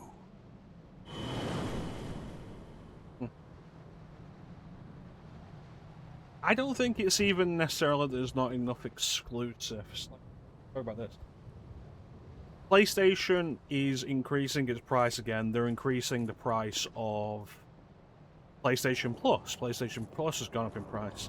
Does it justify its value? Is it any more valuable now than it was last year? Not really. They've just decided that prices need to increase. PS5 is more expensive than ever. The Xbox Series is more expensive than ever. Nintendo's raised the price of the Switch 2. And then they also said in response that like they're going to focus on releasing games to justify the price increase. Like that doesn't make any fucking, because the games aren't going to be any cheaper for it. Like we take real quick, like jump between each console generation is getting smaller. Yes, absolutely is.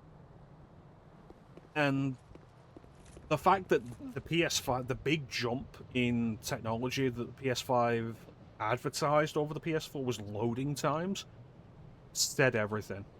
And now we're at the point now where it's like, we need graphics to be better than ever for no real reason, to the point where the tech itself can't keep up. So we're faking graphics at this point. Like FSR, frame gen and such. Like, we're faking the graphical fidelity and frame rates. Like, that itself is ridiculous. And even then, like, let's take a look at my PS5. This is my PS5. These are my PS5 games. These are both PS1. No, these two. These are the PS5 games I have currently installed. Let's check the collection real quick.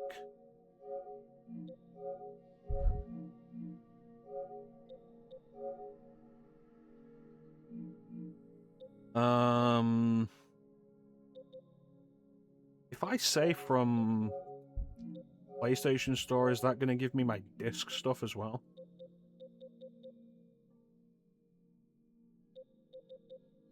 Frame gen has input delays, yeah, that is a problem of itself.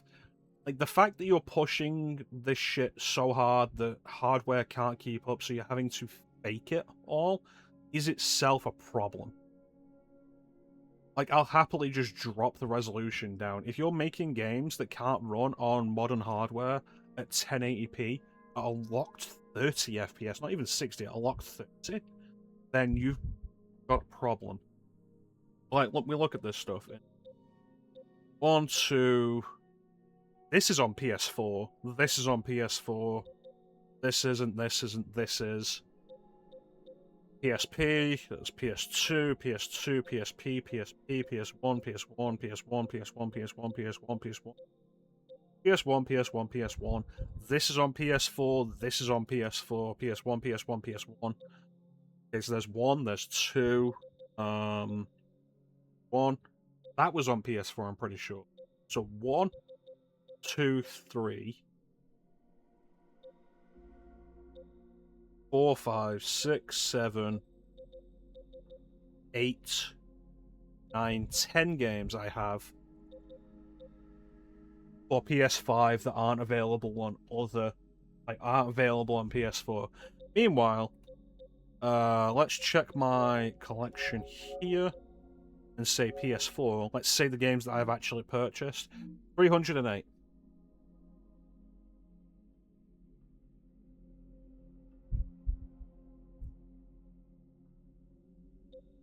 In comparison. Like, there's still not a whole lot to justify moving up to this generation. I only have a PS5 because I got it cheap in a Black Friday sale. Well, that's the thing of, like, I buy a lot of these games on sale. Thanks for joining us, Clem. I don't know how much longer we're going to go, so I don't know what you'll miss, but you know what Dark Souls is like. It doesn't really matter what you see and what you don't. Like, I've bought so many games over the years on sale.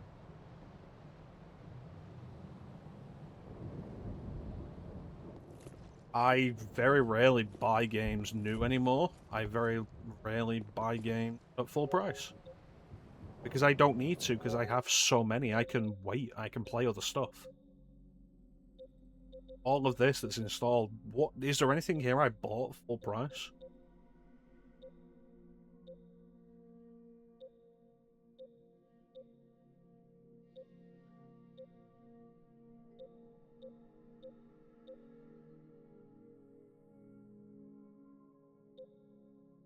Well, it's not even the wish list. It used to be a thing of, like, the stores used to be laid out reliably enough that you could just look through stuff. A lot of this stuff I didn't know about before I bought it. And I would go through the store when a sale was on, and I'd look at stuff, and if it looks interesting to me, I'd consider it. I'd look it up, I'd buy it if I was interested in it.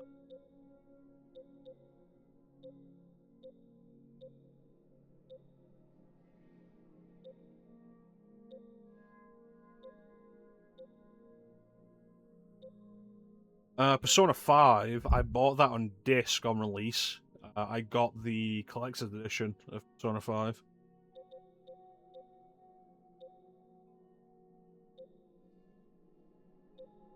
There's Romancing Saga 2.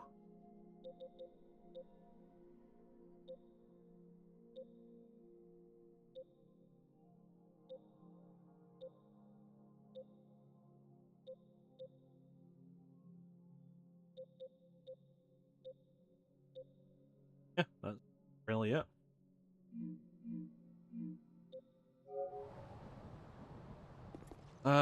I didn't even buy Resident Evil 4 Remake on release day. I waited. I wasn't overly enthusiastic about the concept.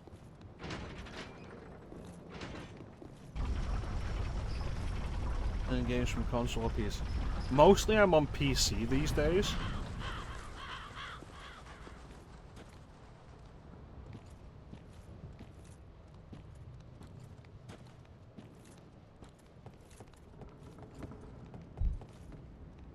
Do I ever buy game keys? Occasionally. Not as much as you might expect, because again, I just have so many games that I've bought for cheap.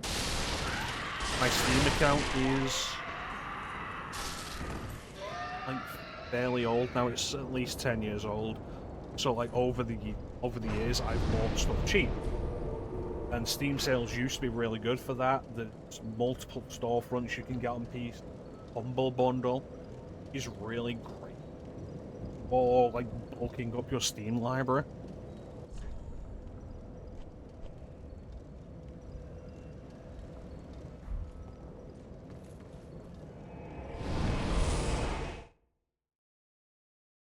I think the last time I bought a game key was Hi-Fi Rush.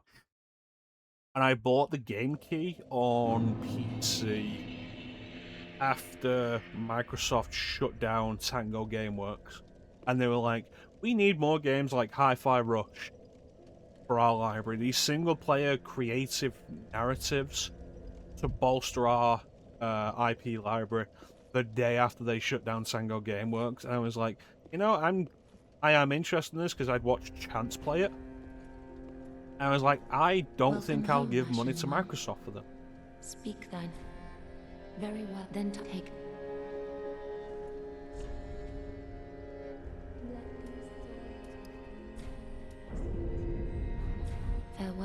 Ashen One, may the flame. I have Tales of Vesperia on PC and Switch, and I finally got around to playing it last year, and I did not enjoy it. I was shocked that it's considered like one of the top 3 Tales games, given that I've played other Tales games and enjoyed them far more than Vesperia. I did not enjoy Vesperia. Right, we have an ad coming up. Yeah, I did. I would say, like, if you haven't played other Tales games, don't let it put you off, because I have played other Tales games before that and enjoyed them quite a bit. Like, my first Tales game was Grace's F, and I really enjoyed the combat of Grace's F. I thought it was a lot of fun. And then I played Zillia, and I really enjoyed that, and I played Zillia 2. And Zillia 2 was most fun. Zillia 2 was let down by the grinding and the backtracking through areas from Zillia 1. Hearts R I played through on the Vita, and that was mostly fun. And then I didn't play another one until I played Vesperia last year. Fucking hated it.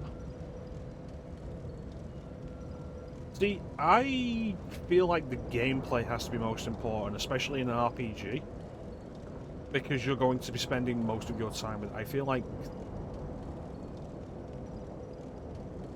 I've said it before, like, with an RPG, the battle system is like 80 to 90% of the gameplay experience, and if you don't enjoy that, you're not going to enjoy the game. And the combat for Vesperia just never hit right. So even at the end, I just fucking hit. And then the story also just not being all that enjoyable to me. It felt like it was loaded with and frustrating characters. I need to go back to Abyss, because when we played Abyss that one time, I did enjoy what I was playing, and it was such a shame that it kept crashing in that one spot. And at some point I would like to go back to Abyss and do it fully on stream. But yeah, I will always recommend Grace's F, because it was my first and I really enjoyed it. I've played...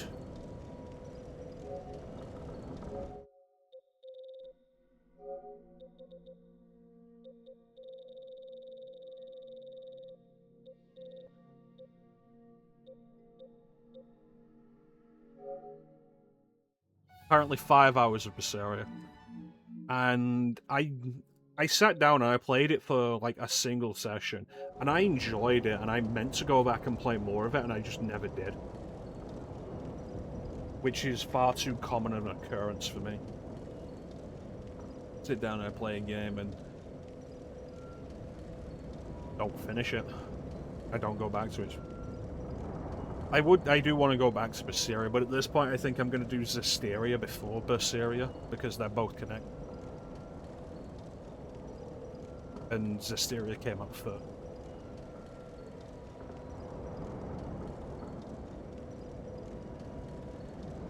Oh, it's not even that. Like, I enjoyed Berseria from the word go. I just didn't go back to it. Like, it's too common a thing for me. I'll start a game and play it for like however long and then not go back to it. You know, this is probably a good place to call it. It's a new area.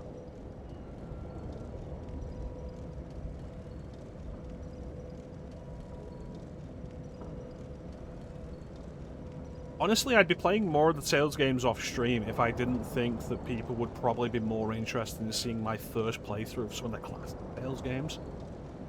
Like, I've thought about doing Abyss off stream, because I was enjoying what I played of it years ago before it crashed on stream. But I feel like with it being like considered one of the pin series, people would be more interested in my first playthrough of it.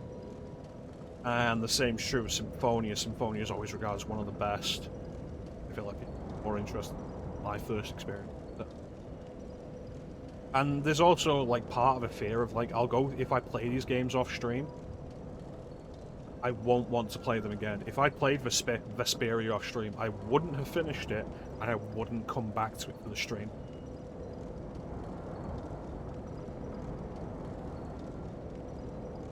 I'll get around to them at some point. We don't have a Tales game lined up for this year, but eventually I'll get around to it. Yeah, I think we will wrap up here. This feels like a good place to stop. It's still quite warm, and I'm gonna just lie down and have my fan pointing at me. Tomorrow is supposed to be cooler.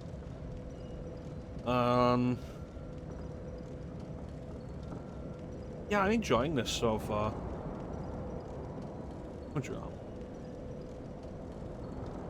I mean, I'm enjoying this so far, like more than I expected to. We'll see how it goes. Yeah, okay. It's not even the summer yet. That's the worst part. It's just a small heat going through. Awful.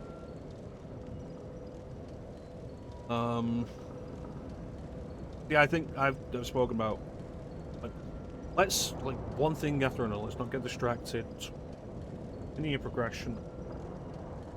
Meant to be 28 degrees tomorrow. Better than the 32 it's been for the last few days.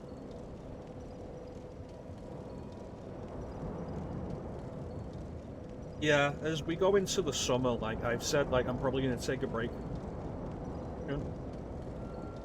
and run stuff that isn't as like tense, so I'm not holding the controller as tightly and not sweating in the controller as much.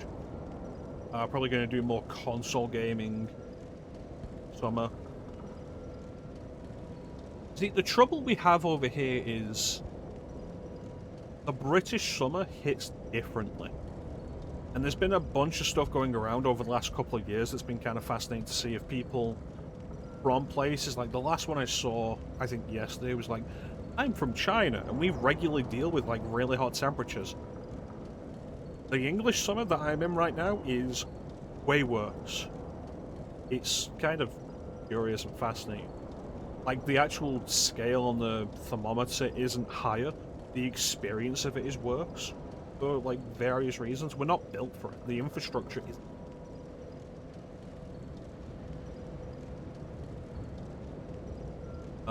But, yeah, anyway. Yeah, probably also part of it.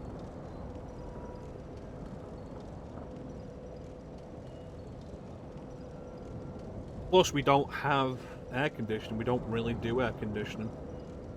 Yeah. Because it's not enough of the year to justify it. Justify the installation cost and the maintenance cost. Like, when it comes down to it, usually it's like 2 to 3 weeks of the year.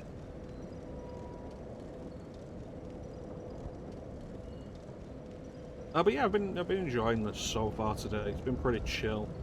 Probably get worse as we go on. See how we go. Yeah, the solution is open a window where it's also hot outside. Like, I'll be honest, this room is terrible for holding. It doesn't go anywhere.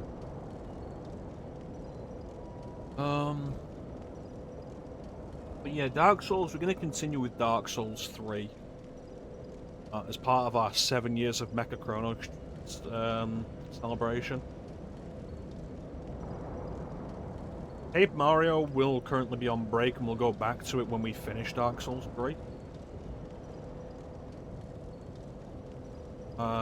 Daylight Shooting Time, currently we're doing Star Wars Dark Forces Remaster. I expect that to only take one game. And the History of Stylish Action, I think I'm gonna try and wrap up Beautiful Joe. And then, like, take a break from that. And do something, like, low-key and chill. I'm kind of really in the mood to do some Zelda stuff. And I've got a bunch of Zelda decomps at the minute. Just, like, probably do some of those, like, go through Ship of Harkinian and Ship 2 Harkinian. Dusklight is out now. I'm curious about that, and then...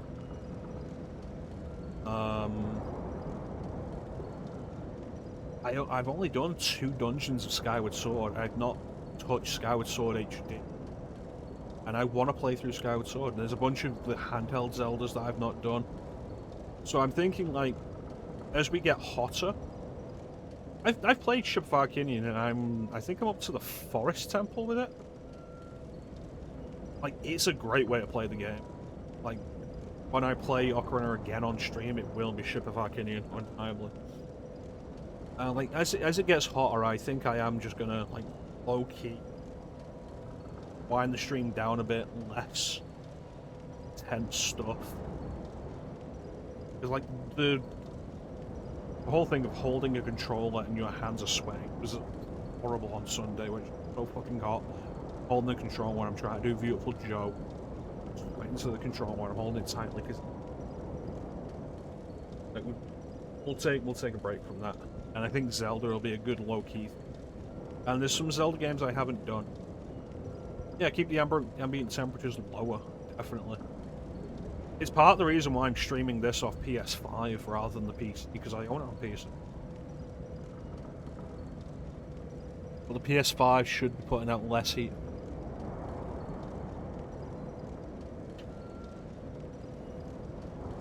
So yeah, probably Zelda. Like, we'll probably take a break from the history of stylish action and do some Zelda. Really is.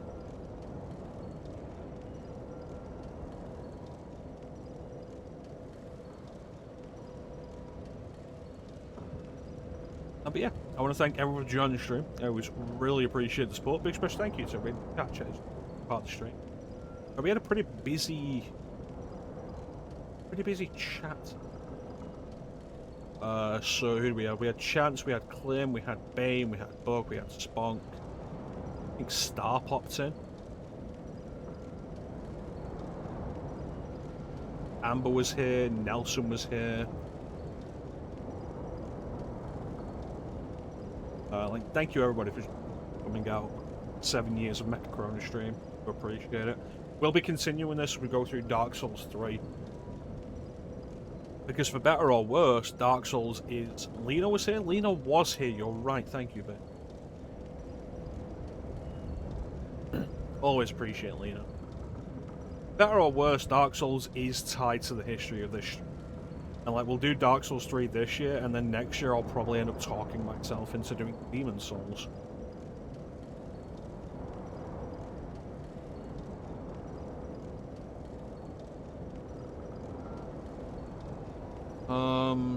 When's the next stream? I don't know.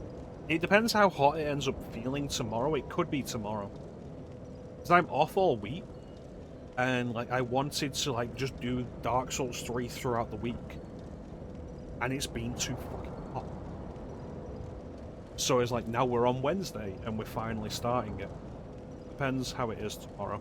If not tomorrow, then Friday. It's supposed to cool down quite a bit on Friday. And we'll hit with more of this. The daylight shooting time is going to be more of Star Wars Dark Forces Remaster. It's our mini Star Wars month celebration. And I'm going to try and wrap up Beautiful Joe. And then we'll do some Zelda. Like, we'll start with Link to the Past. Probably OG, unless I find a reason to do the remake instead of the OG.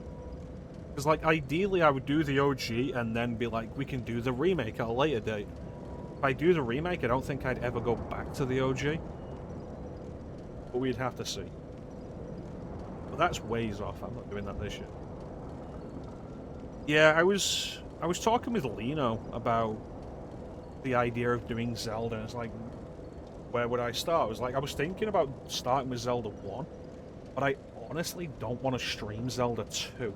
And it's not for the reason you think. It's not like, oh, Zelda 2 is so hard. It's like, Zelda 2 is grinding. And it's the same reason I didn't stream Simon's Quest when we were playing Castlevania on Sundays. Because it's good. And it's full. And, like, it's not even that long of a game. It's just... So, like, if I do Zelda 1, there's kind of an obligation to do Zelda 2, but if I start with A Link to the Past, I can go from there, and it's fine. And I can do A Link to the Past in... I've proven I can do it in under 3 hours. That's one session. That said, I've proven I can do Ocarina of Time in one session as well, but I probably won't again. That was 9 hours and it was crazy. But yeah, if you're available on Sundays, Bug, that would be when we would do Zelda game. But like, I appreciate you coming in whenever you're available to come in. I do appreciate everybody who comes in, hangs out, and has a chat. Chat is, like I say, is always the best part of the stream. Let's have a sound alert.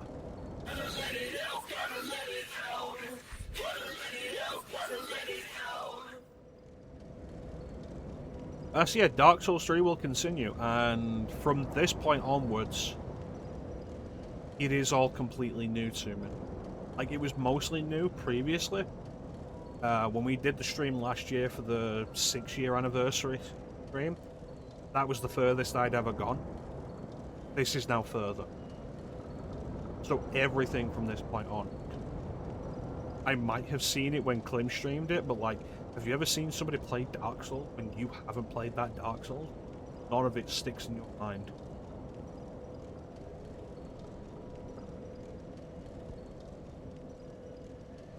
So look forward to Blind Dark Souls 3 as Valerie the Girthy. Yeah, that's pretty much it. So, there's not really anything else to say except thank you all for watching, have yourselves a fantastic time, and yeah, we'll catch you next time. Bye.